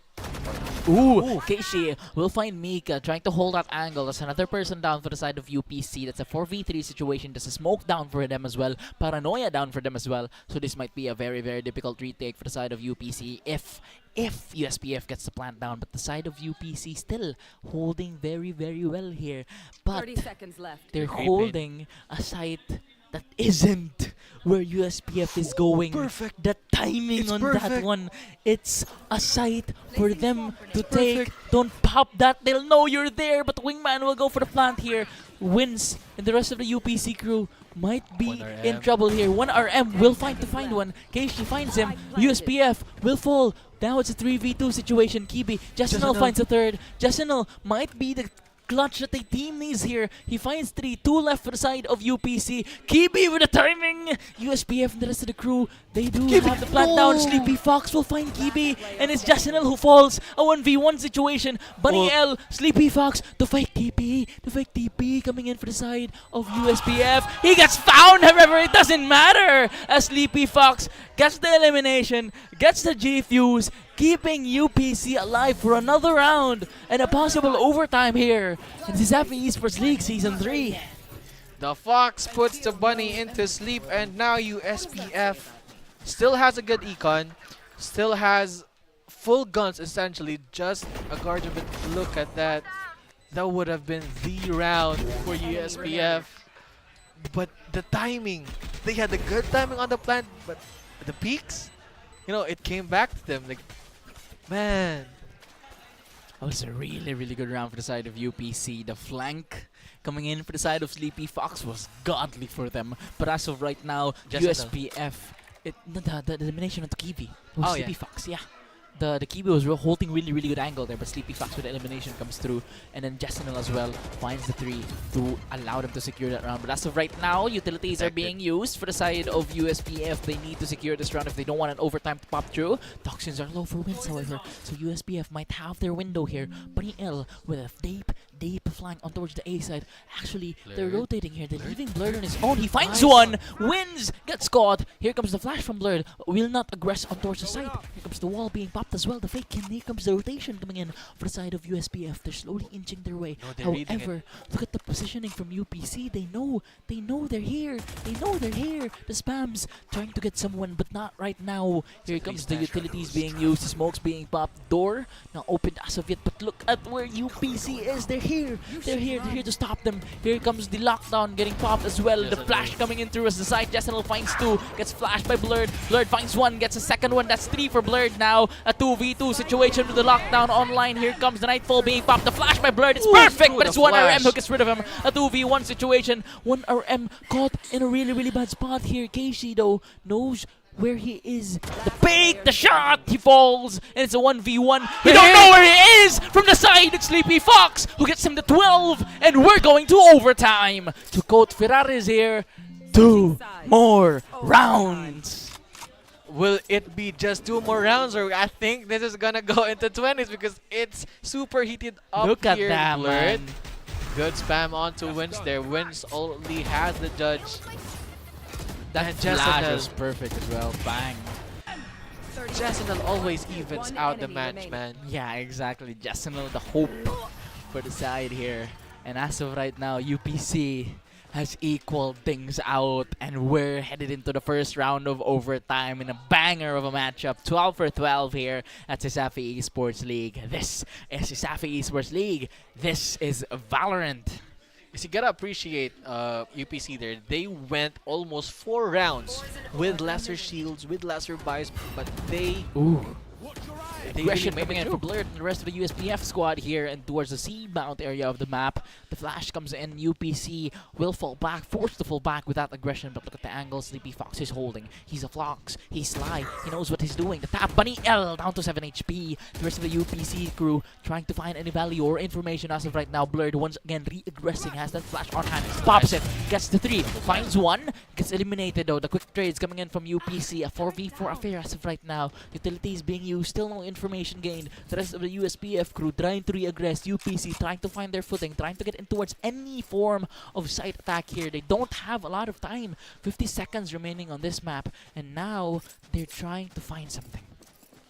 They're trying to get, you want to win this now. You don't want to give USPF the momentum that they need, but Ghosty here with a very good position, holding down this long diagonal up here on A side. The wall from Wins. They have to beat that. Nice. Ghosty Nice with a kill, peekaboo Ghosty. finds 2. Mika will get the trade, however. A 3v2 situation for the side of UPC. And now they're trying to find something of value. They do have that space that they need to take, but the rest of the USPF squad knows that they're there, and they are in for the rotation. The Prowler will not find anyone as of yet. They're pushing in towards the side. Bunny L again with that 7 HP. Pops the Paranoia.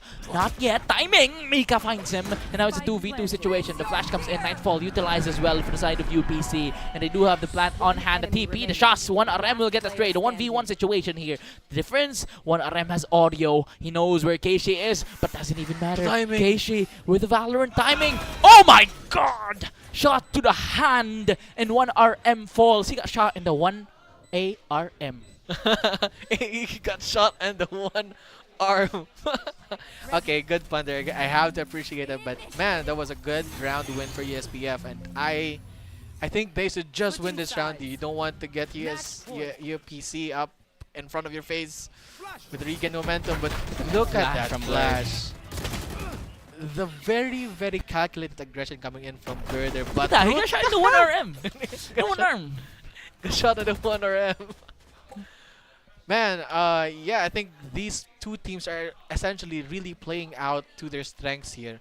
You can't really ask more from these two teams. It's just like who gets to have the better lead at this point. This now, the pushing towards the side here. Map number 1 might come to an end. The Ghosty will find 1 RM already early on the matchup. The spams to the smoke will not find anyone as of yet. Blurred gets rid of 𝐿. A 5v3 situation as of right now. The Mosh will not find anyone as of yet. Mika will find 2. Kibi gets a trade. A 2v2 situation as Wins takes out 𝐞𝐞𝐤. And look at the positioning of Sleepy Fox. He peeks. He finds 1. And now it's all up to 𝐞𝐞𝐤. A 2v1 situation. He doesn't have the spike on hand as of right now. He tries to find value. He tries to find peaks. But Sleepy Fox is looking at the wrong angle. The peak! The shot from Wins! And it's tied. And to quote Firalis once again, 2 more rounds.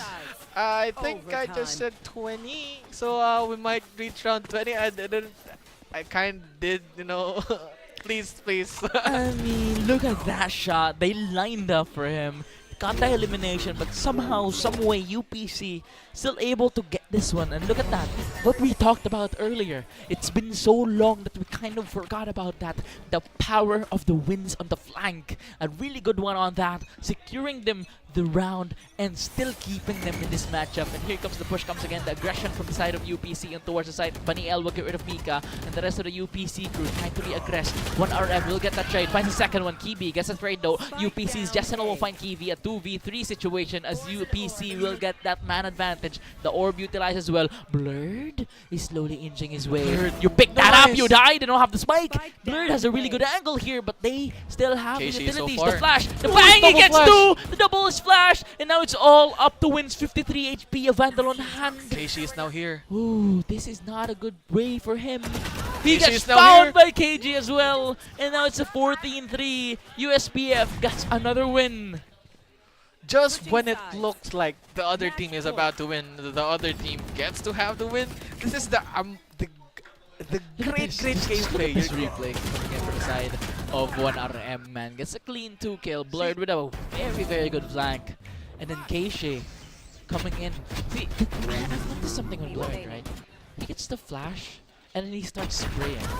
That's one thing that UBC can take advantage of, because if you're flashed, chances are one of you is dying, the rest is alive, because of how Blurred plays after he flashes. A pattern that they could have recognized but failed to do so, and that has costed them a lot of lives. Because really, they get flashed, they try to run away, but in reality, one of them just fall back, get flashed, fall back, and then peek Trying again. to bait the vice wall. Yeah, exactly. Beating the white vice wall as of right now, trying to get the information. They know it's there. They know it's there. They just can't bait it for some reason. 1RM gets rid of 𝐞𝐞𝐤, however, a 5v4 situation. And once again, UPC gets the man advantage in this one. Here comes the push in towards the side. 𝐞𝐞𝐤 and the rest of the crew. The bangs will be popped. 1RM will find ghosty. 𝐞𝐞𝐤 will find one of his own as well. A 5v2 situation as of right now. And the rest of the USPF crew trying to find value here, trying not to get flawless. But as of right now, there's not much to do. The positioning coming in for the side of UPC. USPF struggling hard. The smoke disappears, but there's another one on plays.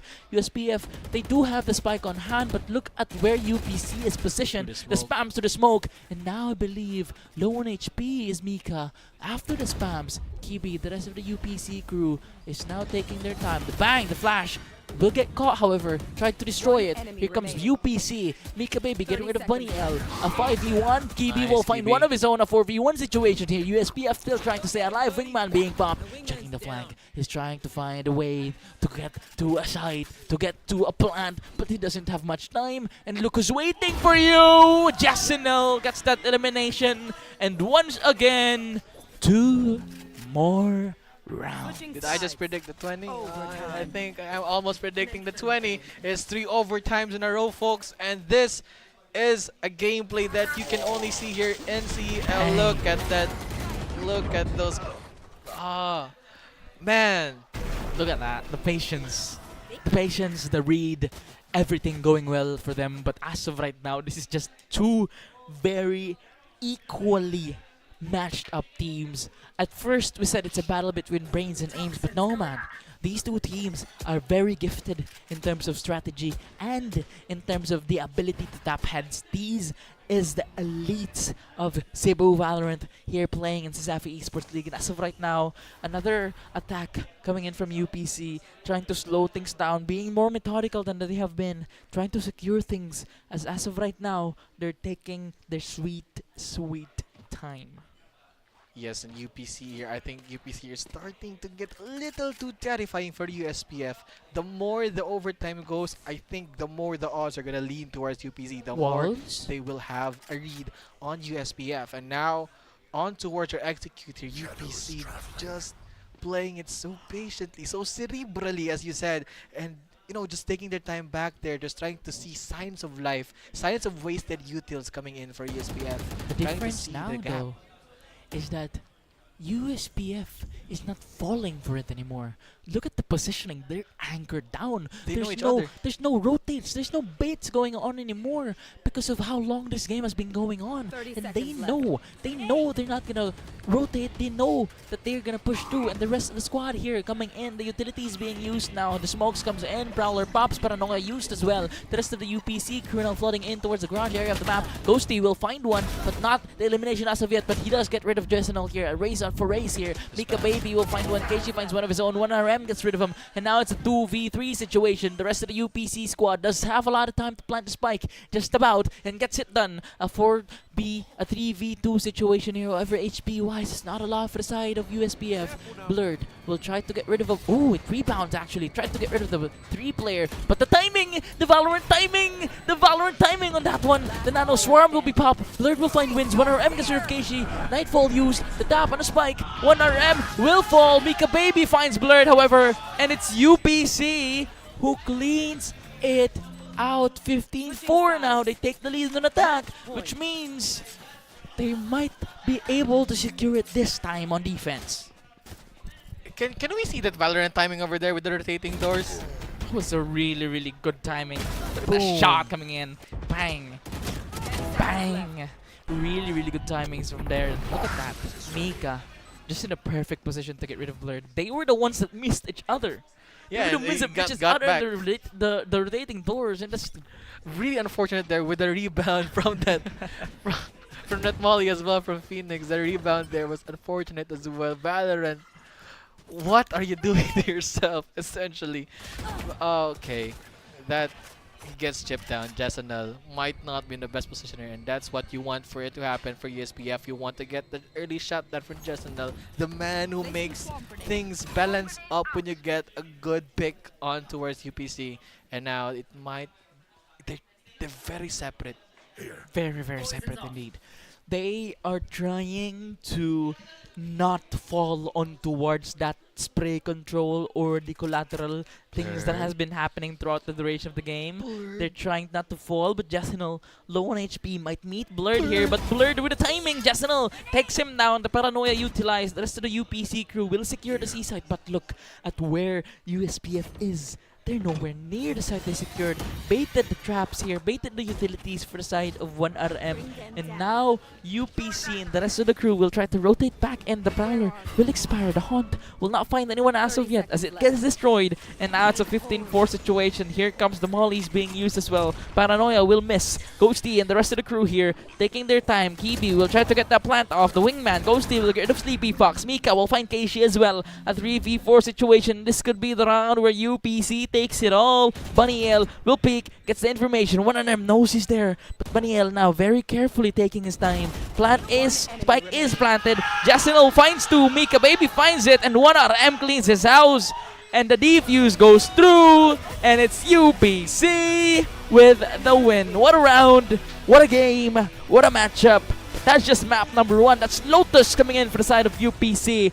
A very, very clean final round for them as well. And we can see them celebrating their win here. A very, very well-fought battle on that one. And what an amazing matchup between these two. But mind you, this is UPC's map pick. Next up, we have Icebox, and we will see what USPF is cooking on the ice. But again, think about it. This map is where USPF struggled last week.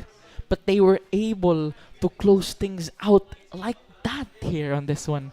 So we'll see what they can do on their own map pick. They picked Icebox for a reason, and they might just be hiding something sneaky there, and they might show us something here. But as of right now, this is gonna be an amazing, amazing map number 1. And of course, it wouldn't have happened without our amazing sponsors. Of course, we have PC Express for all your digital needs. Virginia Food Incorporated, Basta Hot Dog, Virginia. We also have Smart Communications. Live more today with Smart. We have PLDT, leading and inspiring Filipinos to create a better tomorrow with PLDT. And of course, Crayon Lab, apparel and digital design sprint. And folks, don't just go out yet. We still have another exhilarating match at Icebox. Exactly. And it is just starting to get heated. We might get another overtime. Mhm. Who knows? We'll see the great picks that comes in for USPF and UPC after a well-deserved break. Well, we see you after a quick one. This is UPC, USPF, map number 2, coming soon. Customers value choice, quality, and uniqueness. With a good understanding of what our customers desire and providing beyond expectation, that is how Virginia Foods thrives. It is that same passion for our customers that has convinced us to transform Virginia Foods. Virginia Food has been in existence for more than 40 years. We are a processed meat company. We do canned meat products and frozen meat products. But because of our commitment to our customers, we have gone beyond just being a processed meat company, but become an ultimate food solution. This is our primary goal, to create the best food products for every household or business. We pride ourselves with our research and development team and innovation. We can actually create different products for different market segments. Our core strength is product innovation. Virginia Foods aims to deliver new products and is capitalizing on this endeavor now more than ever.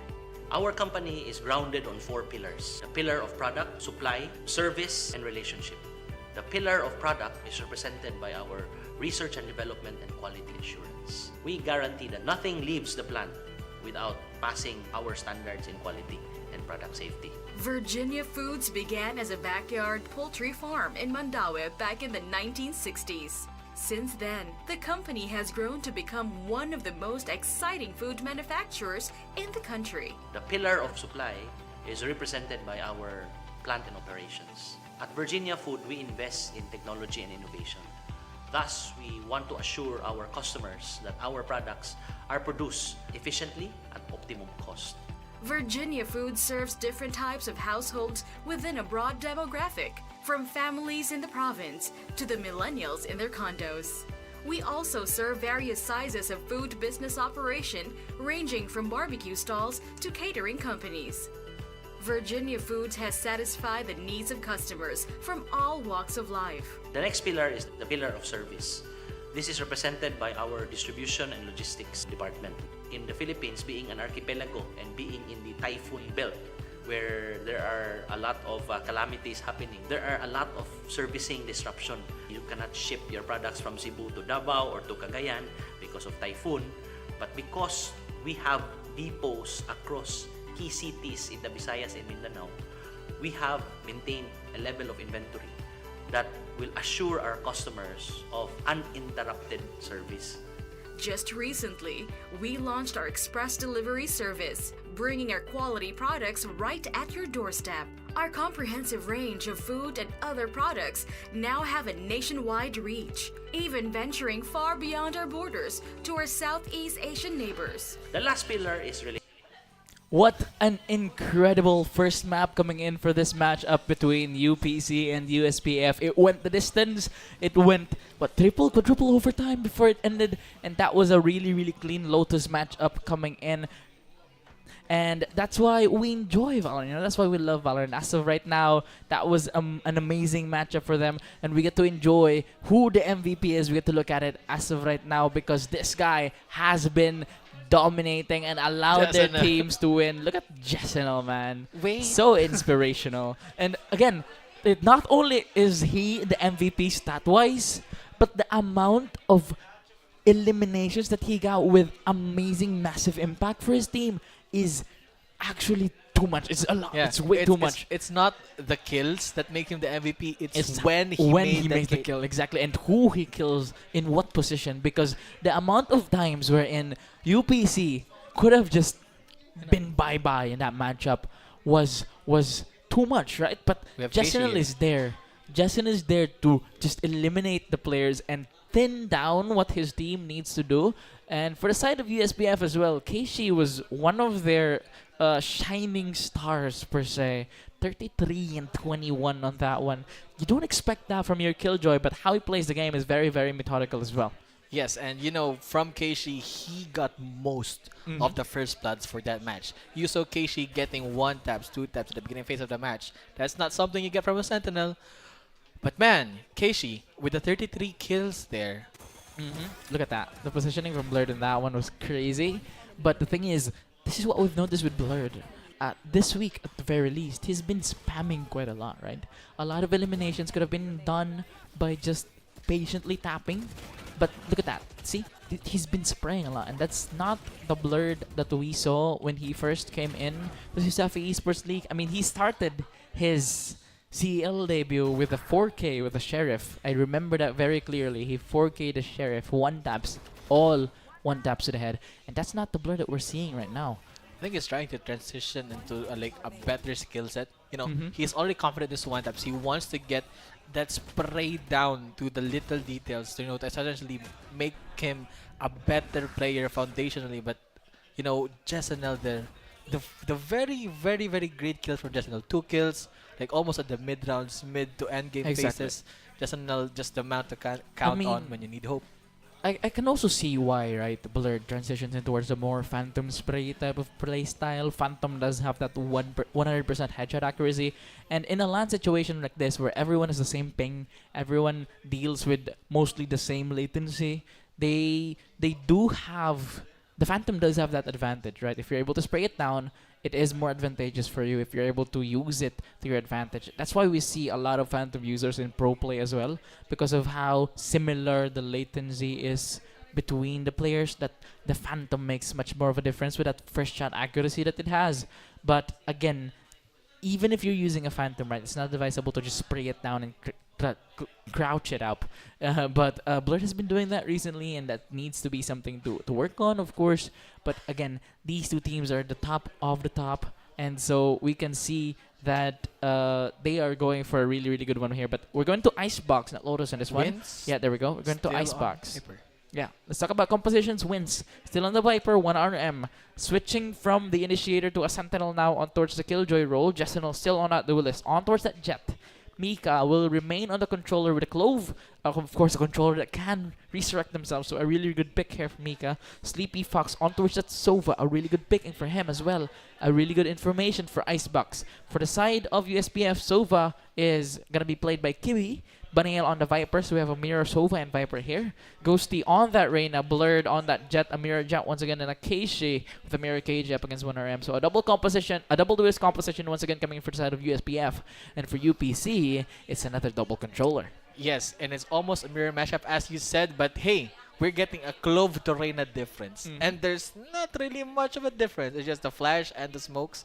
Essentially, these two agents can heal up themselves. So Clove is more of a flex type of very aggressive type of controller that can take duels and not really suffer much from it, because you can, you know, just have that like immediate heals, the different from Reyna, but it's just one. But now we get to see how this plays out. These are very classic picks: Viper, Jet, Sova. These are picks that you've seen for a lot of seasons already. So this is an Icebox classic for sure. And you know, I think Icebox just returned to the competitive comp. Very, very recent as well. So we haven't seen Icebox in a while. I believe we haven't seen Icebox in the preseason as well. So this is one of the first times we're going to see Icebox here in CESAFI Esports League Season 3. The first time played since the season began last week. So we've seen a lot of Havens, we've seen a lot of Lotus. This is the first time we're seeing Icebox, which is very, very... Well, it's given because we saw the bans on the Haven and the Split, the two favorites as of right now in CESAFI Esports League. Those maps weren't played in this matchup, and that's really good to see something new, to see something fresh.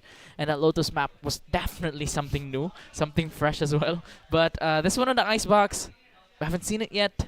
This is the first time we're going to see both teams on this map as well. So this is going to be an interesting one. A lot of unknowns. But again, unknowns can be very powerful as we set our eyes into Icebox here. The map number 2 for this match. Number 2 of the day begins once again. And here comes the aggression coming in from the side of USPF. Blurred already in towards a good position here. Sleepy Fox getting rid of Kibi. The rest of the USPF crew dashing in towards the side, aggressing in. KG finds Wins as well. An early 4v3 as Wins will fall. Jasenil finds 2 as well. And now it's a 3v2 situation. Suddenly the advantage that they had is gone for the side of USPF, and UPC will gain the numero advantage here. Keishi will find Jasenil though, and a really, really good angle for him. That's his third as well. Sleepy Fox taking his time but falls to Baniel. And it's all up to Keishi for the side of UPC. They're taking the time. They have the plant down, and they get the spike on hand. Keishi and Baniel staying alive for USPF.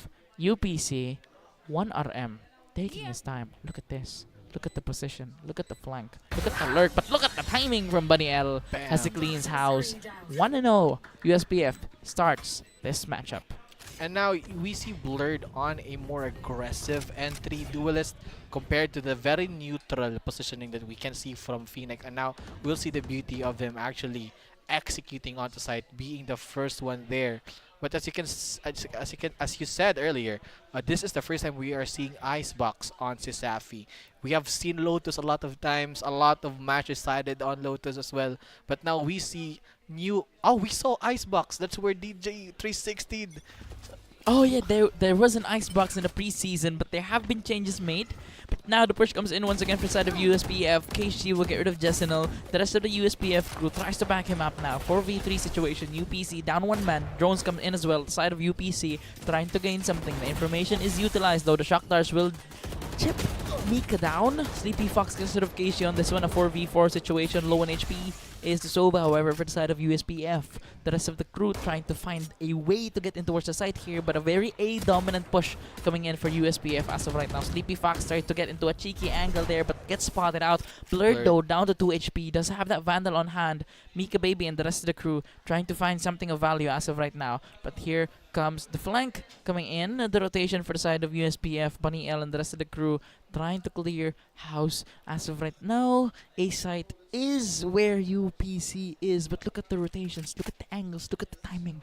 USPF is struggling against an econ buy. It should be their free round because they won the first. But now, you see, when UPC is back into Sleepy a corner, Fox. they are very dangerous. Sleepy Fox with the knife out.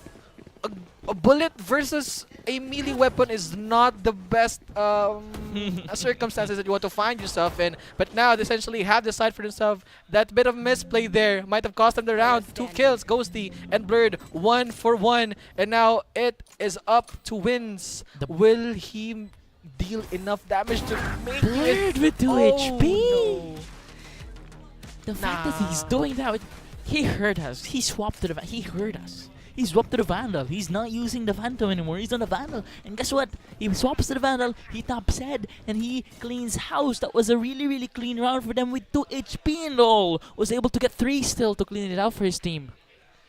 I thought that Wins had the prime position to mount up enough damage to the econ of USPF, so much so that they won't have that much advantage coming up here on a 3rd round, where UPC essentially evens out with the guns. But man, Blurred, a 1-tap when you need it.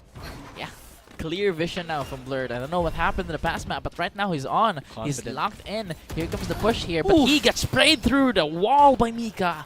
That's a really, really good shot there. The read and the timing on that one was really good. But look at where Keishi is. He gets spotted by Mika, however. And now the spam to the walls. Keishi will fall. 1 RM finds 1. Kibi gets one of his own. Ghosty as well. A 3v2 situation. The plant comes in for the side of USPF. And Kibi and the rest of the crew will try to stop the retake from going in. But for UPC, they do have the man advantage in this one. Mika will have that Vandal on hand as well. We'll try to find an elimination as of right now. Wins will pick up a gun, but Kibi will get rid of Mika. Finds the second one. Jasenil tries to get it, but it's Ghosty who cleans house.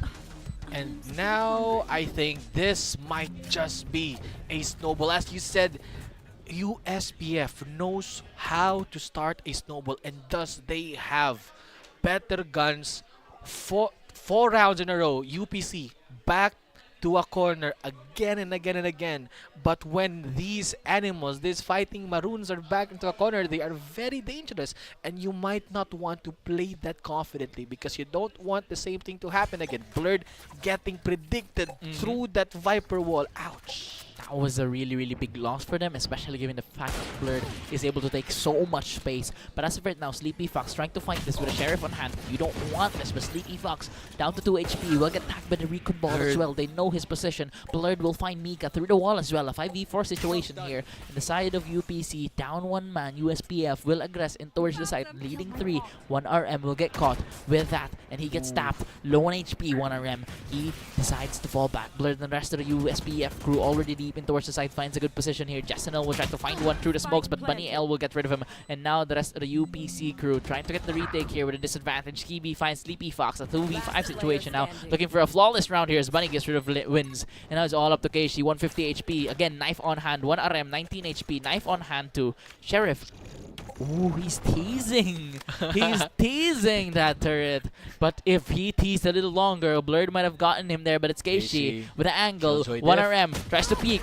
Tries to get the spray down, but he does clean it up. The flawless round comes in for the side of USPF, and that's 4-0 for them. The roll begins. Will UPC come back from this deficit? We do not know. They need to cook, essentially. They are getting punished and punished again and again on this A site. Their A site hold is very weak, and USPF has taken advantage of that numerous times. So I think it might just be time to make your defense lean towards A. Go for a retake towards your B side. You know, just play for retake on B side. Statistically speaking as well, B side is a really, it's a much easier side to retake compared to A, given the amount of entrances that it has. You also have that peak towards that elevator shaft something. Exactly. You have so many areas to peek through if you want to retake B. Of course, you have Snowman, you have mid, bottom, and top, and then you also have the flank. So, statistically speaking, yes.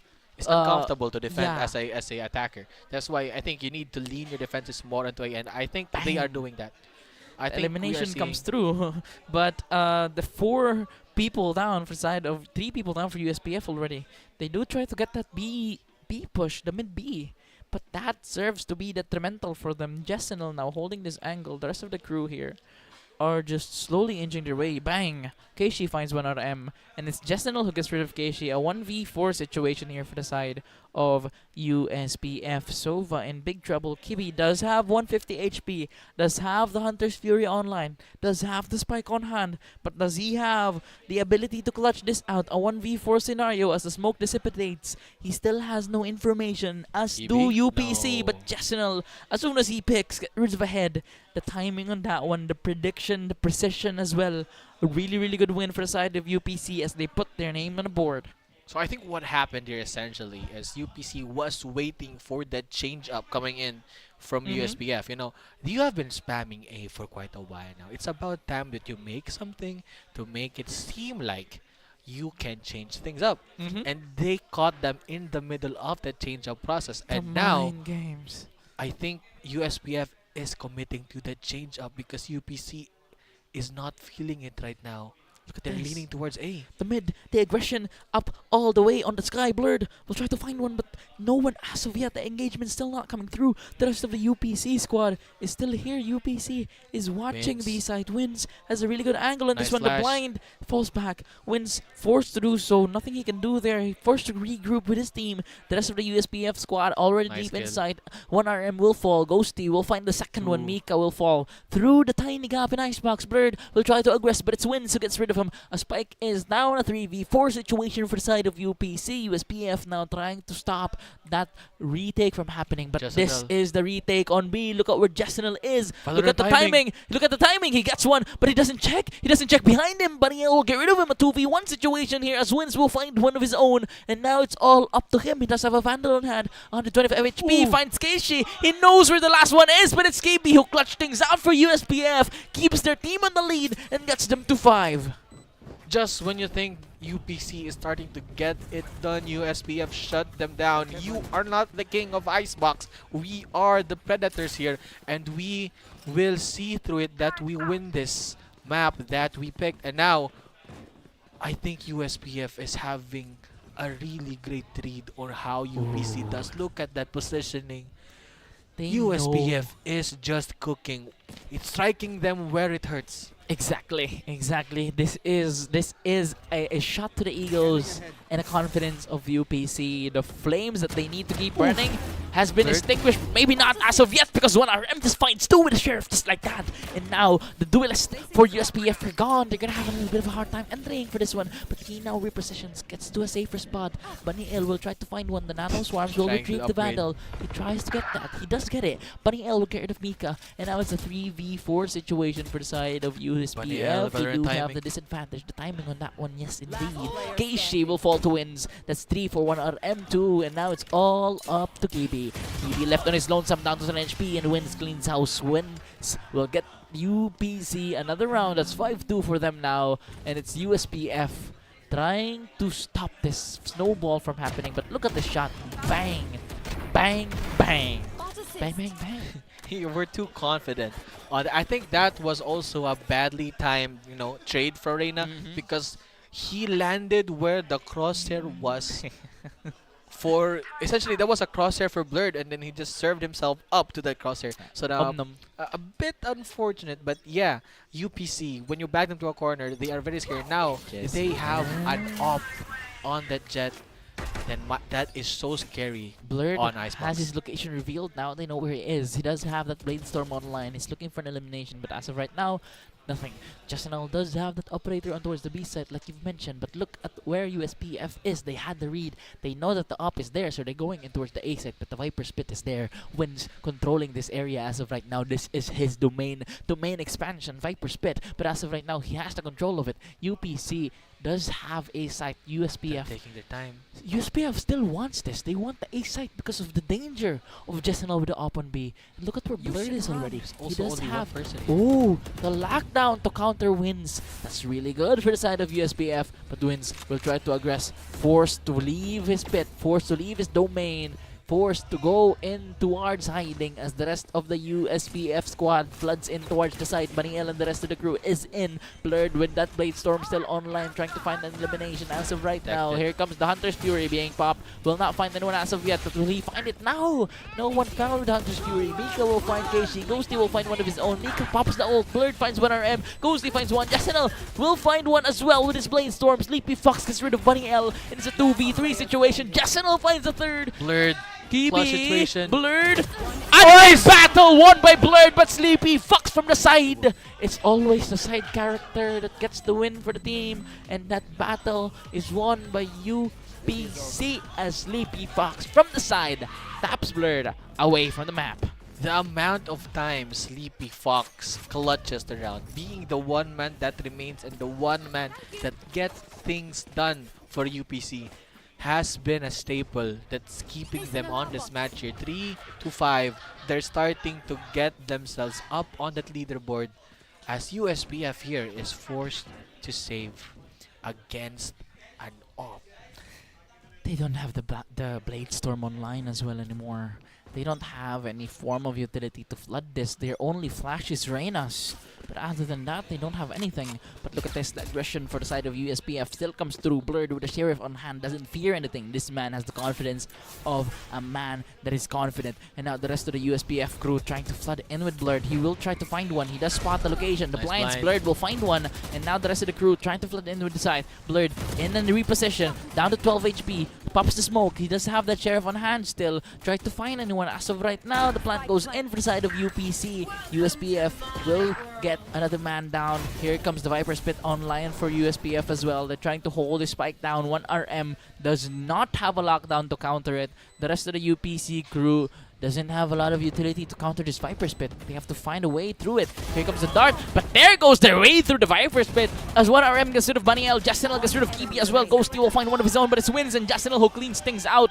And now the defuse comes in from Justinal. UPC gets 4 on the board. Gives it to Wins for that ultimate. Oh man, this is the Valorant that you want to watch. Just when USPF had things going for themselves, UPC read them like an open book. You have been doing this for quite a while, and we have noticed key differences, sir. And now we have addressed to that, and we are back 4-5 with the guns that are not really that advantage. You have a region shield on They Sleepy have Fox. a very, very similar buy, but the thing is, one team, if they lose, can still have economy running. Yes, essentially. If UPC loses this, it might be if USPF rather loses this, it may just be over for them. UPC has been rolling through, but here comes the utility use here. Blurred flying along with that Sova drone. They don't have any information as of right now. One RM trying to find anything.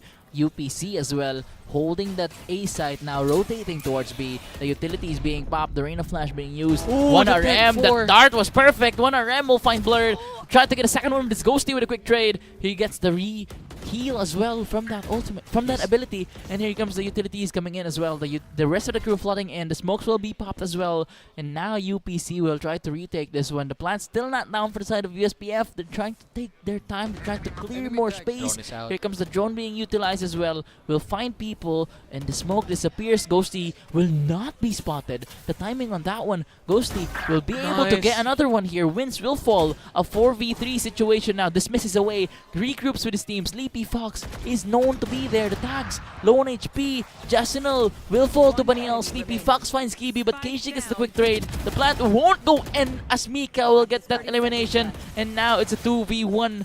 The time for 𝐞𝐞𝐤 goes away, and it's USPF who gets another round, 6-4.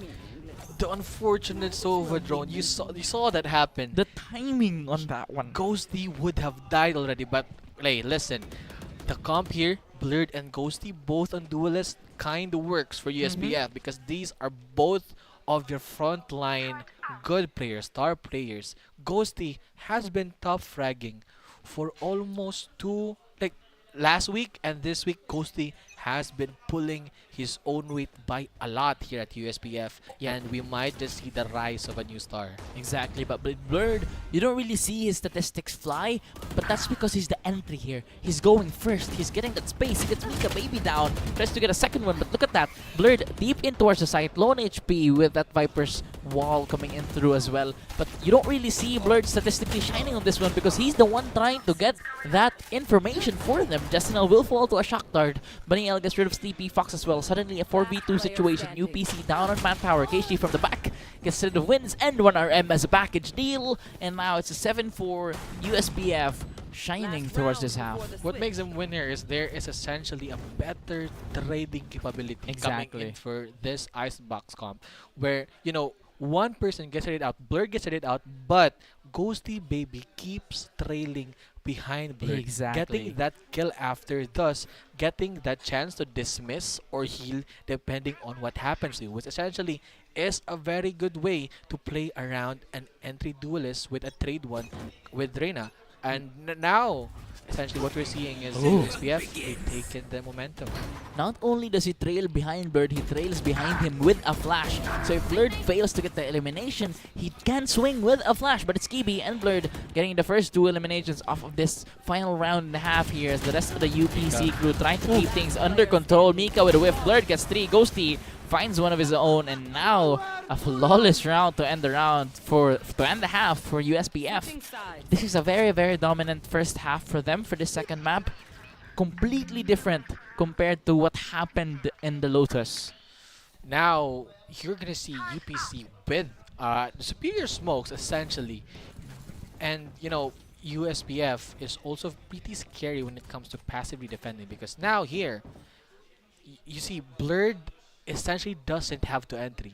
Blurred can sit back, relax, and Ghosty Baby can take most of the weight here. Just waiting in the corner, get a good kill off, get a good pick off, and then steamroll from there. Essentially, even on this pistol rounds, Reyna is very scary because of the utility that he has. The snowball capability of that agent as well. Especially if you get that elimination as well, which we see in the statistics. Ghosty he can very well fall back with his team, but Blurred with a very aggressive position here tries to fight 1 RM, but realizes that that fight wasn't him for taking, so he falls back. The rest of Not the that- UPC crew already on towards the rotate, but 1RM still worried about Blurred, still checking him there. UPC though already deep in towards the B side. Here comes the walls coming in as well though. Jessenel, the rest of the crew tries to find it. Blurred hiding in the smoke. 1RM still very worried of Blurred, and he gets stabbed. He was worried for the right reason because he is gone from the map. Ghosty will find one, but it's 𝐿𝐴𝐿 from the side. 𝐵𝐵 with the assistance, getting rid of him, and that's a team play coming in for the side of USPF. Like you've mentioned, their trading capabilities, and now it's a 2v5 situation. Jessenel down to 13 HP, falls to Ghosty, and now they're hunting for the final player remaining. Wins with a spike on hand is in a really good spot here though. The patience on Wins might be tested here. Here comes Wins, inching his way, trying to find one. Bunny L will fall, the one tap, and now he repositions, tries to find a second, trying to deal damage to the economy as much as possible. Will not be checking the left side. The timing on that one though, as he leaves, the rest of the crew leaves. 𝐿𝐴𝐿, They hear him. pop, 𝐿𝐴𝐿, pop. nice. He cleans house, and now it's 9-4. USPF gets another round win. This should be a free round for USPF. They should win this. They want to get as close to 13 as they can, because you don't want to get UPC up and going. You have the superior ult charges now. You are closer towards getting an ult, getting that Killjoy utility in. But you know, as you can see here, you just can't predict these matches. Just when USPF is starting to win, you know, UPC just gets nope. Wait. Yeah. But the difficult thing here now coming in towards this round is that Blurred has that Marshall on hand. And we know where this is about to go as Jessenel will fall to Blurred.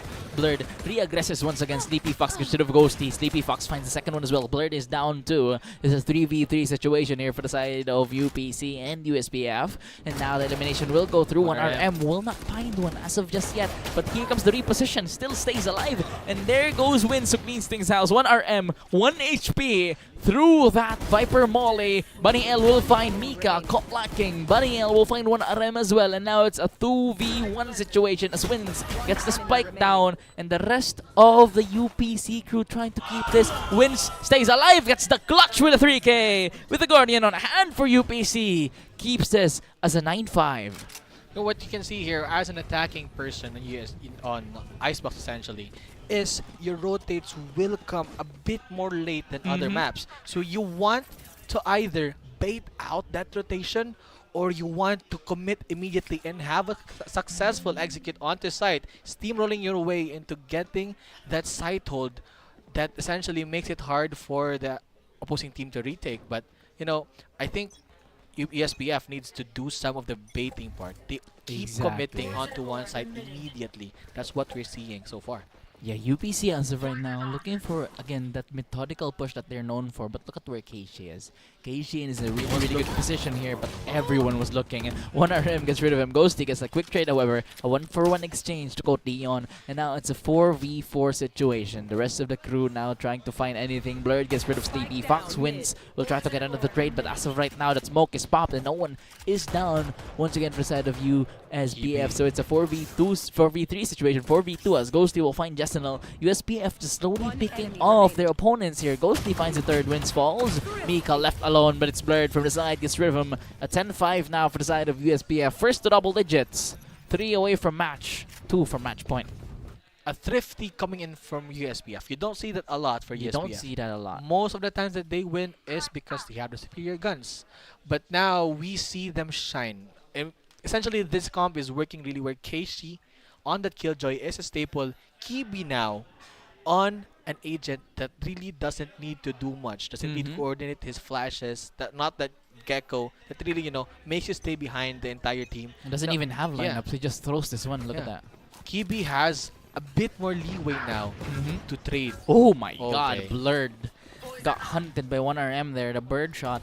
Now it's a 5v4 situation. USPF will lose that entry prowess that they had on the Blurred side, but Ghosty still here, still there. Wins has been spotted, but the Nano swarms on towards Ghosty as well. The fly in 1RM gets rid of him, but he does get 𝐸𝐸𝐿 as well. A 4v3 situation here for the side of UPC, but 𝐸𝐵 finds 𝐸𝐞𝐞𝐤. 3v3 situation. The spams will not find anyone as of right now. 1RM will get rid of 𝐞𝐞𝐤. 1RM finds 𝐵unnYL as well. That's 4 for him. The plant will go down as well. 𝐸𝐵, the last one to complete the ace for 1RM. He almost had this last week.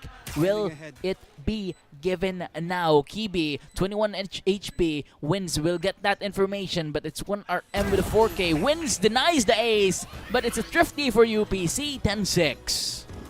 Yeah, as I said earlier, this is this should lean on the USPF side, but UPC getting, you know, that value from, you don't see, we haven't seen essentially 1RM play Sentinel. Last week he was the initiator. There's a bit of a change up here in terms of comp, but you know, we see 1RM taking a more hold role, a more defensive role essentially. Not really playing for his team, but just getting that anchor down, getting more you know, comfortable inside is essentially why I think 1RM is starting to shine, as well as 𝐸𝐵 here, because he has more room to essentially trade for his teammates with his Sova. Exactly, and now UPC looking to attack in towards the B side of the map once again, but the USPF crew has a really good position on this one. The walls come up, here comes the swarms as well being utilized. Shock darts thrown as well. 𝐵unnYL though still holding that spot. Ghosty as well with the cross. The walls go up once again. Here comes the flash coming in for Ghosty.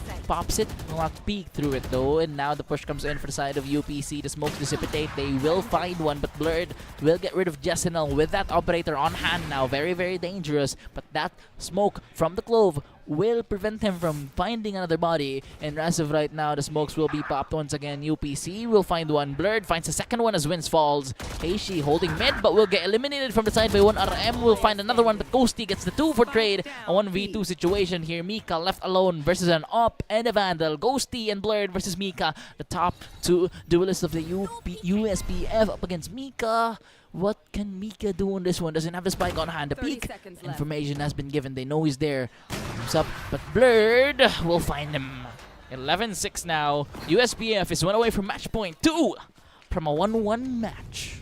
And they have good ults coming in, but UPC as well has that KJ ult, has that Sova ult, and has that Viper ult. You don't want them to get onto side. But right now, we should also acknowledge the picks coming in for USPF, because they essentially shut down the capability of Wins to flank. Exactly. Because 𝐸𝐸𝐤, like compared to last game, has been staying back for quite a while. He's not getting that first bloods, getting to be the last one alive most of the time. Yeah. Oh my god, Blurred with aggression.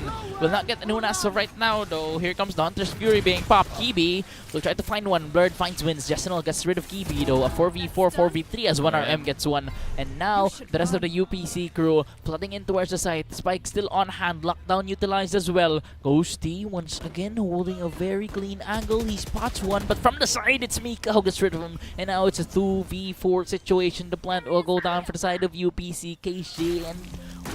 oh, the spike is down, but it's 𝐸𝐸𝐤 and 𝐵unnYL in a 2v4 situation. The recon will spot out 𝐸𝐸𝐤. They know he's there. They're watching his angle. And now UPC has information. They have an op on hand for Sleepy Fox as well. 𝐵unnYL tries to clean house, but 1RM will find 3 to get UPC in competition still. 7-11 now.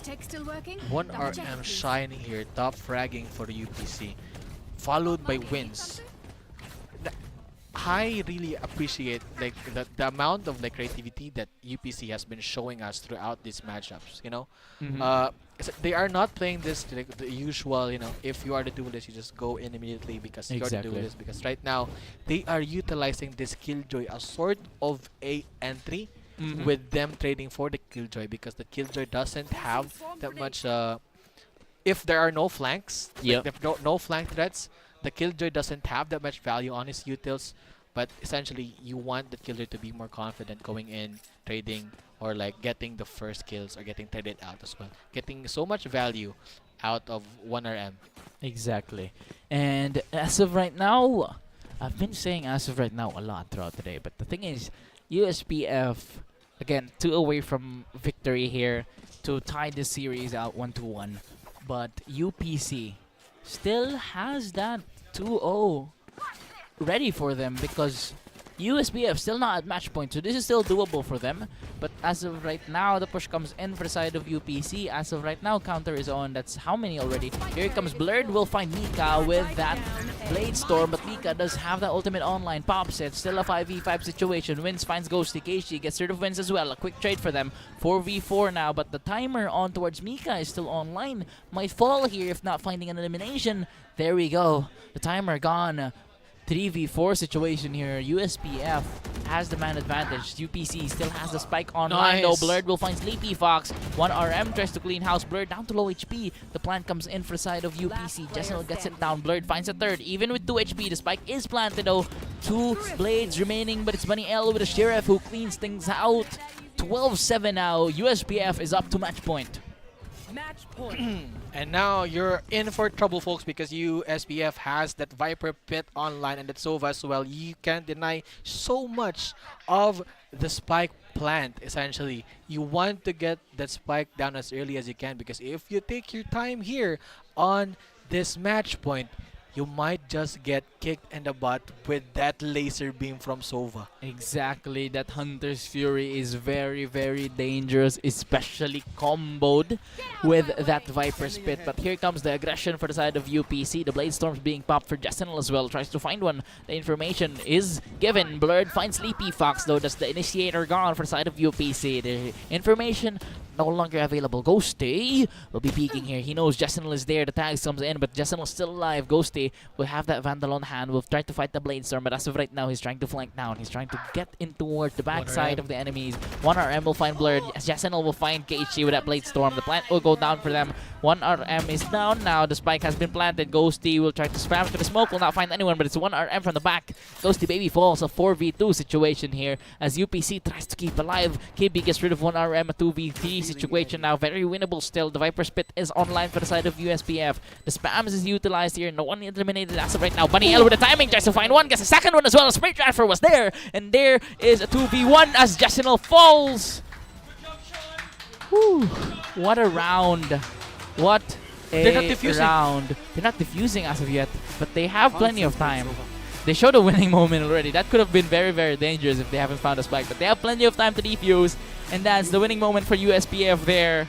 1-1. 1-1. A very, very close matchup here. A very well-deserved win for USPF as well. That was their map pick, of course. Icebox fought valiantly on the map that they struggled with last week on Lotus, taking it into overtime, and then, of course, getting the win on towards the map number 2 on Icebox, and a really, really good performance here coming in from Blurred. Yes, and you know, what I really appreciate from the teams here is UPC. I think UPC was not that confident playing on that Icebox, and essentially USPF was better prepared for that Icebox comp, but UPC didn't expect what happened on Lotus. They thought that they could just win that easily because they struggled. USPF struggled hard on that map. They had like so much difference in terms of round wins. 𝐤𝐿's heroics on that one in order to secure the round. And so with 𝐤𝐿 being shut down easily here on the Icebox, especially with that Ghosty and Blurred duo on the duelist, that's really, really good for the side of USPF, and that's also a big tank on the confidence of UPC. And that's again the win condition that they failed to keep. They kept they failed to keep the fire burning in terms of their confidence. And for the side of USPF, teamwork indeed makes the dream work. They've been playing like a team this week, so much more than what they were playing last week. And they've been playing together. They were getting trades. They were getting utility usage perfectly. And so that allowed them to secure a win on map number 2. They also kind of did shut down Wins. Wins didn't have, you know, the comfortability of being able to essentially make a flank. The 𝐞𝐿, to keep 𝐞𝐿 at the 𝐿 back utility was there because was really good. Yeah, 𝐞𝐤 was sitting back. 𝐞𝐤 was not playing aggressively there. Essentially, you know, making USPF play around more, getting more space controlled. Very good gameplay on Icebox. And the thing about 𝐞𝐤 as well is that he's not the type of sentinels that you take for granted, because 𝐞𝐤 can tap your head even if you get the first information. 𝐞𝐤 can still get that tap. 𝐞𝐤 can still get elimination. So they were really, really good into that one. And so as of right now, we have Astera on the ground with the winning team, USPF. Congratulations once again on getting that series 1-1.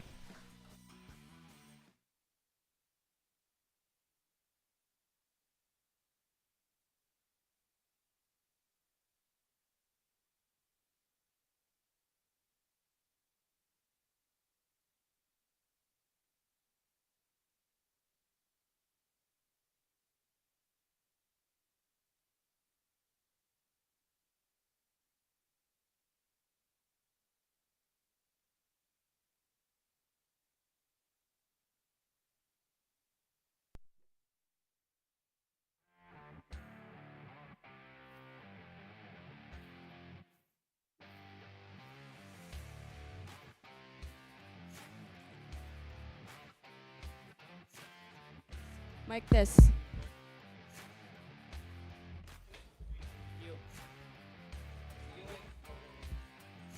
Good day, good morning, CESAFI, and welcome back once again to CESAFI Esports League Season 3. This is your loud and proud host, Astera, here with you today as we have just witnessed an amazing matchup against two amazing powerhouses.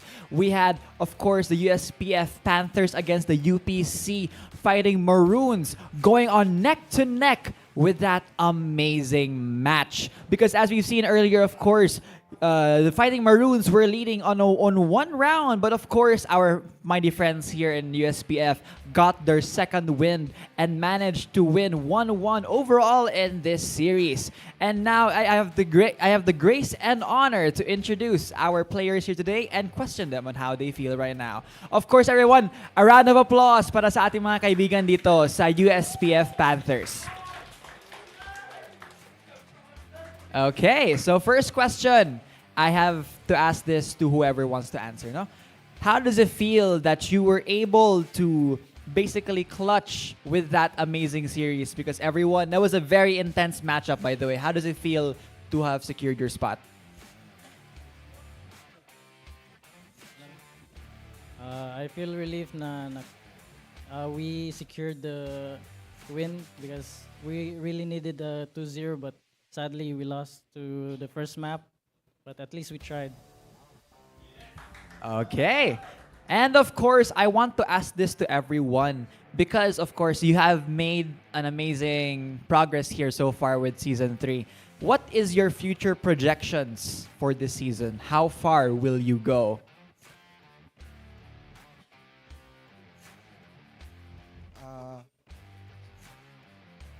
We'll do our best na makapasok sa top 6 na maglaro para sa playoffs. So we're aiming to defeat the best teams here sa CESAFI, and yeah, we'll try our best. Same as KB. So we want to beat the best teams in CESAFI. I think top 3. Same as them, so we want to make it to the playoffs and win top 3 or champion. All right, I am loving the responses so far. And now at this point in time, let's give you the opportunity to do your shout outs, whoever you want to call out, friends, family, your classmates from USPF. First and foremost. Shout out sa komigo, si DJ, nasa layo. O si Ninyo Managay, salamat sa pagsuporta. O mga classmate day, o akong pamilya. Thank you. Ay, Oma. Shout out to my family and friends who support us. Yeah, shout out sa akong family and friends pod niya. Kuhan si Pryle Zaki. Shout out Migo, salamat. Shout out to my families and friends pod niya. Shout out to �𝐴𝐿 Shout out to my family and friends. All right. With that being said, thank you so much for having us, USPF. And for your future progressions, we hope you the best of luck.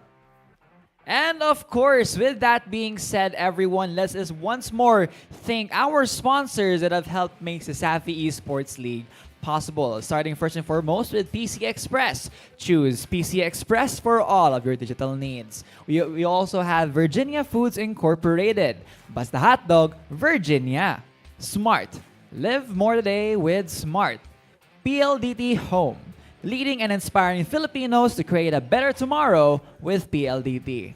And of course, a special thank you to our sponsors from Crayon Lab Custom Apparel and Digital Prints. But of course, we are far from over for this week group stage, folks. And I'm passing it back again to our casters. Casters, take it away. What an exhilarating match once again. USPF ties it down to 1-1. And now we shall have our MVPs flash to the screen later on. Bang, there we go.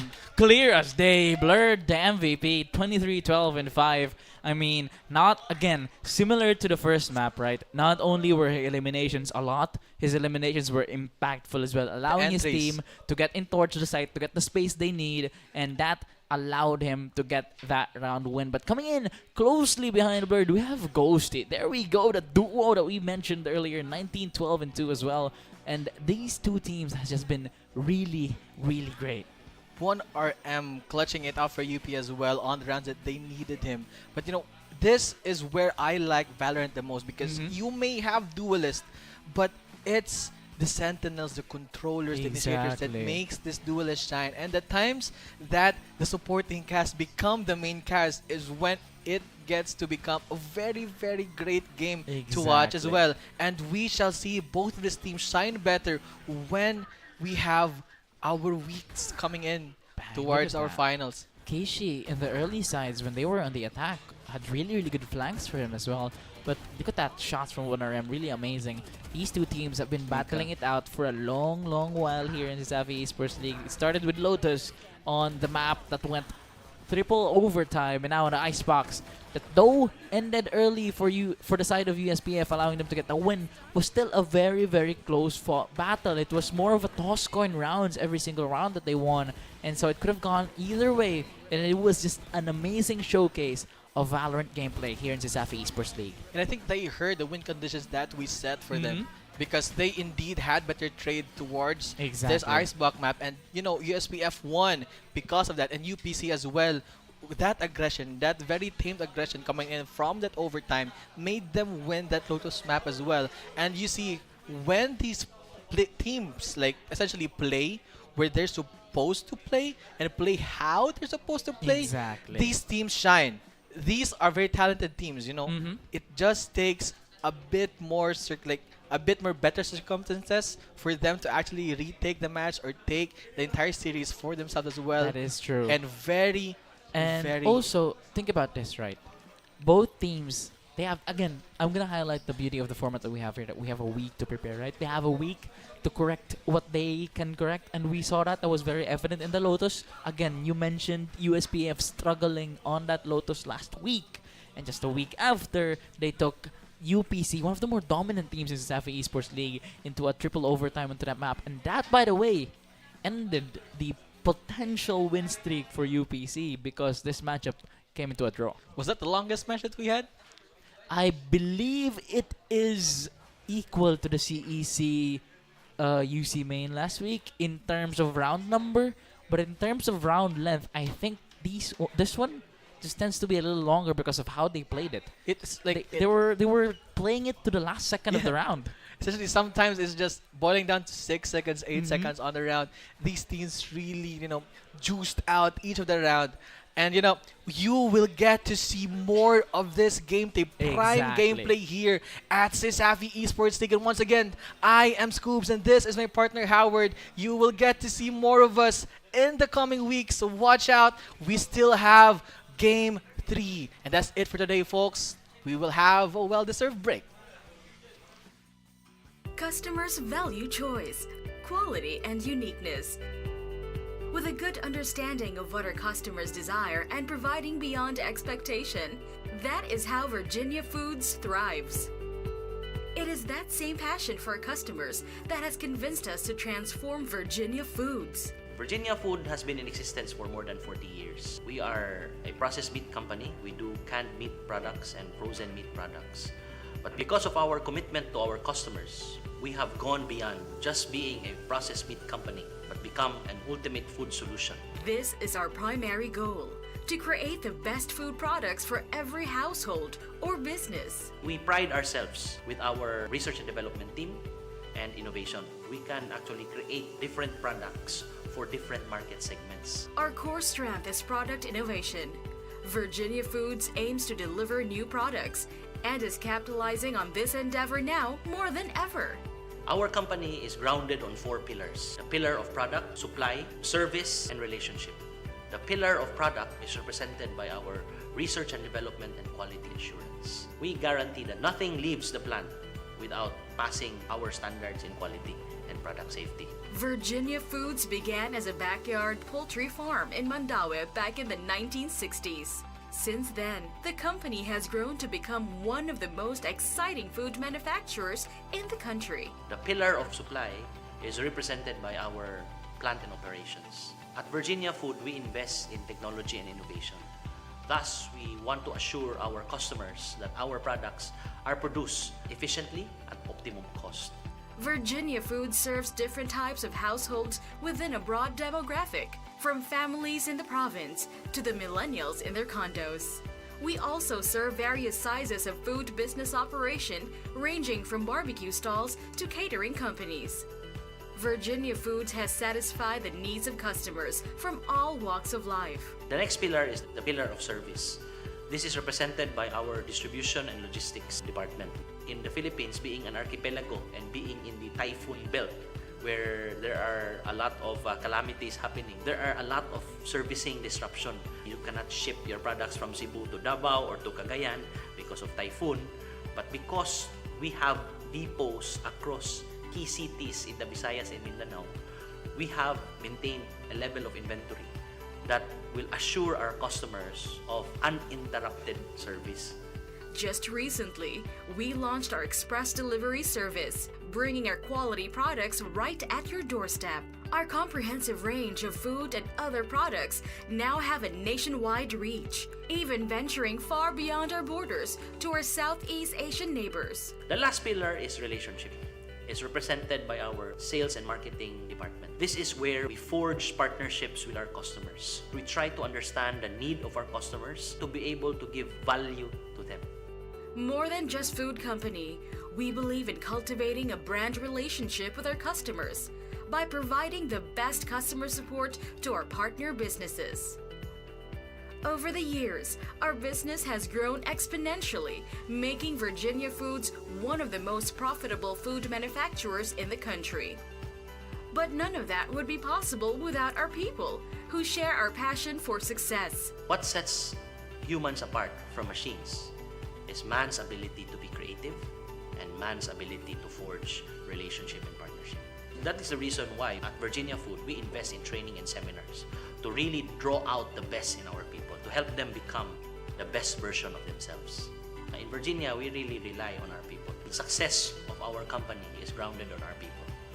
Virginia Foods is all about innovation and quality. But our values do not end there.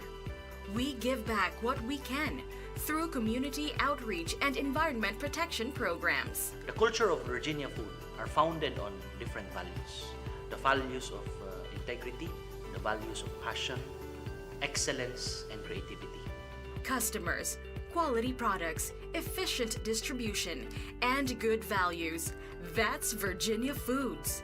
Now ready to serve you even more with our latest innovation, the ultimate food solution. Basta Virginia.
Good news, katropa! Only na ang TikTok, FB at ML with TNT Saya All 99.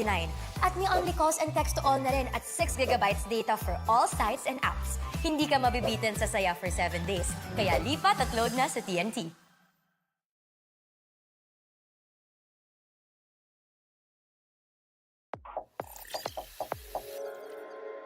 CyberZone. Get it. Get it? Get it. Get it. Get it. Got it at CyberZone. Get it? Get it? Got it. Got it. Get it? Got it. Ooh, got it at CyberZone. Get it. Get it. Get it. Got it. Got it. Got it. Get it. Ooh, got it. Wow, got it at CyberZone. Get it. Got it. Got it at CyberZone. Get it? Got it. Got it at CyberZone. Yes. No limits, all thrills here. Get it. Got it. Got it at CyberZone. Get it, get it, get it. Got it. Got it. Got it. Get it. Got it. Awesome. Got it at CyberZone.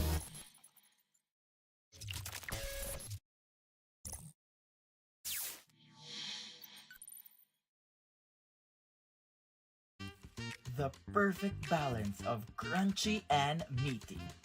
Easy to cook any time of the day. Taste the crunchy goodness in every bite. Also available in chicken patties.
Isa rin yan sa mga nagiging necessity na ng mga turista natin.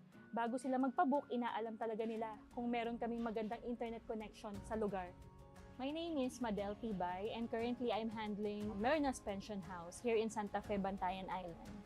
Para lang ako nagbabakasyon ma. Andito lahat peaceful, mental health ko healthy. When it comes to income, yes, as long as nagbubumang tourism natin dito, I can say na stable ako and wala pa akong planong umalis. Dad, natatakot akong...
Hey there, esports fanatics! You're still tuning in to the Cebu's top collegiate esports competition, the one and only CESAFI Esports League. I'm Chain, your hype on the mic, and your all-access pass to today's thrilling matchup. In our earlier games, we had the USC Warriors dominating the CEC Blue Dragons with a clean 2-0 game. And now on our second game, we have the UPC Fighting Maroons going against the USPF Panthers, and they ended the game with a 1-1. And now all of this is possible thanks to our amazing sponsors. Thank you to PC Express for all of your digital needs, and Virginia Food Incorporated, Pasta Hot Dog, Virginia. Thank you also to Smart Communication, live more today with Smart. And thank you to PLDT Home, leading and inspiring Filipinos to create a better tomorrow with PLDT. Lastly, we would like to thank the Crayon Lab Custom Apparel and Digital Prints. And now, for our last match today, we have the CIT-U Wildcats going against the USJ-R Jaguars. But before we dive into this ultimate catfight, let's formally introduce our players.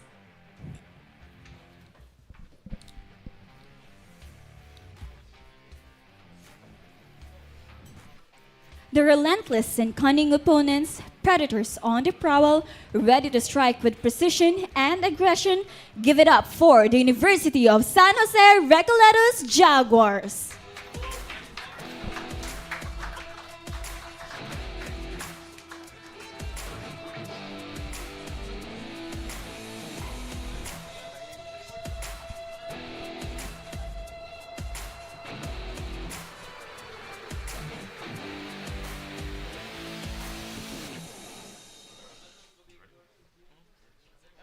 Strong and strategic, will the comfort of their home court give them the upper hand, or will the pressure get to them? It's the fierce and determined Cebu Institute of Technology University Wildcats.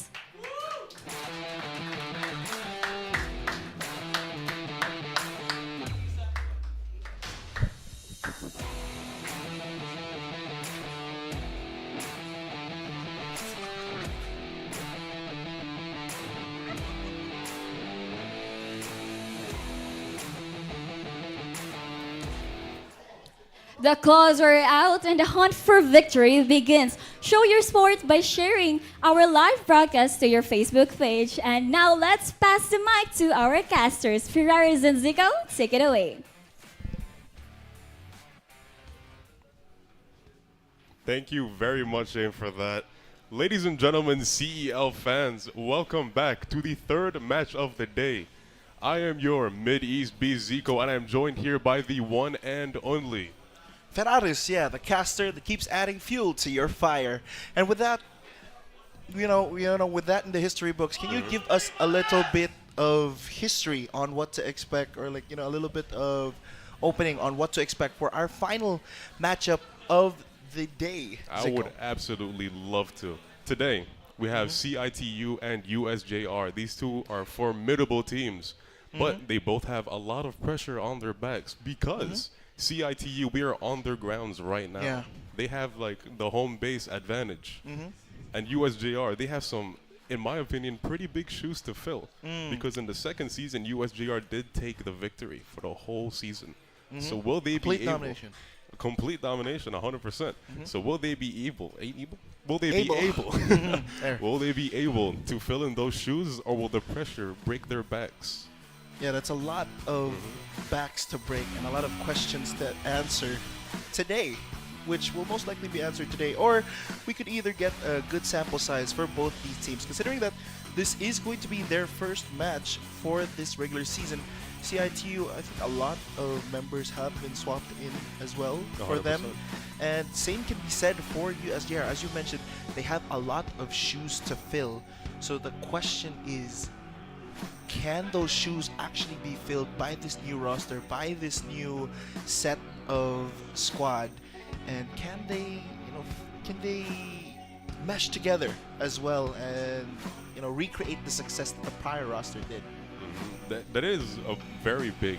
That's a size 12 to fill in, because that's a lot of pressure on their backs due to the fact that that's a whole seasonal win. You know what I mean? It's a whole seasonal win that they're going to have to, match the energy of. Because the whole previous roster, They're really good, really good players. Yeah, but we're gonna have to take a look at the team lineups here. First, of course, Cebu Institute of Technology University Wildcats. We have Curbs as our IGN. First, we have Schwabe, Premor, FNY, and Stern, who are going to be the main five for CIT-U for this first match that they are going to be showing us. You know, this new roster, new key pieces to add. Schwabe, Premor, and Stern are going to be names with question marks on 100%, them. Yeah. And for the USJ-R side, can you take it from here, 𝐬𝐿? Yes, the new roster that we were saying they're gonna have to fill in the shoes. We have 𝐷𝐞𝐞𝐤, Baby, Zach, Seitok, and Nika. These are very good players that are gonna have to hopefully match the same energy of the previous champions. Because this is going to be a lot of pressure. There's full new names that we don't know. So this is going to be really nice to see how they perform with all the pressure from both sides.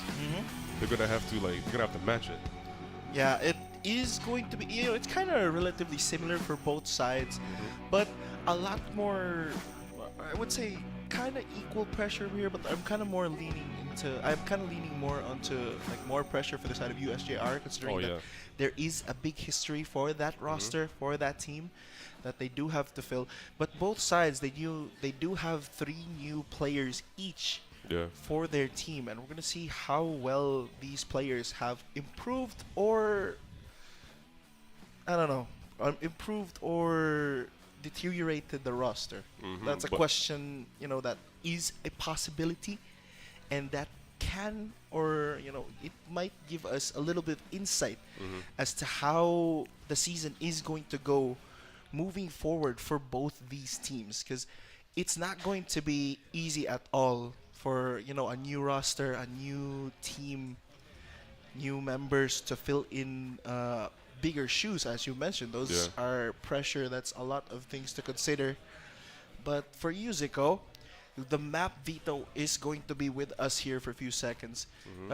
What kind of maps are you expecting to see here? I am not 100% sure. I'm hoping for Ascent, because Ascent's my favorite map. Yeah, Ascent. So I want to see some of that kind of action going. Yeah, Pearl gonna be the first map taking out. That is going to be banned by USJ-R. CIT-U will answer that with a split ban.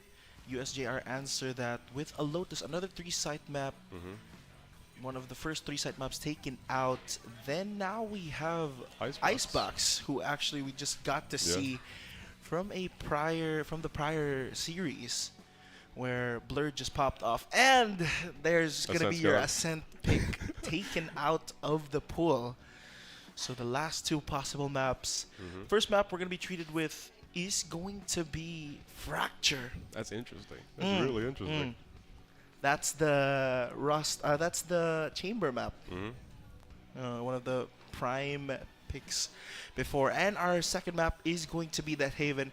Of course, we're already well accustomed to Haven. Yeah, we saw a game earlier today. How, you know, which is quote unquote the most optimized way to play that area. But considering that Fracture is going to be our first map, USJ-R are going to be picking the attacker side, since CIT-U did select that first map.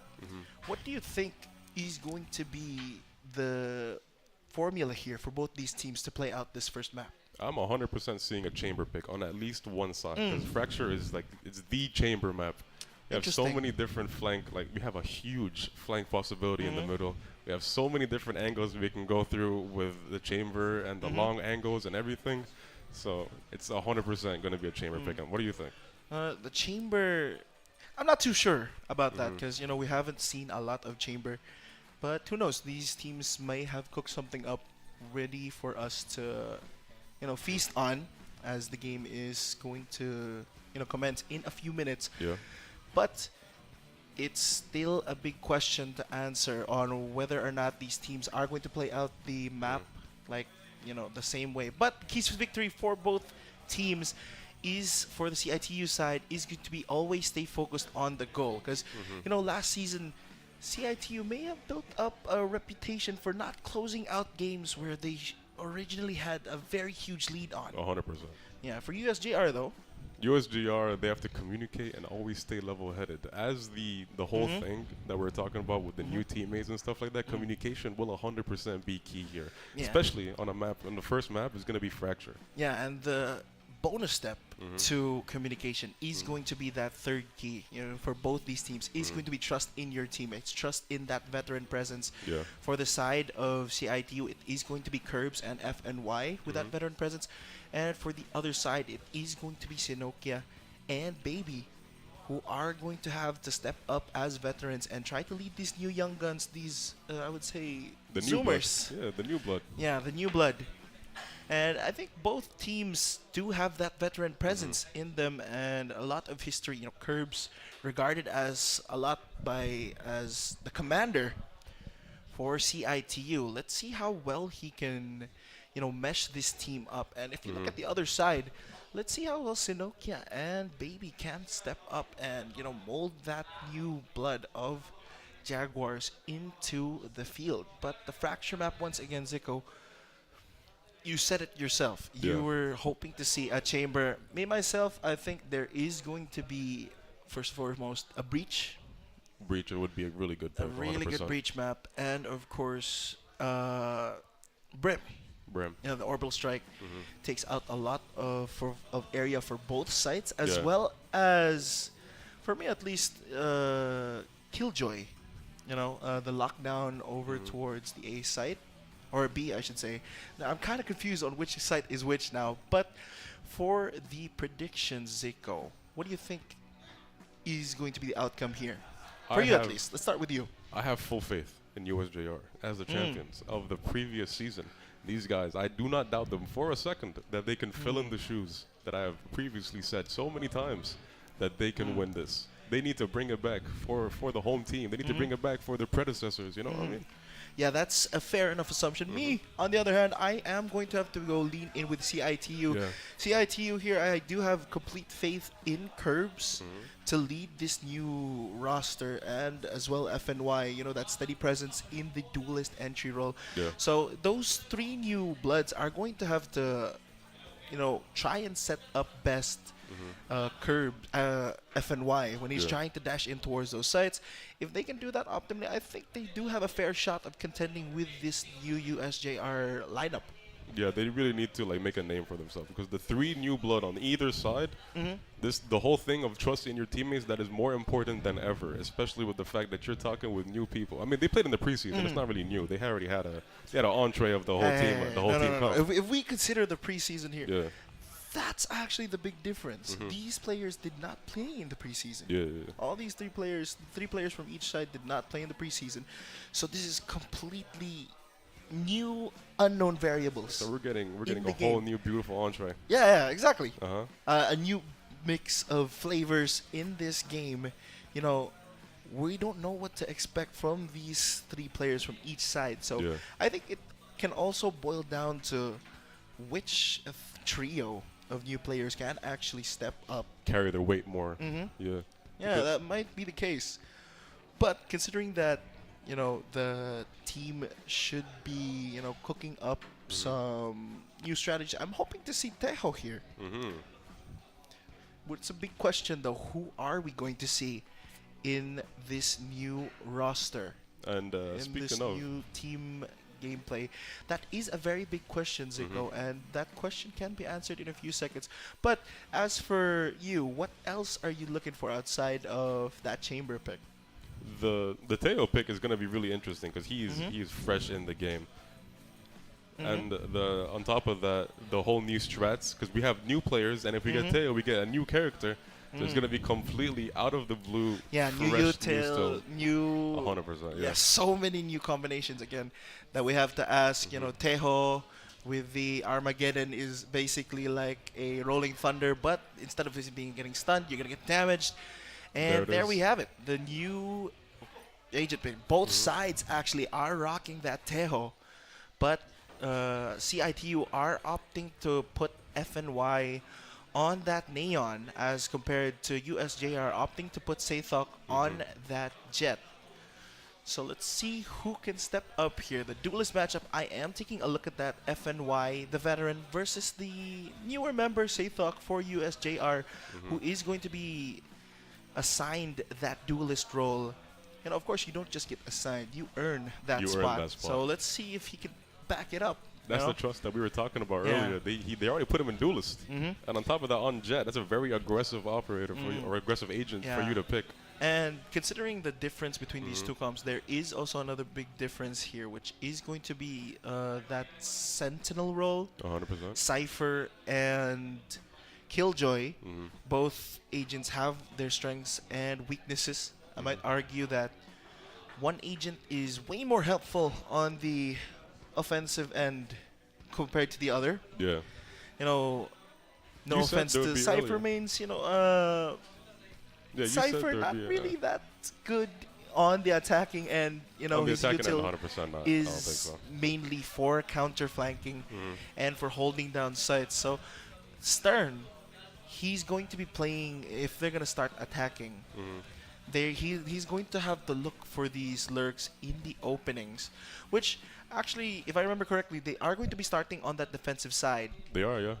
And let's see how well they can mix and match these two compositions to play better as a team and, you know, kind of outstrat each other. There's a lot of, as you mentioned, a lot of formulas to be considered here. Both sides does of course have that breach. I think for me personally, I think I prefer the Neon over the Jet when it comes to pairing up with the breach, because Neon, you do have a lot more freedom and a lot more speed. Yeah.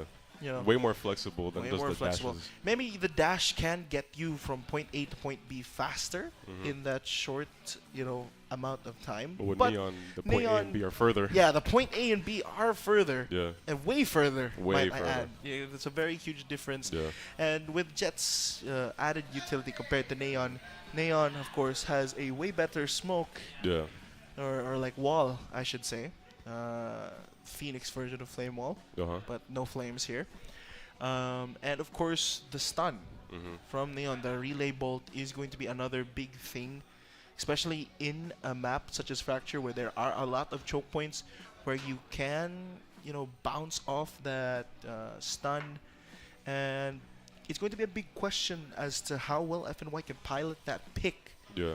But for you, 𝐬𝐭, what do you think is going to be the whole factor rundown here? Yeah, the factor here, the winning factor for both sides. You perfectly predicted the breach in 𝐞𝐞𝐤. Let's just mention that. That was a really good call.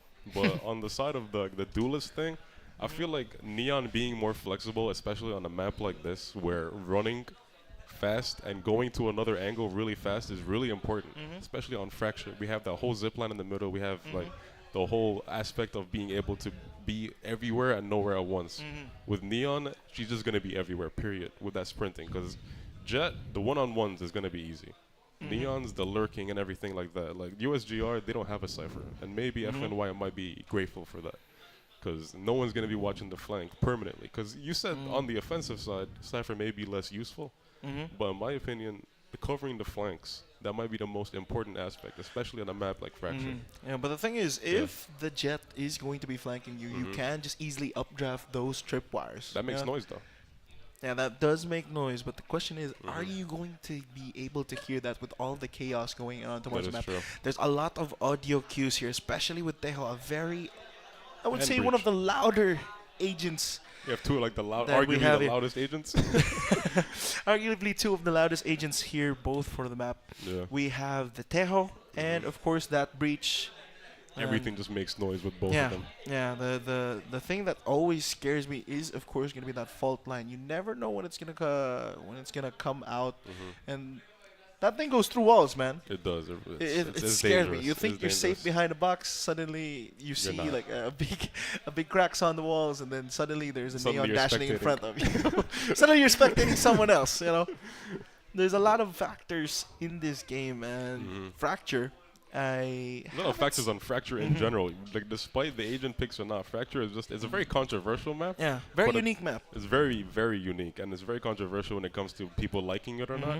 Me personally, I like how flexible it is. I play Breach, so me on Fracture, I just love all the corners, everything. I throw everything around.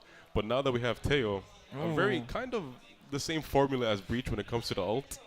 Pairing them side by side right next to each other with the Breach noise and the Breach slow, and then the Teo coming in and making all that damage come through.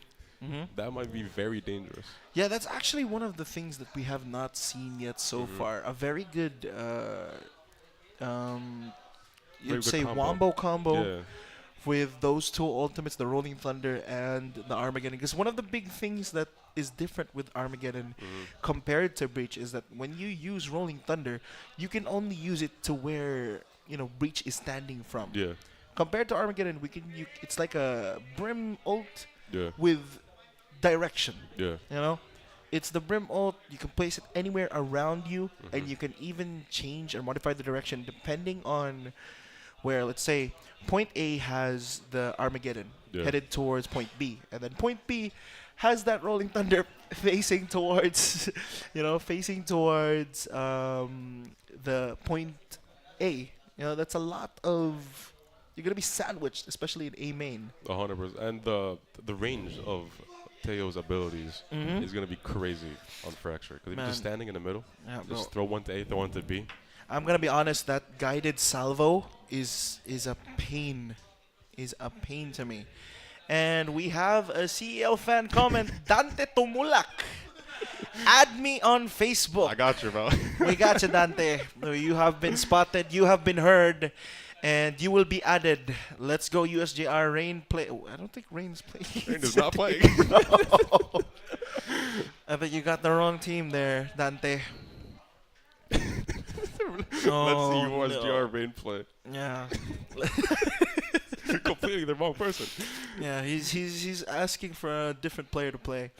But we are not going to see Rain, unfortunately, here. Unfortunately for Dante, we're not going to be able to see Rain take the mantle of a player this day. I think if we call Rain and tell him Dante wants him on, he might come. You think so? Who knows? Who knows? Who knows? I don't know who Rain is personally. I haven't talked with him that much, throughout our many Discord adventures. Yeah. You and me, we've kind of met a few people, and that experience has enlightened us. Both a blessing and a discourse, but technical difficulties here are going to be delaying the start of our match. But worry not, ladies and gentlemen, as the Valorant will be soon to come. For the meantime, you'll be staring at our two wonderful faces for at least 2 more minutes. And if you want to avoid technical difficulties, we have just the company for you, just the expressway for you, a PC expressway. They're the leading computer and tech retailer in the Philippines. They have a huge selection of desktop PCs, laptops, smartphones, gaming gear, PC components, and accessories from top brands. Yeah, bro, selection is bigger than me, man. And of course, we can't forget about Virginia Food Incorporated. The Virginia Food Incorporated is a food manufacturing company that has touched the lives of Filipinos with its premium canned and frozen processed meat products. Plus the hot dog. Virginia. There we go. You really love those Virginia hot dogs, don't you, Zeko? 100%. I love them. Every single day. We just had some earlier. Yeah. Yeah, and of course, we can't forget about Smart Communications Incorporated is the Philippines' leading wireless provider. So live more today with Smart. And we can't forget about PLDT. PLDT Home is the leading broadband service provider in the Philippines since 2018. I think that's 7 years now. That's a lot of years. It's a lot of years, leading and inspiring Filipinos to create a better tomorrow with PLDT. And on top of that, we have Crayon Lab. Crayon Lab custom apparel and digital prints specializes in company uniforms, sports jerseys, and personalized shirts and hoodies. They also make IDs, lanyards, printed mugs, and water bottles. Crayon Lab, if you're wondering, is located at AC Cortes, Mandaue City, Cebu. So if you want to get some cool custom t-shirts, you know who to go to. We got you. You're going to get sponsored by the best. Yeah. 100%, man. If you want to make a reference, take a look at the entire top half of my fit today. This is entirely from Crayon Lab. From the lanyard, from the polo. It's all been customized by Crayon Lab, who we very, very much appreciate. And take my word for it, there's some good quality. Some good quality right there. Yeah.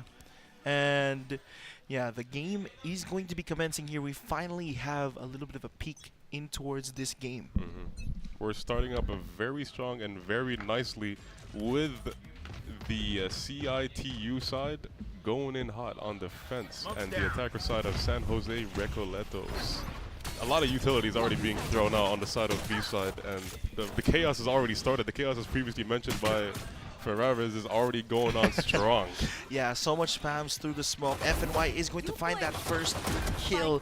That Stinger is going to make bodies are dropping left, right, and center. It ends up being a 2v1. Baby, can he clutch it up here? The stun is going to land, but the bullets are not. FNY with a 3K at the start of the round, wreaking havoc, I should say, with that frenzy, and CIT-U strike first in this matchup.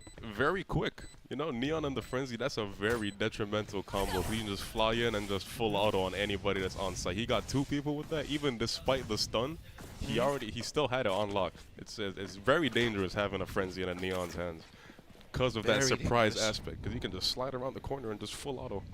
It's dangerous. Yeah, completely agree with you there, 𝐐𝐭. And there's a lot to consider. A whole lot of aspects to consider in this game. 100%, man. There is a lot of questions to ask, but with that first round in the history books, we can safely say that FNY is 4 ult orbs away from that overdrive. On the second round? But we were doubting. We weren't doubting, but we were saying that he's going to be very, bold on the duelist FNY side. jumping here. The slide is going to land. And it's actually 𝐿 who is going to pick up those 2 kills. And now Baby with a beautiful shot there with the Sheriff will take out 𝐷𝐿, the commander, getting taken out in front of his men. CIT-U looking to find a crack here in the USJ-R defense. They're wondering which side would they be able to push more towards, because they have the spike in their spawn. CIT-U is completely comfortable. They don't have to do anything for the rest of the round. But USJ-R, they have the pressure. Again, so much pressure on the side of USJ-R because they need to go for the spike. 2 of them, we have Zach and Seitha going towards the Teo on the CIT-U side. Yeah, the Teo util, the Valid Salvo is going to push them back. The fault line is going to go wide. But they're still going to continue for this dogfight here. CIT-U, are they going to be ready for this? The flashpoint is going to be dodged, and CIT-U. 𝐿𝐴 picks up the 4K. Stern denies the ace. But if you're CIT-U, you're going to be happy with that round win regardless. 100%, because now they have a very, very, very comfortable economic lead. Because the first 2 rounds, that's very important to have. And now CIT-U, they're sitting on, I think they're going to be doing half buys this round. Oh no, we have a Vans on the full shield. That's a full buy already. There's full buys, apart from Seitha, who is going to be on that half buy, or the light shield, I should say. But 𝐷𝐿 will be rocking that Sheriff, not that pretty set of guns for the side of CIT-U, but the fault line as well as so much more utility here. The dash forward from FNY, but he is going to get blinded himself. But CIT-U somehow still prevail off of that, very sketchy usage of utility. Meanwhile, on the other side of the map, USJ-R already making their way up towards site. 𝐸𝐴 will get that spike down. First plant of the game. Yeah, first plant for Adelante. Second, I should say. And for the 3 now. For the 3 now on the side of USJ-R. Never mind, it's already taken down to 1. CIT-U, they're just taking names down. There's no point even trying to name how many people they have on their sides because it's already gone. CIT-U comfortably taking a 3-round lead very early on. Yeah, He's the trying to home donate court. this to Teo. That's going to be very interesting to see in the future. Yeah, the home court advantage is home court advantaging. 100%.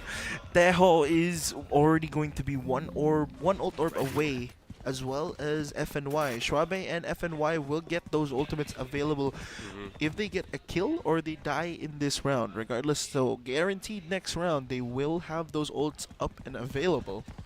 The thing about 𝐿𝐴 and the FNY ults being hand in hand is that 𝐿𝐴 can create a lot of chaos for FNY to play on, because previously mentioned, again, Neon, very, very fast. And on top of that, she would have her ult if she gets 1 more ult orb or 1 more kill. Yeah. So imagine being able to shoot and run as fast as Neon can run and at on the same top time. of that, the Teo ult already creating chaos. Yeah. That's going to be a very nice, baseline to play on. So many factors to consider here. 𝐞𝐤 able to find the first kill, but �NiKa will get a good trade. 𝐕𝐚𝐥𝐸 as well will get the best hand there of �NiKa. So it is a 4-on-3. Number still in favor of CIT-U. Do they know? I don't think they know about him. Yeah, who knows? Stern is in a very interesting position here. I'm not sure if they know, but we do have the Jet on the USJ-R side, keeping that angle on lock. Zach and Stern going one-on-one, but they're gonna get caught out in the open, and Stern, as you mentioned, 𝐭 is just a monster on that defending side. Cypher, despite his traps not even getting triggered there as much as you'd hoped.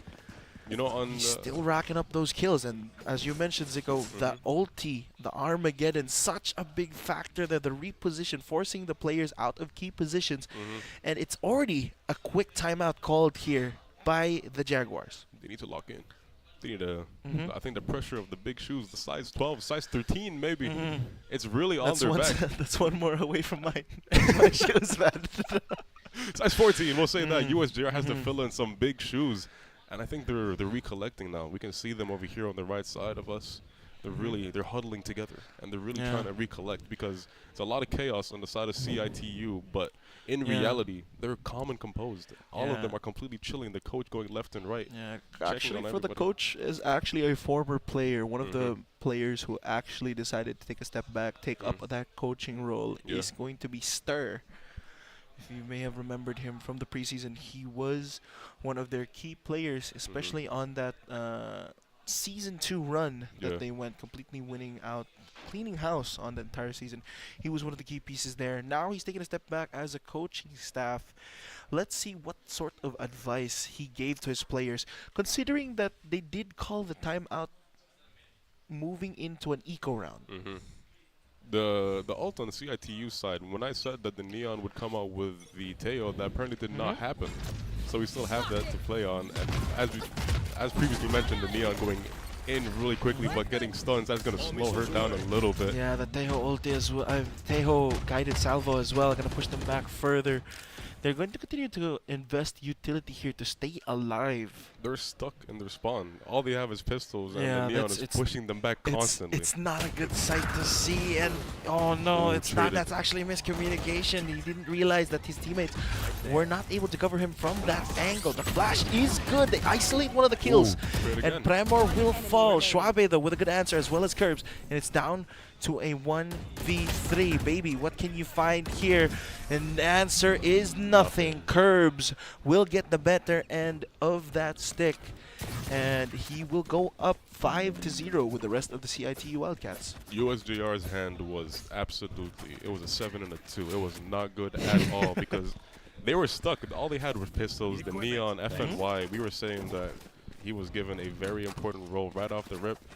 And he's already shown that he earned that role. He is there for a reason. He's pushing them back constantly on their spawn. They are not able to do anything. Yeah. Right now as well, though, it's not looking too good on the opposite side for 𝐿Teo. Still killless on that start. And it's even going to get worse for the side of the Jaguars, as a collateral shot there from FNY will take out 2, skewering Baby and 𝐿Teo at the start of the round. And it's going to be a 5-3 after the timeout call here from USJ-R. I think this first half of the first half is not looking good whatsoever. FNY is absolutely a pain everywhere in their back with this, everywhere, exactly, because he right off rip a collateral for 2 people. That's already a 2-man disadvantage right off the start of the round. Yeah, now they're gonna be challenging that Cypher setup, which does fall. Stern, I think he was a bit too aggressive on that peak. A tiny bit. He was playing. Let's give him credit. He was playing with his tripwires, but the problem was there was no other teammates to back him up during that round. Now Premor and the rest of the squad are going to go for the retake here. 𝐕𝐴 with the flash as well as that aftershock. He's going to be there. Zach is going to be the kill. FNY with his 3K, and 𝐞𝐤 picks up the final kill on �NiKa as Premor will secure that defuse. 6-0 start here for the CIT-U Wildcats.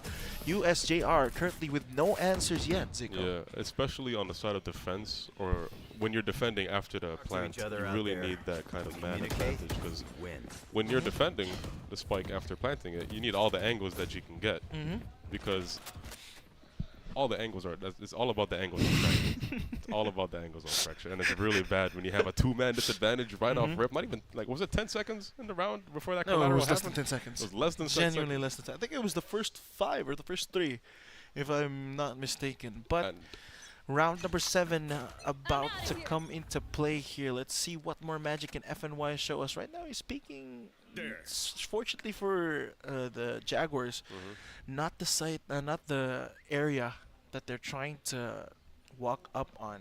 That main, they're choosing to challenge him.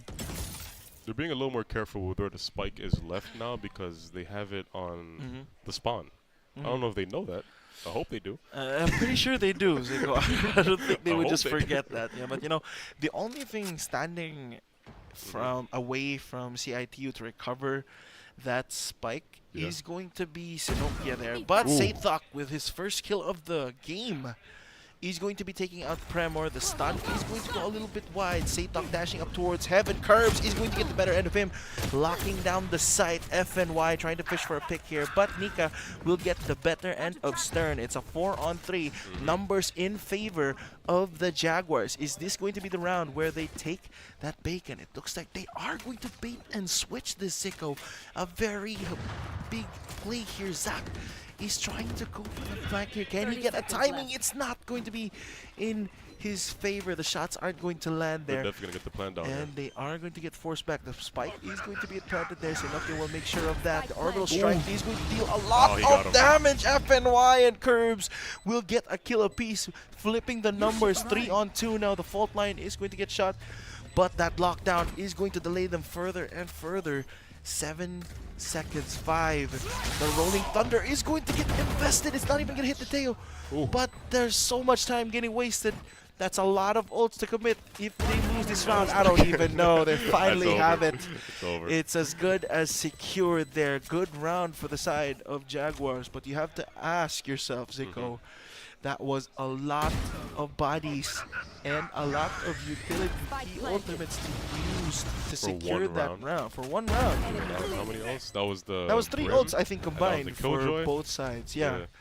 The Brim ult was for CIT-U's side. The Rolling Thunder and the Lockdown was from the Jaguar side. But either 2 way, ults for a round. Is that a fair trade? I think you could consider that a fair trade, considering. But you know, you have to consider the amount of bodies you lost as well. But FNY's caught on the flank. Yeah, he wasn't expecting that. FNY gets taken out early on. 𝐸𝐸 will get the better end of him.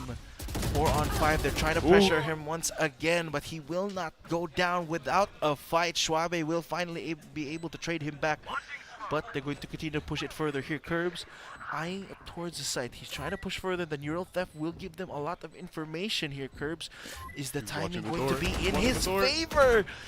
He's not going to find the kill just yet. And the special package misses. 𝐸𝐻 with a crucial 2 kills there. And Stern with a good peek. One more to find. 𝐸𝐸 can't do a thing. 𝐸𝐻 gets his 3rd. And CIT-U secure their 7th. A lot of passion in the room here. That was a really good retake. They were both unfortunately lined up. A beautiful 2 headshots for 𝐸𝐻 and the beautiful follow-up with the 3rd. Yeah, was that him that shot him? movement. Spectacular movement there. It started out really good there for the side of the Jaguars. 𝐸𝐸 able to get 2, but here, take a look at that miss of the special delivery. 𝐸𝐻 lines them up like a kebab, and Stern there with a very accurate shot. And there's not much left for 𝐸𝐸 to do in that 1v3 or 1v4. 1v3. He got himself a nice 2-piece there. That was really nicely done. Lined up perfectly. And you know, I don't think that could have gone any other way. That was just it was too perfect for him. There's no way. He dodged the util, and then he got the 2, and they're already fighting in the spawn.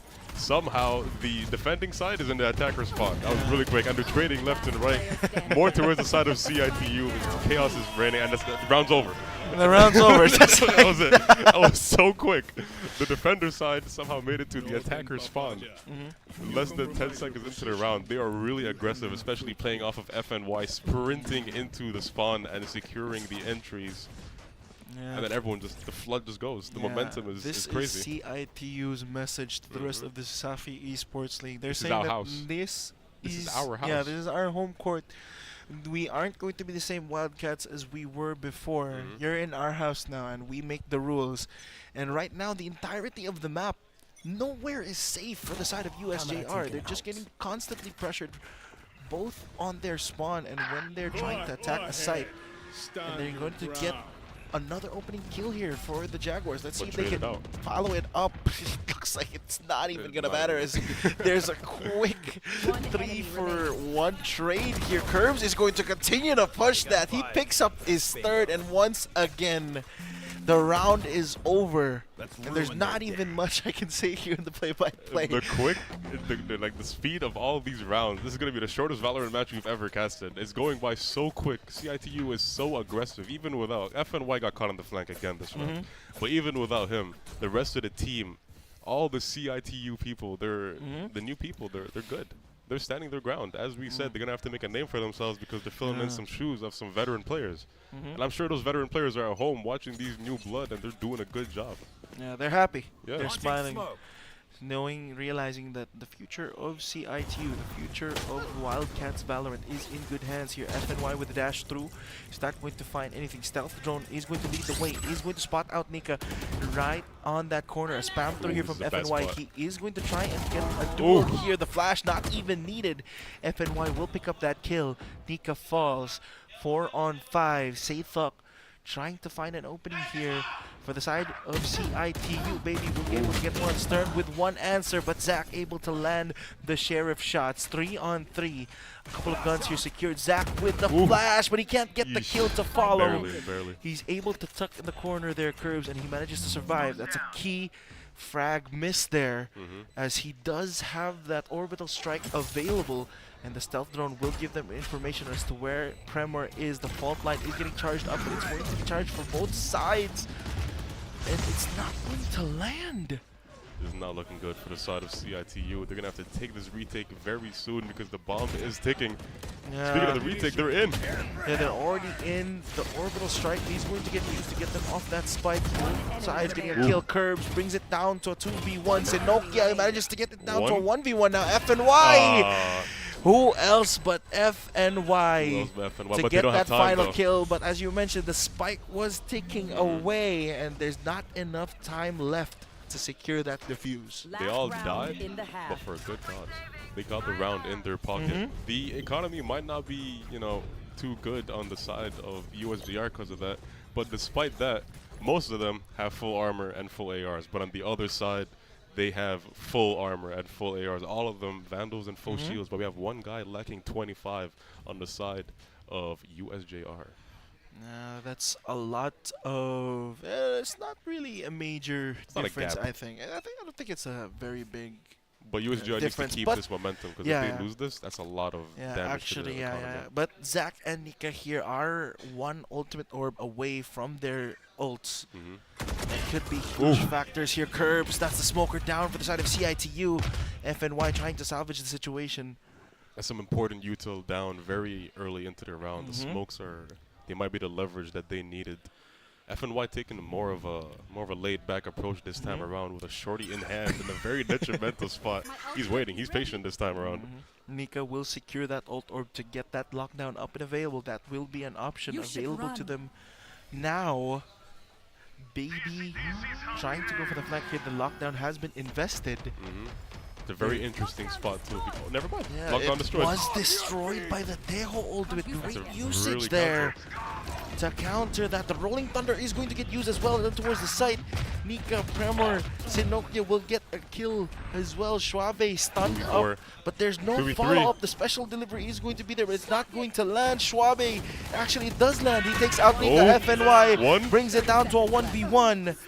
What can Zach do here for his team? It's down to a 1v1. Zach and 𝐕𝐚𝐥𝐸. Zach is one shot though. That's the thing. 𝐕𝐚𝐥𝐸 is very comfortable. It doesn't matter. Zach. Everybody's one shot to a headshot. It does not matter. Zach with a beautiful flick to the noggin. It's over. Everybody's one shot to a headshot. That was a really nice shot from Zach that he really needed on that end. Yeah. That was beautifully done. Yeah. Good fundamentals shown there by the rookie for the Jaguars. That's not a rookie, man. That's a pro right there. That's a pro right there. Staying calm, cool, calm, and collected in that situation, being able to lock in and focus on that headshot. And now we end the first half 9-3 in favor of CIT-U. It's a huge deficit for USJ-R to overcome. They can bring it back though. But the game is not over. Yeah. Don't forget, I'm cheering for USJ-R though, so it's kind of painful for me. But see, Zach's bringing it back. I'm telling you. I believe you. Do you? I completely believe you. But the one thing to factor in here, this was actually CIT-U's pick. And that guided salvo will take out 𝐞𝐞𝐤. That's the 𝐞𝐤 utility taken out earlier and towards the round. And that's going to be a good spike plant for CIT-U. They're even going to use these stuns to delay the retake attempt here. And as that smoke dissipates, they still have 2 left there. The guided salvo, still so much utility available for them. And it is going to be a double peek here for CIT-U. And just like that, the defenders hold the attackers hold CIT-U, wither the storm. A 3K picked up there by 𝐕𝐚𝐥𝐸, I believe. And that's going to be 10 double digits secured here for CIT-U Wildcats. Yeah, USJ-R is not in a good spot. You know, I was saying maybe they'll still bring it back. I still have faith. You know, they're still standing strong. Zach, despite being 1 HP in that one round, he still brought that back. So maybe the whole team, despite being on a 7-round deficit, can bring it back. That's a lot of coke I'm smelling from years ago. But as it stands right now, CIT-U are not, USJ-R are not in the best of positions. FNY is already up towards CT. 𝐸𝐸 is fighting curves here. Baby will be able to find one, but Stern with a good pick trade. FNY already in their spawn is going to pick up a free kill. 𝐸𝐸 can't hit the shot. Stern you need to hit those. Will win out that duel. The relay bolt is not going to land. The sheriff shots. 𝐸𝐞𝐤 will be able to get that kill, and the swing from Stern, the 3K secured, and CIT-U 2 rounds away from securing game number 1. Neon is completely just flooding them. If you're letting them with a lot of utility there, yeah, a lot of pressure and a lot of problems a lot of problems here that the Jaguars need to address. But this is going to be their gun round for the Jaguars on their defensive side. Let's see what sort of strategies they can go up here on the defensive end to stay relevant in this game. Because, mind you, unless that score turns to 13, the game is not over. And somehow FNY, despite the early whiff from his end, it's an even worse whiff on the other end. But FNY, it doesn't matter. It doesn't matter. He still brings it back. 30 HP or not, it does not matter. He still has the advantage. FNY is applying a lot of pressure all the time. Even on defense, he played like he was on attack. And now on attack, he's playing like he's on a double attack. But that does cost him his life in this trade. Baby taking him down, but getting taken down by Stern. All the trades are coming in. A triple from 𝐸𝐸. And beautiful defense from him. That was amazing. And now down to a 1v3.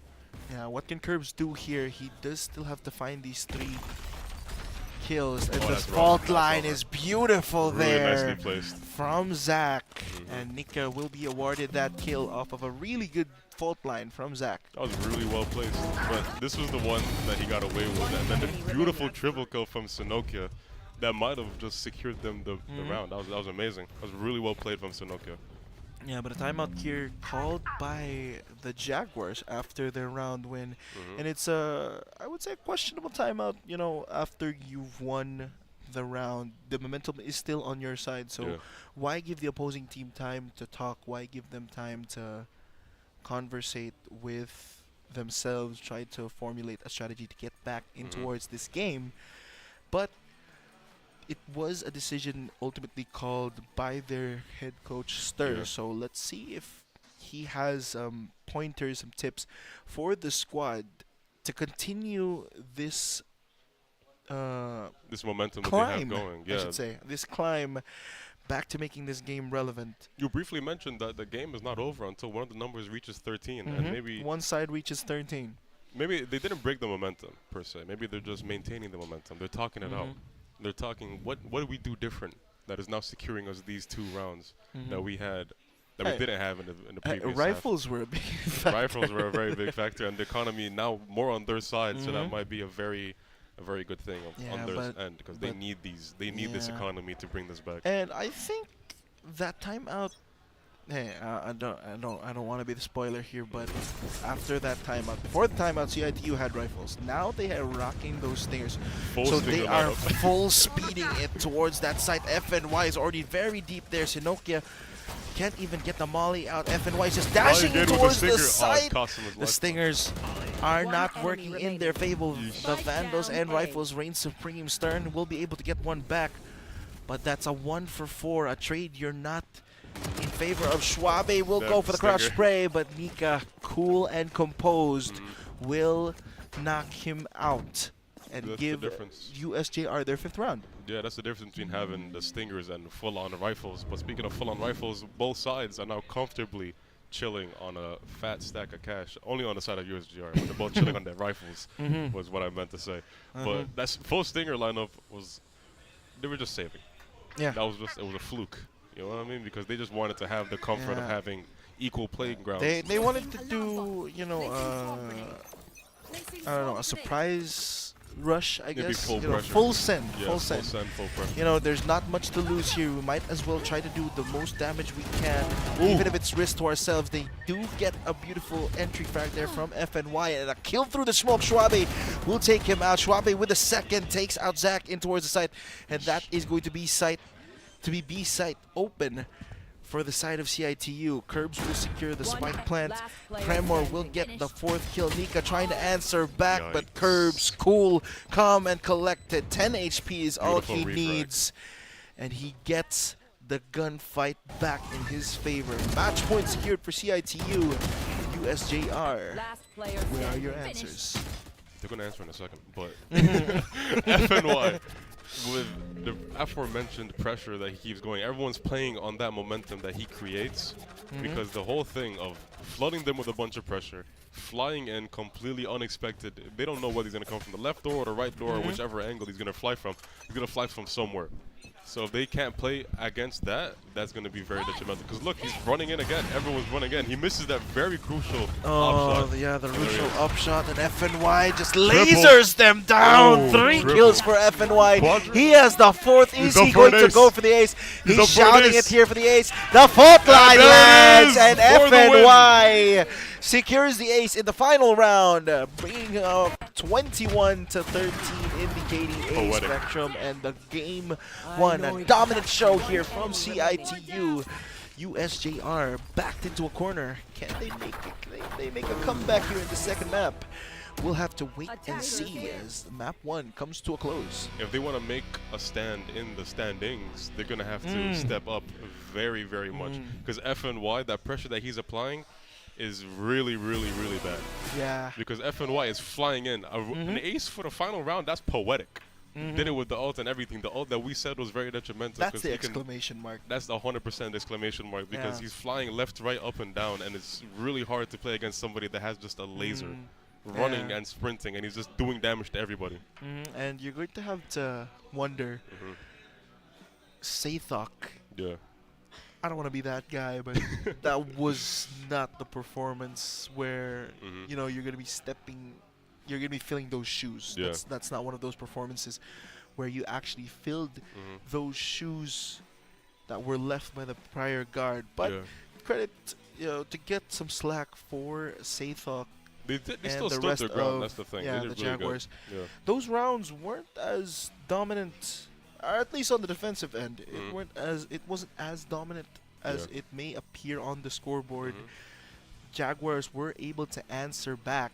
They did get a decent and a very nice amount of rounds, and but the pressure was just too much, I think. But Yeah. USJ-R, they stood their ground. They didn't go down without a fight. It wasn't a stomp. They still had their, economic advantages throughout the game. They still had their, their say in things. But despite having half the score that CIT-U had, it doesn't matter when the other team is on 13.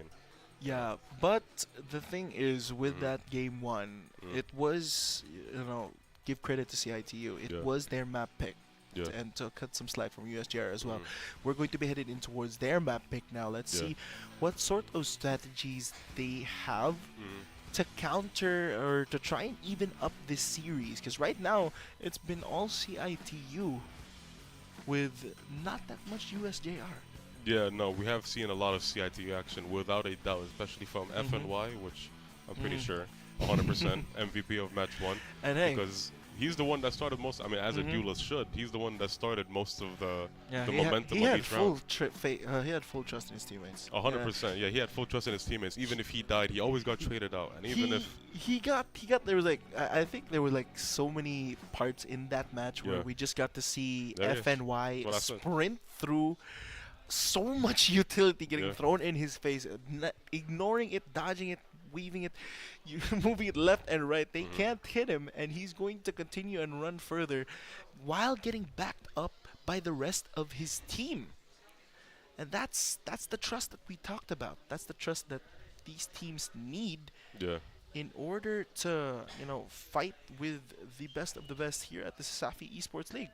the key winning points that we had showed before the game, CIT-U definitely played on that, especially on the side of FNY, because if you're doing an aggressive play like that, you definitely need an equally as aggressive and trustworthy team to back it up. Because if you have that kind of momentum going, the last thing you want is for it to fall off. Because you're creating a really big opening for the whole team to really like push through and really create a lot of pressure. And look at that, he even has the assists to back up for it, 6 whole assists for it. As a duelist, that's a lot. Because you're already doing a good amount of damage and a good amount of pressure. And as we said, the whole duelist thing was shit. With Saythok, sorry. That's not good. That's not 2 good luck. kills. I didn't even realize it was that bad. Let's not say bad. It was a fluke, Maybe he might bring it back. Because again, that was their mapping. You don't just get gifted the role. You have to earn it. So if USJ-R think that, if they trust Saythok in that role, they definitely is for a reason. Yeah, they must see the potential in him, which he himself, showcased in their scrims and their trainings. Why he deserves that role.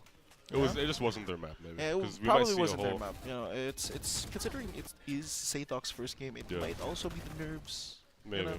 Having, as you mentioned, you might be leaning into USJ-R having more pressure with the roles that they need to fill. And for CIT-U side, you said may mention it could be an advantage or it could be pressure, but with CIT-U's performance in this first game, I don't think it's pressure at all. I think that's full comfort. They're really comfortable now. Full comfort, they're like a well-oiled machine. 100%. All of them working together, all the cogs spinning with the FNY ace at the end, as you can see now. That was just the cherry on top. CIT-U full confidence. The exclamation point. Absolutely. I think USC are eyeing that and considering CIT-U to be formidable opponents, or the rest, not just USC, but the entire lineup of teams. Yeah, the entire CESAFI Esports League. CIT-U were a few the preseason ago was regarded as one of those teams that really had a good start, but could never really close out those games. And this first map, they didn't only show that they continue their good starts, their streak of good starts, but now I think they do have that closing factor. They have that momentum. They have that closing factor as well. Because right now, FNY has been able to support, has been supported. That's one of the things that they did not have during that preseason, Yeah. the right amount of support for FNY. When he does go into that site the preseason, he would just get, domed in the back because the util was not placed at the best or the most optimal location. 100%, yeah. And now FNY is not even worrying about the util. He's worried about the util flying towards him. Yeah. The defensive util that they're using to try and stop him. He has full trust in his teammates to place their util properly for him to play on top of, because it's a back and forth kind of thing. Because FNY comfortably on the neon, and then everyone else with their utils, he has full trust in them. Because we saw how, he had barely any hesitation. Maybe once or twice, maybe he got caught in some of the enemy util. He stood back and then he went back in. But then the thing about that is that when you have that good of a defensive util to back you up, even if you get hit with something from the enemy end, you're just flying in. There's no thought about it. And it seems that they're going to be going for a very similar lineup on Haven. Hey, the only thing I've seen switched up here is that Tejo in favor of that Sova. Yeah. And I didn't even realize we were already in map number 2. It was really quick. But FNY still going to be rocking that neon. Yeah. But Premor and Schwabe have swapped the roles here. Premor is going to be on that Sova. Schwabe will be the one now tasked with that breach utility. Over on the other side, CESAFI is now going to be accompanied by Baby. Curb staying on the smokes, though. He did really good with the smokes in the previous game. I mean, that was really nice. is their IGL. So, what better role is there for you to be an IGL other than controller, you know?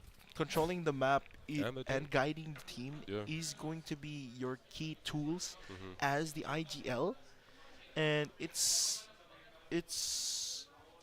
only right that, he is on that controller role. Yeah.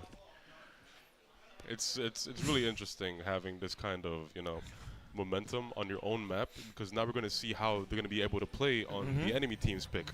Because CESAFI, he's confident on the Jet. Without a doubt, he's on that position for a reason. As you said, the scrims might have gone differently because they picked the maps that they want to play on. They might have just been in an uncomfortable spot because a map like Fracture is completely unexpected. True. You know what I mean? I did not think I would be casting on a Fracture map. Like, that's the last thing I would have expected. I was expecting Ascent or Haven we got. But I was expecting Ascent or something like that. But Fracture is a very peculiar pick. And a lot of teams actually dislike that's what I'm saying. The Ascent pick. The Ascent map. Just because, even though we have seen it for a lot of games, it's, I think, only been removed out of the competitive map pool for one split. Then after that, it's been in all of the other. People are just sick of it. Yeah, I think I like it, me personally. Me personally, it's a really balanced it's a really nice map. But the thing is, in this season, Ascent was just actually removed, from the current competitive pool. So the teams might not have found a lot of scrims on that map. Yeah. And it's understandably so, because, if you're outside of a league structured like this, where Ascent is in the competitive map pool, why would you be practicing on Ascent? Why would you be looking for a scrim on Ascent? So I think most of the scrims on Ascent for the teams in CESAFI Esports League are going to be up against CESAFI Esports League teams. Yeah. But the thing, never mind Ascent, because that's not one of our maps today. We have, unfortunately, I would have liked to see it in the Ascent game, but unfortunately it's not one of the maps. We're going to be going on Haven. That's USJ-R's pick. They played, despite not being their map, they played relatively well, because they got at least half of the score that CIT-U got for their victory on the first map. So maybe, on the side of CESAFI, maybe the flexibility of Jet really took an impact on his performance. Yeah, to be fair, on Fracture. on Fracture, yeah. That Jet pick wasn't. I'll double down on the line. I would say that the Jet pick on Fracture wasn't the best. Questionable, but Yeah, there's a lot of better duelists that could like have slotted in towards that roster, like Neon, as you mentioned. But of course, it does come down to player preference at the end of the day, and the amount of strategies that you've practiced, the amount of hours you've put in on that map. Let's say, who knows, CESAFI may have practiced Jet on that map a lot, and he may have felt Jet be more of a better fit for him and the team compared to Neon. Especially on a map like Haven. But the thing is, Neon on Haven might also be good because it's a very long map. No, it's not long, it's wide. And Neon sprinting back and forth will not be hard at all for FNY. But Yeah, there's actually interesting enough here. There's already 2 Neons getting picked here. Yeah. I think the Jaguars were eyeing that Neon pick that CIT-U did have on their first the double duelist outing. is going to be And really now nice they're to see. opting to put out a Neon of their own. Yeah. And who else but Baby to pick up that mantle of a second duelist, trying to maybe, you know, lift off some of the weight on Saythok's hands. Yeah. You know? Try to give him a little bit more breathing room to feel out the competition, to perform like maybe how he has been performing in scrims. Yeah. And to show us, you know, to try to lessen the burden on this kid. Yeah. To let him play to his full potential.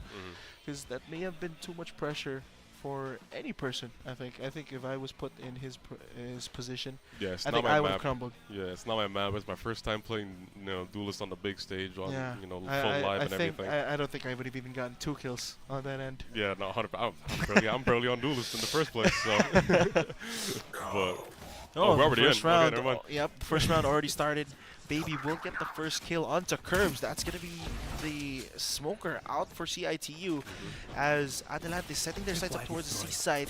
Baby leading the charge, dashing, sliding, I should say, in the back of the site. And Nika almost got spammed there by Stern, forced off that angle. Schwabe is going to use this aftershock here, try to push them back. 𝐿𝐴𝐿𝐴 will get the better end of their Stern with an answer as well. Baby trying to answer back. More nice, Adelante nice. health bars are showing. And it is going to be round number 1 for Adelante. This is their game. This is their, I mean, not game. This is their map. So as you can already see, Saythok already has just as many kills as he had last game in the first round. That on its own is an I improvement. think he already had 3 during that first round, so Yeah. that's more than he already had during that first game. So it's nice to see that Saythok has not let that first game. Oh no, 2 actually. I think Saythok has not let that first game get into his headspace, and that's a good sign to see from the rookie. Yeah, because that kind of performance in the first game, you know, it could scar a lot of people. It could. I was about to say it could, you know, make a very big scar on some person's psyche, but not him. Oh, that was a nice. Yeah, fresh he's one giving tap. Zach a good scar there, as well as Nika getting taken out early on. Saythok gets is able to caught. answer back. 𝐿𝐴𝐿𝐴 will get a kill back as well as Schwabe, but the numbers are still in favor of Flash. CIT-U. The spray is not going to be the best there, reminding me of a week 1 incident as well. But the numbers heavily in favor here of CIT-U. Yeah. What can they pull off here? We'll see in a second because CIT-U is very comfortably in the lead. They get taken down by Saythok. Curbs going down, taking it down to a 2-1. 2v1. FNY still on the field with both a judge and a sheriff. This is looking very interesting because Saythok and FNY, they both had the one-on-one duelist look. Oh, he got the plant down. Somehow got the plant down very comfortably. You Can know, he so- salvage this round for his team? It is a 1-on-2. He is going to get caught in that fault line, but there is going to be no follow-up. So, question here, why was that piece of utility used? looking the It wrong way. probably It's just the distraction. FNY with a perfectly timed flank. Saythok had no idea it was coming. And just like that, CIT-U even up the scoreboard 1-1. Quiet as a cat, he comes in the flank, and it's really well done there because both the distraction with the Yuta and the flank at the same time, that's the bad part about being in a 2v1. You got to put yourself in a position where you can't get flanked like that. But, you know, who am I to say? These guys are the pros, you know what I mean? Yeah, I feel you there. But seeing as this game has progressed in this manner, it is going to be USJ-R now on the back foot once again. With the eco looking more towards the CIT-U side. FNY we see again with the very She's aggressive going full WQ sprinting here. in. Yeah, Nobody in that corner. Nobody in that corner. He was trying to clear the traps though, as Zach is going to get pushed back in that mid window position. Now Schwabe trying to find Branching out Ooh, person nice here. Stern will be able to get the kill. Schwabe not looking at the right direction. Nika will pick up the kill. Baby running, but the enemy team shooting, and Stern picks up 3 kills. Premier picks up the final 2, and that's going to be a quick round for CIT-U. Only losing 1 there. A very consistent theme that I'm seeing here is FNY. You know, he pushes in really nicely to try and create like a little bit of a pinch, where as we saw in that round where there was people in front of them and there was people behind them. Premier and Stern, they both got a very big impact on that round because they were both part of that pinch. That's the impact that, you know, having that kind of aggression in a game has on a whole round. Yeah, that's a really good play there for CIT-U. It's nice to see that this team has not just leveled up on the quality of players, but as well as the quality of plays. These guys are stepping up in very gracious. This baby just slides through the site, as well as Zach gonna take out 2 kills for the side of CIT-U. Nika making his name known presence once again. And Premier finally with an answer back from the side of CIT-U, making it a somewhat playable round. 2v4. Premier and FNY gonna need to find 4 here, 2 each, or this might be 4 bad for for one FNY. people. The recon Yep, is not gonna be enough there. 𝐷𝐸 gonna secure the final 2 kills there, evening us up here 2-2. Both sides going Neck blow to for neck. blow here. 100%. This is what I was saying, because maybe he was more comfortable on the side of, or on the map of their pick, because now he has a very solid 6 kills, not 4, 6. And FNY is now taking the, you know, taking the blows this time around because he has a 1 and 2. That is not a good look. An 0.5 KD, 4 rounds into the game as a duelist. You need more than that. You know, he's making the moves, but he's not playing on top of them. You know? Yeah, but now the momentum, you could say it is. It's anybody's game still. It's anybody's game. Yeah. It could lean to either side. This round will be the indicator here. The high-low from Adelante, catching FNY off guard. He's not able to flick fast enough there to secure the headshot. So it will be a man advantage for the side of USJ-R. This early on too is really detrimental, especially if you're on the side of defense, because now you can only go 2-2 or 1 on a site or something like that, and the whole attacker side is completely comfortable with what they're doing because they already had, you know, the impact that they're on. The site that they're pushing on right now, they're using the util, but nobody's there. This is the problem with having a 1-man disadvantage already, because only one person is going for the defense here while everyone still has to rotate. Oh, the Hunter's Fury is going to get invested. Premier will get the kill on 𝐿𝐴𝐞𝐿, but there's going to be no other tags afterwards. Schwabe with a beautiful headshot. The aftershock on held to push Baby out. And the Owl drone is going to get taken out before spotting anyone, but it is still going to give info that there is someone leaning towards that area. Premier with that recon dart will reveal a good amount of Adelante members. Baby not looking at the right direction, and the retake is phenomenal for the side of CIT-U. Oh, all they needed was 4. I'm completely eating my words here. He had his lineup for the ult. That was complete miscall from me, because all they needed was 4. That's completely. That Sova lineup was really nice because he ended up getting the planter down and he evened that out on a 4v4, and the usage from the breach to clear out hell from heaven.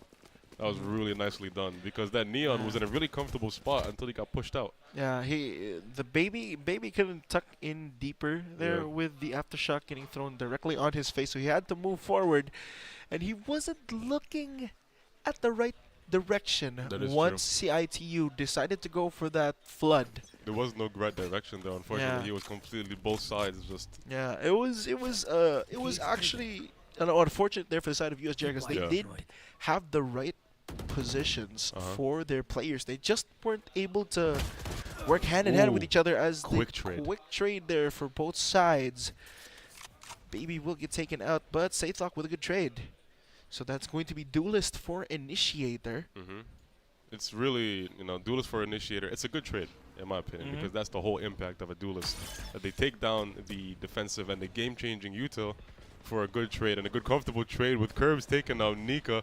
That's a whole lot of flanking disabled. Oh, Stern through the box will get a kill onto 𝐸𝐸. Curbs as well will get his piece of Zach. There's only one more kill to find. 𝐸𝐸. His presence noted. Stern able to line up the shots and pick up the 4th round for CIT-U. You know, CIT-U is, despite not their map, they're still playing very nicely, very comfortably. Might be the home advantage, not disadvantage anymore. The pressure is not there, it's not existent, because they're comfortable, they're here. Yeah. The USJ-R map pick, 𝐸𝐸 is definitely playing better, 100%, 7-4, he's positive. And FNY is the one who is a little less comfortable with Neon on this map. It's interesting. Now they're swapping their the KDs. And they're continuing the pressure for that they showed in the first game. Because CIT-U, they have been known during that first game to go very aggressive on the defensive end. And they're going to continue to do that. USJ-R have not been able to answer that as well as they'd hoped. But FNY there with that operator still continuing to push. He might get caught here. He does hit the right person. Zach will get one back with the Sheriff, but it's only one. FNY operator down. 𝐶𝐿 with a beautiful headshot. 𝐚𝐞𝐞𝐤, they just missed the Valorant timing. It's like two ships in the night.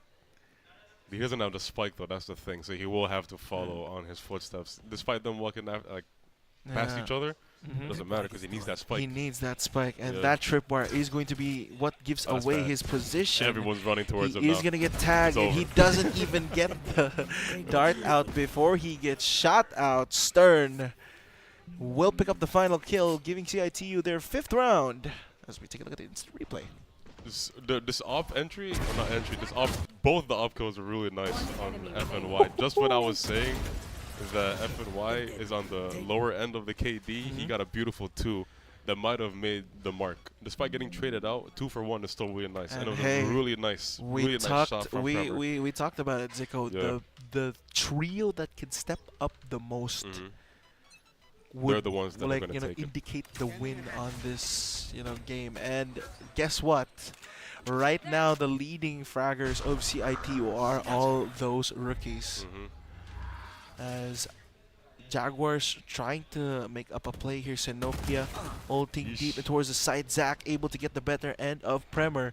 That's the A site open.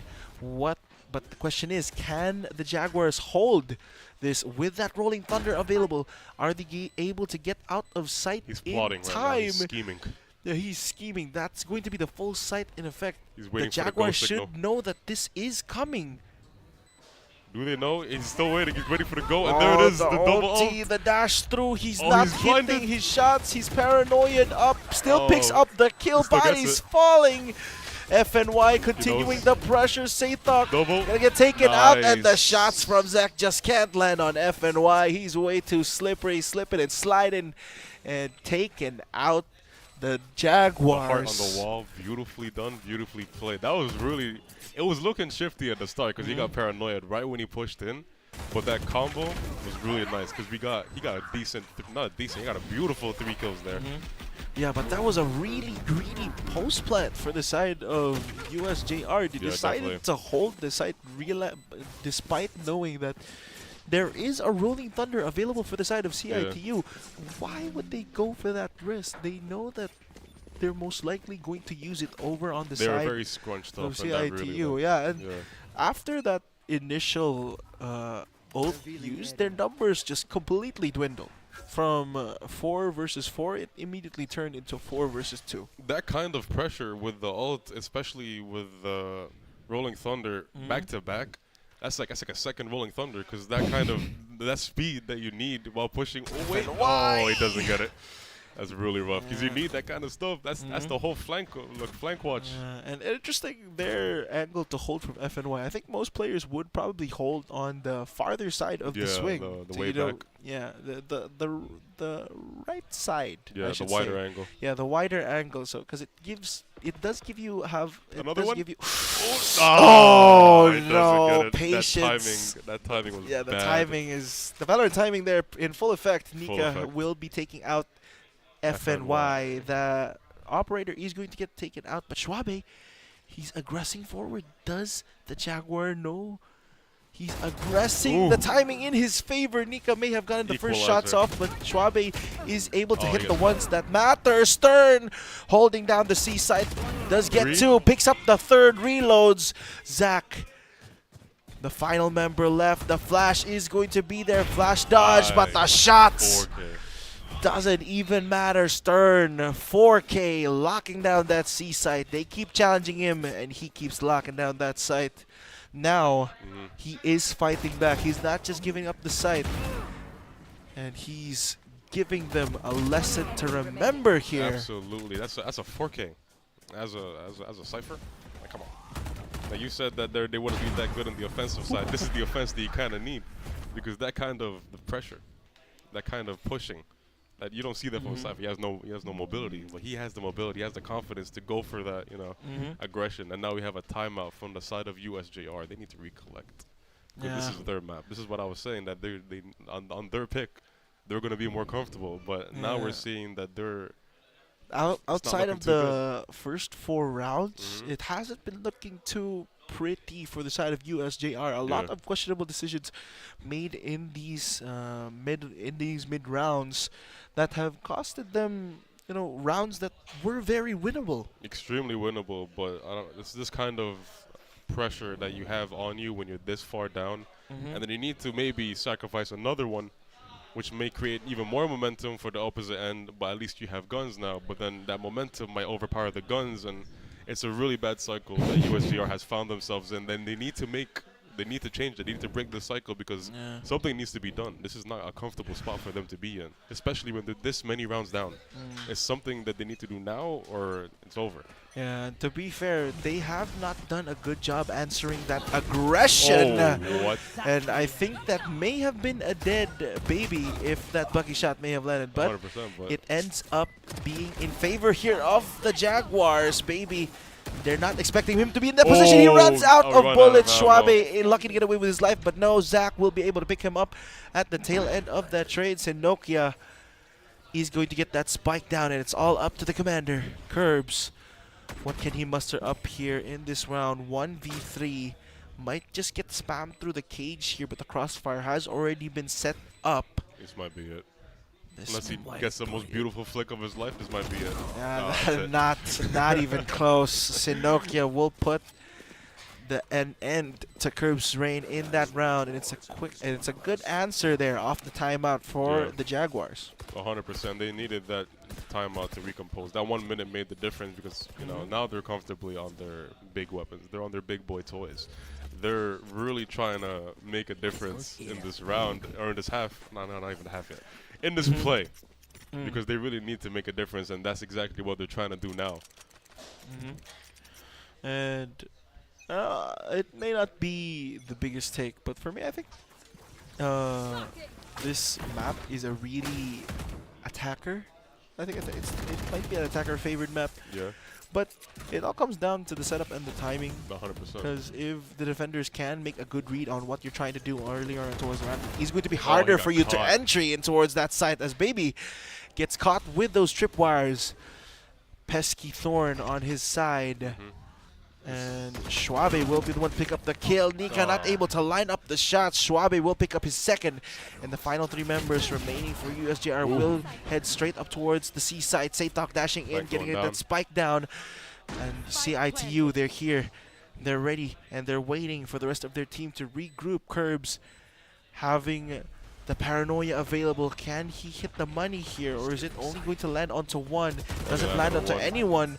𝐷𝐷𝐷 able to get one before going down. FNY, the retake from 3 angles, taps on towards the spike. 𝐾𝐿BS secures the final kill. And that's going to be 8-3 in favor of the Wildcats. And FNY is stacking up those orbs for that ult, because he is dangerous with them. He only needs 4 more. Because as we saw from the previous game, he was detrimental, especially with that last round ace. We saw the most that he could do with that ultimate. That one was really unlucky for Baby, because he got caught in the Cypher and then instantly got taken out, and then the Cypher that did that got taken out right after. But that momentum that they got on the plant was very, very quickly cut short with Trevor and FNY on two different angles. I didn't see the vision there. Yeah, 100%. I don't know why there are two people trying to entry B and the rest are over towards C. That's a big question mark in my end, but 𝐞𝐞𝐤 with a really good TP through. FNY completely caught off guard there. Stern, despite not expecting 𝐞𝐞𝐤 to be in that position, still wins out the duel. 1 HP, around 1 HP left. Trainer able to dodge the stun, but can't dodge those knives. And Baby keeps the pressure on, taking out 𝐸𝐵S 4 versus 2.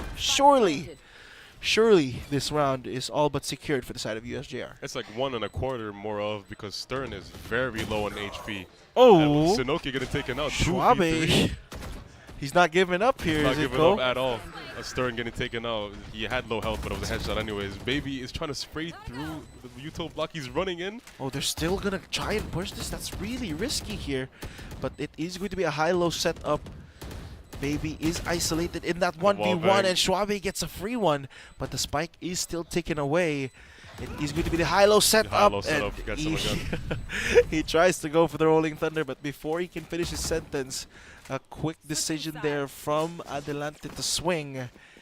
And they may have just won that round off of that decisive call. The high-low. This TP was really well done. That was really unexpected. I think that was the first time he did that the entire round. And yeah, here, FNY was completely low. this can't happen if you're 𝐞𝐞𝐤. Yeah. You have the upper hand. You're staring at him, and you can't just let those opportunities slip.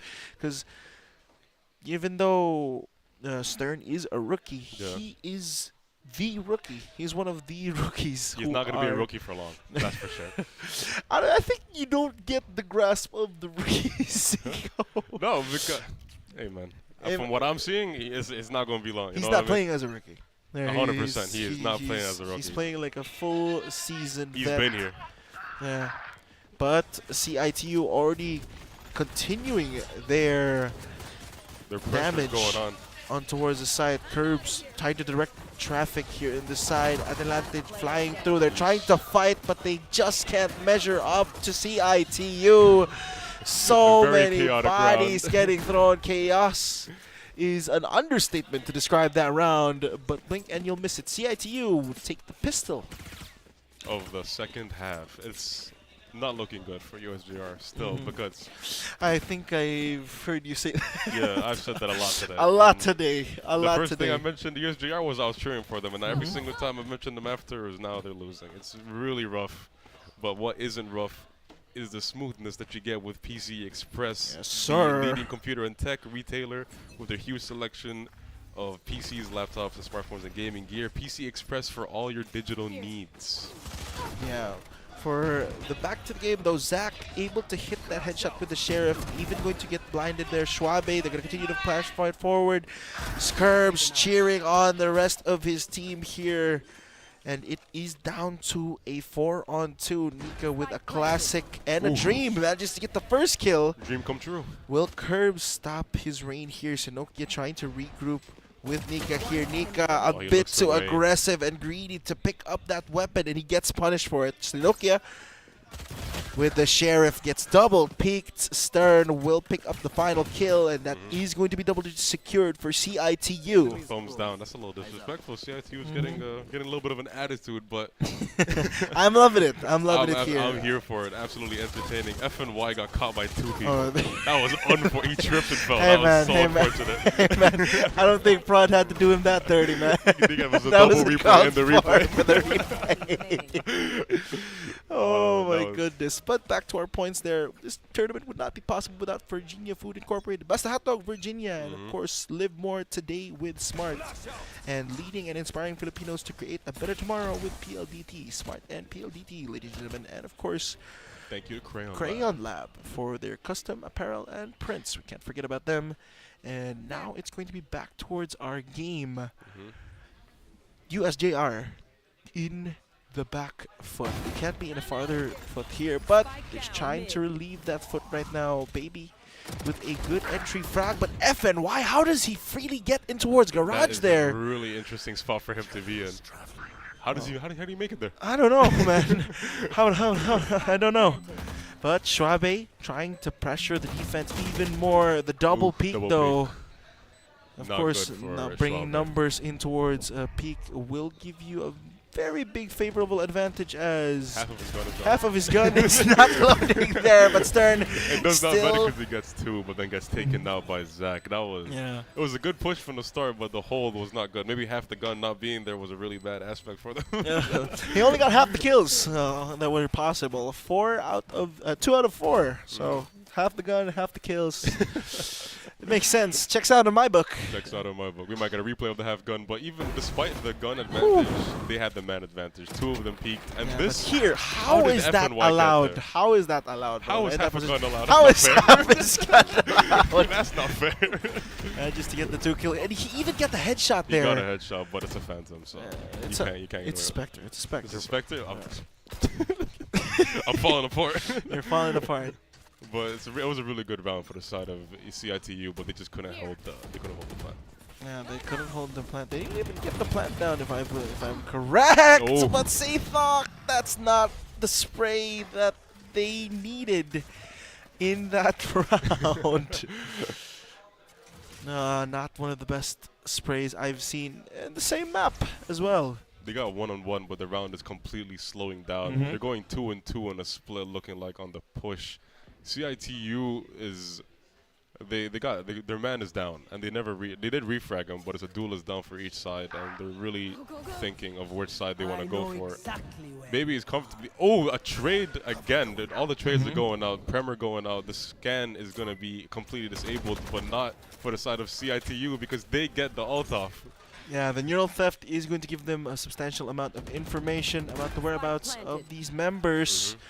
But the lurk is still coming through here for Schwabe. Can he get the timing here? Oh no, the shots are just not going to land. And 𝐞𝐞𝐤 with the headshot. You need to hit those. Oh, he was so low as well. Baby flying through the air, distracting, breaking his ankles a little bit, and distracting curves. Ankles gone. Ankles dusted. That was crazy. That slide is what I was talking about earlier on the first match. That slide is bad. It was completely broke his neck left and then right. that was a really well played push by Baby because he just flew down and flew through and then went back. And he still secured the kill despite all that. He still secured the kill. It's not that easy to track a Neon, especially when that Neon player knows what he's doing. But take a look at the replay here. The first bullet accuracy, and no way, fraud. No way are we circling that, bro. The first bullet accuracy, or I should say the first bullet tragedy. Why are we circling it? Because that was nowhere near the target. As they're going to go for a little bit more antics here up in mid. Hey, to give credit to our teammates. Oh, shut up, Prod, but that was funny. USJ-R still won that round, Prod, so you're going to have to apologize to them eventually. Oh, my goodness. Speaking of USJ-R, they are very comfortable with their guns and their armor, so the defense might be a little bit easier for them because FNY is half armor and a sheriff. Yeah. So despite that circle, they're circling out and they're really recollecting all they can with this economic advantage. Yeah, 10-6. This could be, USJ-R's chance to bring it to within 3. As this is an eco buy for the side of CIT-U. Oh, barely misses curves, Baby, on that door, but not quite. The second duel here, CESAFI not able to land the shots, but the plant is already coming through for curves. The Hunter's Fury is way too late. He manages to shadow step out. FNY gets the headshot. Baby as well is gonna get that trade. 4 versus 4. 𝐞𝐞𝐤 in the backside, trying to sniff out where this enemy Cypher is. The recon is going to be there. Stern! Beautiful shot with the Vandal. And CIT-U quickly 3 kills after the eco is ecoing. The eco did not matter. They got it. Yeah, FNY did manage to get the trade off really nicely, and that kind of started the momentum. Despite USJ-R being very comfortable and chilling, they did get the plant down with no bodies going down. That's the thing. That was really interesting. I did not expect that. That was really quick. That was really sneaky. Well, they got that done really nicely. 𝐸𝐸 not making a difference for the side of CIT-U because they do have a very comfortable round advantage. And the timeout here getting called by USJ-R, rightfully so, trying to talk things out. 𝐐𝐭, what do you think is left here in the cards for USJ-R if they want to get back in towards this game? They're winning rounds, that's the thing. But I feel like CIT-U is adapting more than USJ-R can change. Because every time they make a lot of changes to their plays, as previously, we can see it. It's definitely more than the previous round or previous match. And if we take a look there, Coach Oma trying to talk with _𝐷 there with his sheet of paper. I wonder what that says. I wonder what that says. I think it just has lock a in. Big note there. Lock in. Lock in. As just points at it. Lock in, man. Yeah, lock in, bro. Lock in. And let's see if he does _𝐷 on the first spectate. Yeah, they credit to _𝐷. They did manage to salvage that round from an 𝐸𝐸 to now having full rifles, and baby, he's going to have to wreak havoc with that judge. 100%. He's probably gonna sprint in, isn't he? He is going in, and he goes back. That strategy is completely neutralized. Yeah, the distance that baby has to cover compared to FNY is substantially. And speaking of covering a difference, but FNY takes one out really quickly. The Hunter's Fury is not going to get any Look at him tags. sprinting across. He's Stern flying with towards A side. Stern with the lurk is not going to land that shot. Baby as well pressured up towards Garage, but the spike has already been planted up towards the A side. 𝐷 already making his way there. Gonna use that smoke to smoke off 𝐸𝐸. Not before 𝐸𝐸 can get a kill. Zach as well joining in on the fun. Takes out 𝐶huabe. Announces a 3-on-4. The shots from Stern don't land. The ult. Oh, the ulti here from FNY. The paranoia goes a little bit wide. Manages to hit its mark. It can get one, but he can't get any more. 3 kills secured here for FNY. 𝐷 locking down the site. Zach in a 1v2. He doesn't know he's on top. 𝐷 superior positioning and superior strategizing here. The commander taking control late in towards this game, and he gets his team to match point. It's a big paper with a big lock in. That's what I was saying though. Haven being a really wide map, and FNY, he does a little bit of damage at C, and he just sprinted across all the way to A. That was a really nice fake from CIT-U. They really easily got the plant down on A. That was absolutely zero pressure, little to none. FNY is like running against the door. He wants to go in. Yeah, the shock darts as well. Credit to the shock dart usage here. FNY has not been caught by these tripwires. Zach is not in the best of positions, and the guns here for the Jaguars are less than desirable. And baby, unfortunate Valorant timing there for him. Stern just puts one in the middle of the dome. The paranoia will get thrown out, but the counter utility and shots is going to be there. 𝐶huabe picks up 2. This might be and it's all up for 𝐞𝐞𝐤. They are going to use that rolling thunder. The TP is going to buy him some time. 2 kills, but Premor is there to pick up that final kill, and that will be CIT-U toppling the Jaguars 2-0 in our final match of the day. Make that the week. That home advantage, they were not about to lose. That piece of paper in the coach's hand right there, that's it. This is our crib. Lock in. This is us. We cannot be losing on our turn. That was really well played from the side of CIT-U. USJ-R, they pushed really well, or they pulled their weight really well on the second map. But with that, they still managed to, the pressure did really crack down on them. Because I think the new people, the 3 rookies, for CIT-U? Yeah. No, for rookies USJ-R. did great. Yeah. They did amazing. But the USJ-R, they, not even on their home turf and stuff like that. I feel like maybe the rookies were more comfortable on the side of CIT-U. I mean, there is that home factor that we did talk about, 𝐐𝐭. And for USJ-R, that's a big blow to their championship aspirations. Getting 0-2 in their first match of Season 3. That is really rough for the first game that you play in the season. That might be a blow to the psyche, but hopefully not. Hopefully they'll pull not. through really nicely next time around. Maybe CIT-U was a formidable opponent, maybe a little too much with their new people. Because the rookies are not rookies. They are pushing in really quickly.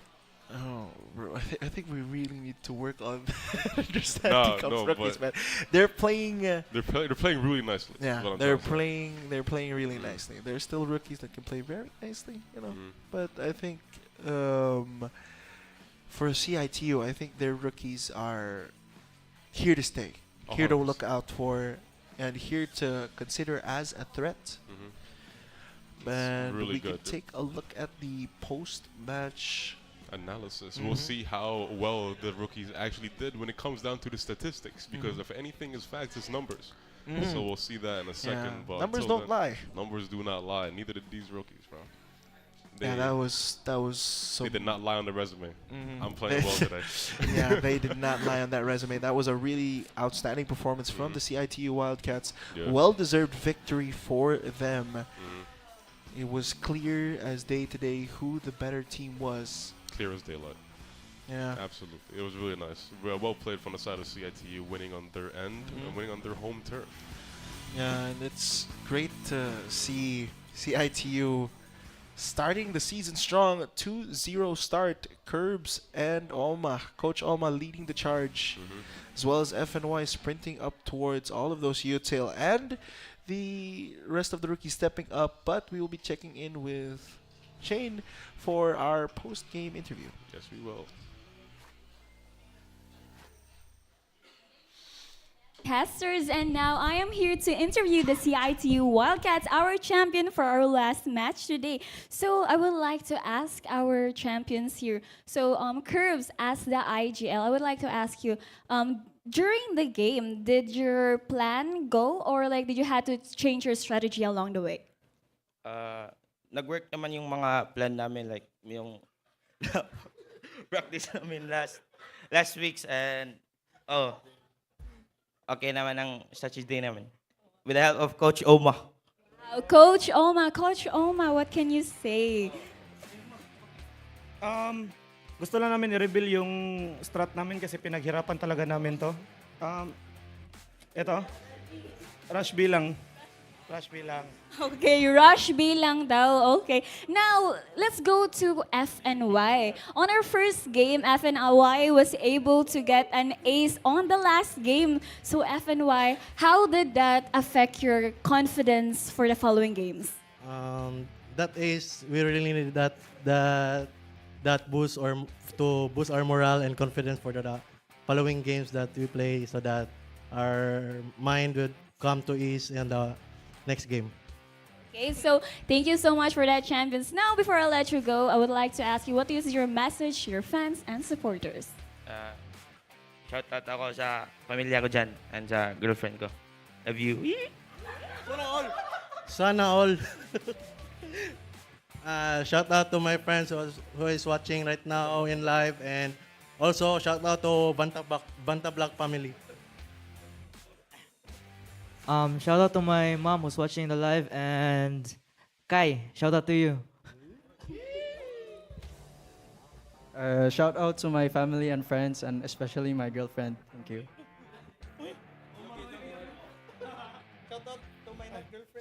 Shout out to my family and friends, and for those people who are supporting Wildcats, especially to you, Ben. And also, shout out to Vantabak family. I love you. Shout out sa family, niya friends, niya kato mga tanan na nag-support for CIT, rooting for CIT to win. Thank you.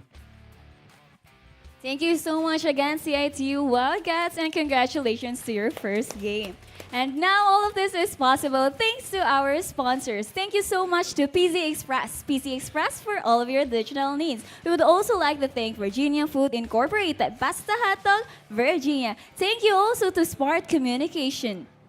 Live more today with Smart, and of course, PLDT Homes, leading and inspiring Filipinos to create a better tomorrow. Lastly, we would like to thank Crayon Lab Custom Apparel and Digital Prints. And that's it for our post-matchup interview, guys. Now, let's go back to our casters. Thank you very much for that, Shane. That was the paper. We were not far off. I thought it said lock in. It just said rush B. It said rush B. The entire time, you know, and I think I think the only time I saw them rush B was that pistol round that they won. There was no way that every time the coach went up to somebody, he was just like, "Hey, bro, let's rush me, rush me."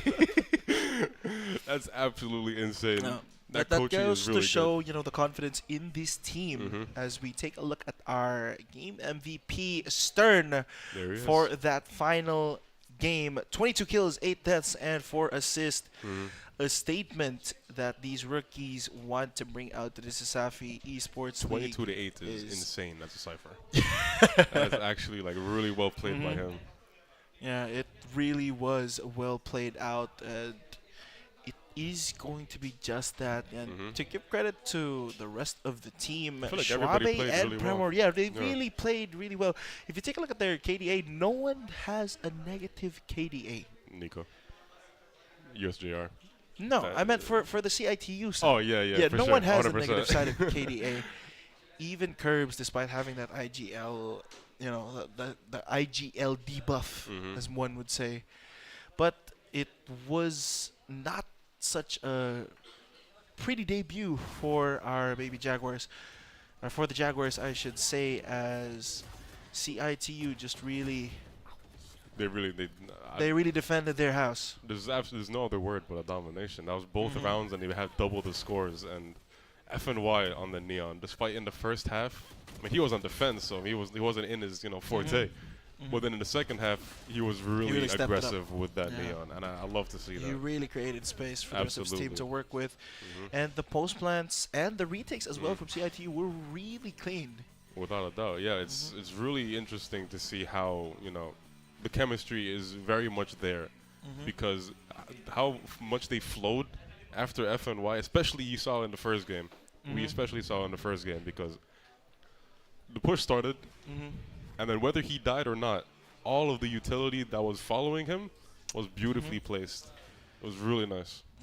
Yeah, and that's going to be it for us here at the caster's desk. Once again, it is your caster who brings more fuel to the fire, Ferraris, and I'm joined by The Mid-East Beast, 𝐬𝐭. It was wonderful having you guys and wonderful casting the game. And now back to our host, Shane.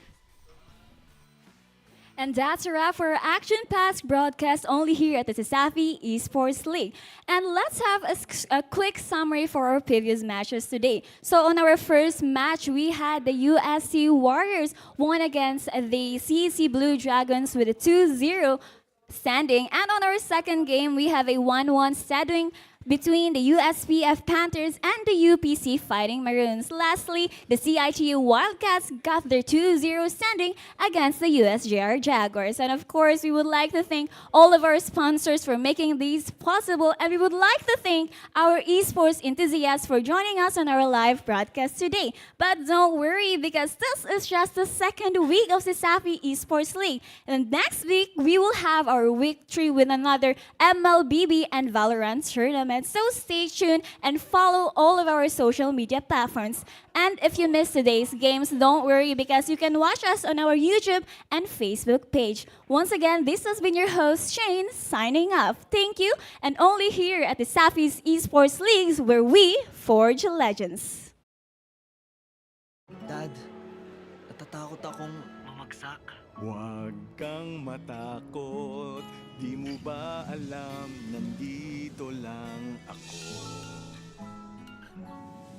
Huwag kang matakot na matulog mag-isa, kasama mo naman ako. Huwag kang matakot, huwag kang matakot,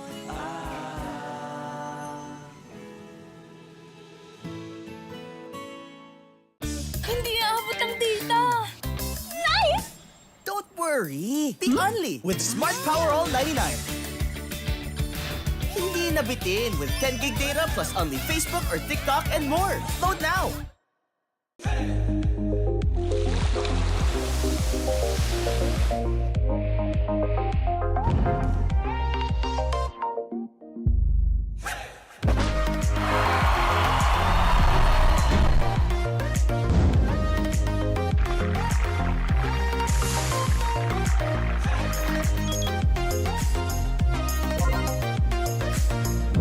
Customers value choice, quality, and uniqueness. with a good understanding of what our customers desire and providing beyond expectation. That is how Virginia Foods thrives. It is that same passion for our customers that has convinced us to transform Virginia Foods. Virginia Food has been in existence for more than 40 years. We are a processed meat company. We do canned meat products and frozen meat products.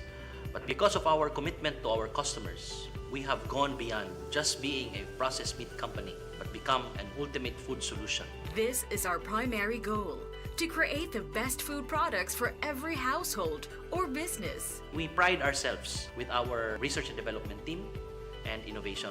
We can actually create different products for different market segments. Our core strength is product innovation. Virginia Foods aims to deliver new products and is capitalizing on this endeavor now more than ever. Our company is grounded on